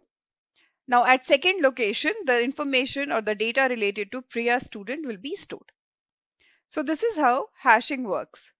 Okay, this whole concept of finding a code out of a given key. That key can be anything, either a string or either an integer value. Like in this example, it was a name. So for the Priya name, the code was, or the output of this hash function was 2, and we stored there. So this is the complete concept of hashing. Okay, so you can say it is a one-way function, meaning if you provide a key, it produces a code or a hash value. Okay, but if you provide a hash value, it won't produce a key. right? Now, what is this function? So this function is designed in various ways. This function can be like as simple as picking the last character of a string and converting it to its ASCII value, and that ASCII value becomes the index or the hash code. Okay, or it can be as complex as some mathematical calculation over the ASCII values of a given string. So we are not no bothered about what this hash function is going to be, although the complete hashing concept depends on this hash function itself. The more better and well structured your hash function is, that good the complete hashing technique will be. Why I'm saying that? Because a good hashing technique is only that where there is minimal collision. Now, what is this collision? So we'll take this example again and see. So the same hashing function, I'm going to take another example. Okay. Now, let's see here. Suppose there is a student called by the name of Priya. Okay. Then another student is there by the name of maybe Pooja. Then there is another student maybe by the name of, you can say, what, Rohit. Fine. Now, we have to store these three data or three names of a given student into the storage space. Now, Priya will be passed to this hash function as a key. Okay, it will produce a hash code. Suppose it produces the hash code as 2. So this Priya will be stored at location 2. Then there is another student named as Pooja. It will be passed as a in the hash function, and it will produce the hash code to be suppose 4.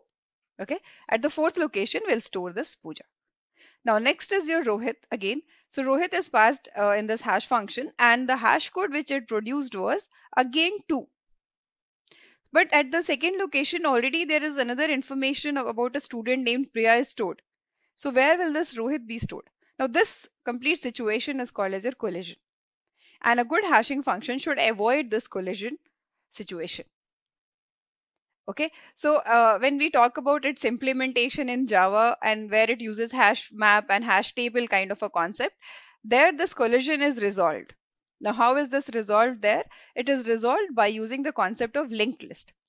It means what? Like, suppose the second student here, Rohit, also had a hash code of 2, but 2 was already occupied by another student information, that is Priya. So what will happen? There will be a pointer to from this place, that is second index, to another node. Okay, and this node will be having the information. This is a node of a linked list. Okay, and this node will be having the information of a student Rohit. This will also be like one node of a linked list. Okay, which will have the value, that is Priya, the name of the student, and the address to the location where this node is. Like how in linked list it is. Every node of a linked list stores a data and a pointer to the next node, right? Similarly here, the data will be the student name Priya, and then address to the next node, that is this node where the Rohit information is stored. Getting it? So this is how collision is resolved. So there are multiple techniques to design this hashing function. Then there are multiple techniques also to resolve the collision whenever it happens. So one of the way I told you is by using the concept of linked list. So all those keys which are mapped to the same location are linked with the concept of linked list or linked as a nodes. Okay, but we always try to have a hashing function which has minimalistic collision, and that's a good hashing concept or a good hashing technique. Now we'll talk about what are those ways in using which we can implement these concepts of hashing and how it works when it comes to Java programming language. Now let's talk about the implementation of the concept of hashing in Java programming.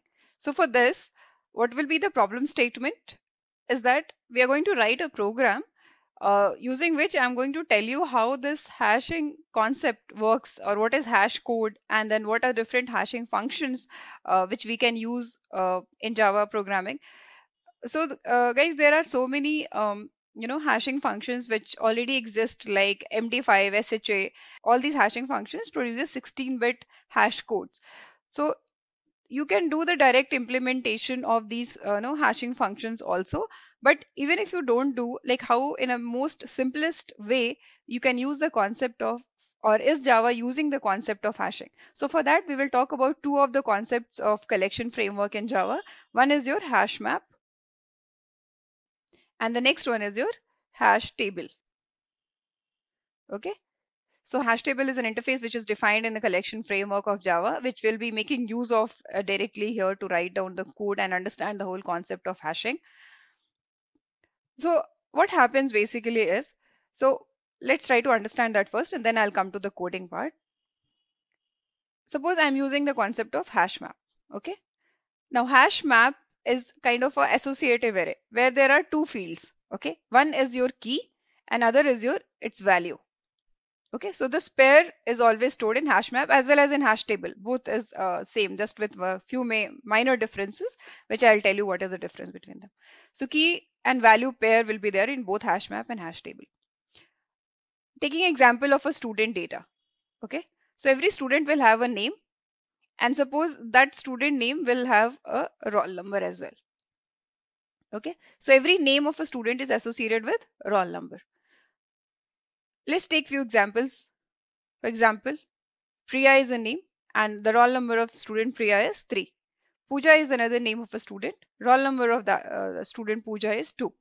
Then Rohit is another student whose roll number is suppose 6. Okay. Now, how hashing works here. So what happens is when we create a hash map and store these values there, backend what happens is that this particular key, that is Priya is a key here, Pooja is a key here, Rohit is a key here, and these are the associated values with that. Okay, so for the key Priya, this Priya will be passed to the hashing function, which is an inbuilt hashing function when we use the concept of hash map and hash table. In fact, for every other objects which we create of the wrapper class in Java, there is a hash code. I'll show you the implementation or whatever I said right now in the IDE also. But try to understand first here the concept, the logic. That is, the student Priya is passed in the hashing function and it generates a hash code. Okay, and suppose this hash code is generally a very lengthier one, like it will have 10 digits or 11 digits or something like that. So which is you can do modulus operator on this and reduce it to a smaller number also, like suppose mod 10 I do, then I'll get one single value, right, of as a hash code. So you can do that, but normally, like by default, a longer 10 digit or 9 digits or 11 digits, some this kind of a hash value is generated. Okay, and depending on that hash value, suppose the hash value, and after doing mod operator or reducing it to a smaller size, I get a value of maybe 20. Excuse me. Okay, maybe 20. So in that case, this what will happen that at the backend at location starting from 0 somewhere at location 20, this information Priya and its roll number, the other value also, that is 3, both of these will be stored, Priya and 3. Getting it? Similarly, for the key Pooja, only as key will be Pooja here, the name of the student, which will be passed to the hashing function, and hash code, one hash code will be generated. And that hash code, suppose generated is maybe 25. So at 25th location, okay, the information about the key Pooja and its associated value, that is your roll number, both will be stored there. So Pooja and associated roll number, that is 2, will be stored there. Getting it? So this is how the hashing concept or hash code concept is being used by these two um, collection frameworks or the concepts of collections of Java. Now let's see the implementation or coding part of it, and let's go to the IDE now. Okay, so here you can see I have already created a class named as hash, and there is a main method public static void main here. So now let's go to directly seeing how the concept of hash code actually works in real scenario. So for that, I'm going to create a hash map. Okay, so hash map, as I said, it takes two value, the key and the value of the other element. That is the example we saw, name and the roll number, right? So two values will be there. So similarly, you have to provide the data type also for those two values. So if I take name and roll number, the same example, continuing further as implementation, then name will be a string value and the roll number will be an integer. So let's take a string and then integer. Okay. After that, we should give a name to this hash map. Let that name be student. Okay. Then new keyword, which is equal to new keyword, which is used for allocation or creation of an object or allocation of space basically for the student hash map. So okay. new keyword, and then again hash map, and then again you have to provide the data types which we have already provided, that is string and integer, and then round brackets and colon. That's it. Okay, it's showing some error. Let's see. I think you have to import it. So yeah, let's import this hash map. Okay, so hash map is declared here now, or created here basically. Now let's add the student information, that is its name and roll number. So to do that, we use a concept of, or we use a method that is called as put method. And how it is called? So let's see, student dot put, and in the bracket you have to provide two values. First will be your name, that is maybe your, let's take Priya as a name, and let its roll number be, this will be a integer value, so 3. Okay, so I'll just copy paste this again and again just to save time, guys. So if you put here 3 students, suppose I'm going to put, so Priya, Pooja, okay, Rohit, okay, these are not my friends, just simply I have taken the names, and suppose 7. Okay, now to get the information, like, okay, I have stored it, now let's check has it been stored correctly. So if you'll give a key here, it will give you the value, that is the roll number of that person, the student, as an output. To do that, how can you use, just see here, student dot uh, get. Okay, okay, we'll do one thing, let's put it under the for loop so that we can use it for all. Now, again, for before putting it in the for loop, there are two ways by which you can iterate over a given hash map. Let me tell you both of that. So two ways are there by which you can iterate over a hash map. Okay, one is by simply using the concept of set, and other is by using the concept of entry concept. And that, what is that, I'll tell you. So first, let's see the concept of set. Okay, so what will do is we'll create a set here which is of type string. So all these data of the hash set will be converted as a type of set. So let's create a set first here. Okay, and to do that, we use set class and then string, the data type for that, and then any name you can give. I've given data as a name of the variable of that set variable. So data on, and then we can call student dot key set. Okay, so I'm going to make the student hash map as a set of data or a set of keys. Okay, think we have to import this also. Okay, let's import that. Now we can use for loop on this. Okay, so I'm using for each loop concept where string I for data. What I'm going to do is I'm going to print. Now here I'll use the get method. So get method, put method was used for storing the data. Similarly, get method is used for fetching the data. So get of I. So we can see here. Now let's run this code. So you can see that with respect to all these names, all these keys, we got 3, 2, and 7 as here values for them. They're all numbers. Now suppose you want both to be printed, the key as well as its value, that is the name as well as their all numbers. So for that, you can use another concept is there, which is your entry set concept. Let's see what happens there. Okay. Okay, so after this. So in this, what we'll do is we are going to create entry set. Okay, and this takes map dot entry, and the data type will be a string and integer, because this time we are creating in pairs, this entry set. Okay, so it will be in pairs, a string and then integer, the name and the roll number. Okay, and then let it be data 1. I just change the name of student dot entry set will be called as a function, then semicolon. Okay, this is how we create a entry set. Okay, now using this again for each loop on this entry set, we are going to iterate over the given hash map. So for again, but here the there you'd see that data type was string, right? But here the data type will remain same, that is map.entry.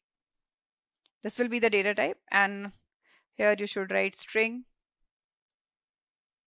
and then you should write integer I colon over data 1. Okay. So in this we are going to iterate, and then I'm going to write the same thing, that is I dot. Okay, the here function is get key.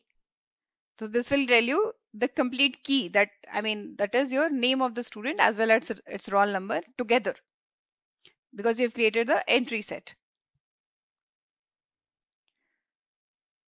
Okay, so get key will give you the key, and then you can have again I dot get. So you can see here the get key, get value, get class, three methods are there. Get key we used, which will tell you the string part of it. When get value you do, it will tell you that integer part of it. So we'll use get value. So both we can get the key and the value, that is the name and the roll number of the given student. Okay, so that's it. We'll save the file and then just let's run and check. So you can see here, this is the output of the earlier for loop, and then this is the output of the second one, that is entry set we used. So this is how we iterate over it. Now, let me here tell you where is the concept of hashing here used. Okay, although I have told you that when this particular no, set, that is the hash map, that is the name of the student and roll number is stored somewhere, first the hash code is generated for it, and then it decides the position of that particular data to be stored at the backend. Let's print here I dot hash code. So you can see here the hash code is an inbuilt function already in Java, which helps you to get to know what is the hash code generated for each of this data. So I here is nothing but the key, that is the string part here. That is the name of the student in this example. That is Priya, Pooja, and Rohit. Okay, so let's see what is the hash code generated. So guys, you can see here, okay, I will just comment out some of the lines. Okay, so that it's easy to understand the output. So you can see the output here. So it has generated the hash code. First one is for Priya, the second one is for Pooja, and the third one is for Rohit. Right? So this is the hash code generated. Okay, one more thing. Okay, it's not necessary always that this is how the order will be. So let's print this for that matter and check what is exact hash code. So 3 is the roll number. So 3 is Priya itself. So its hash code is this one. Then 2, its hash code is this. And then 7, its hash code is this. So you can see how longer hash codes are generated by default. So most of the time what we do is we get, we get mod of n, and this mod of n we do, n is nothing but the total space that is there. Suppose initially we use a number of, suppose we are using arrays to decide the position.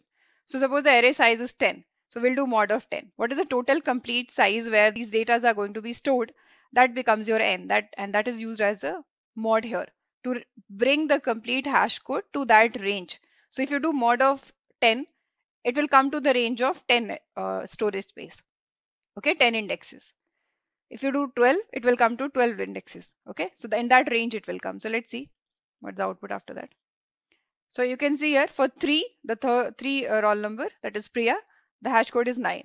For 2, the hash code is 2. For 7, hash code is 0. So you can see it is stored at that particular location ranging from 0 to 9. When you do mod of 10, it is 0 to 9. Okay, so these at the backend, what would have happened is that these particular data would have been stored at this particular indexes. So that's how the concept of hashing works inbuilt or by default in Java programming. If you can see this by the whole help of the concept of hash map, or even if you don't create hash map, like suppose directly I create a string here, a is equal to and hello suppose, and if I try to print, okay, this will be capital S, and if I try to print a dot hash code, then also you can print the hash code value. So it's always that there is a hash code generated. So this is the hash code for string A. Okay.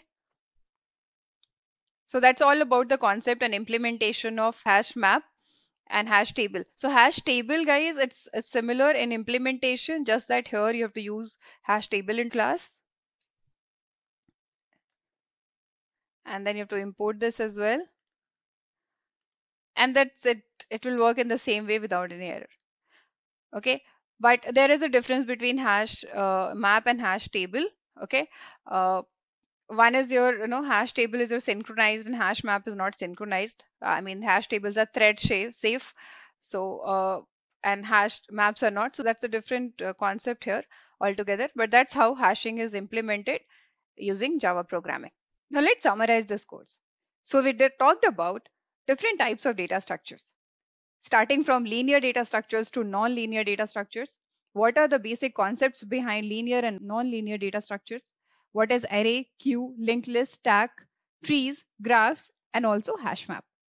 So all these data structures was discussed along with their implementation using Java programming.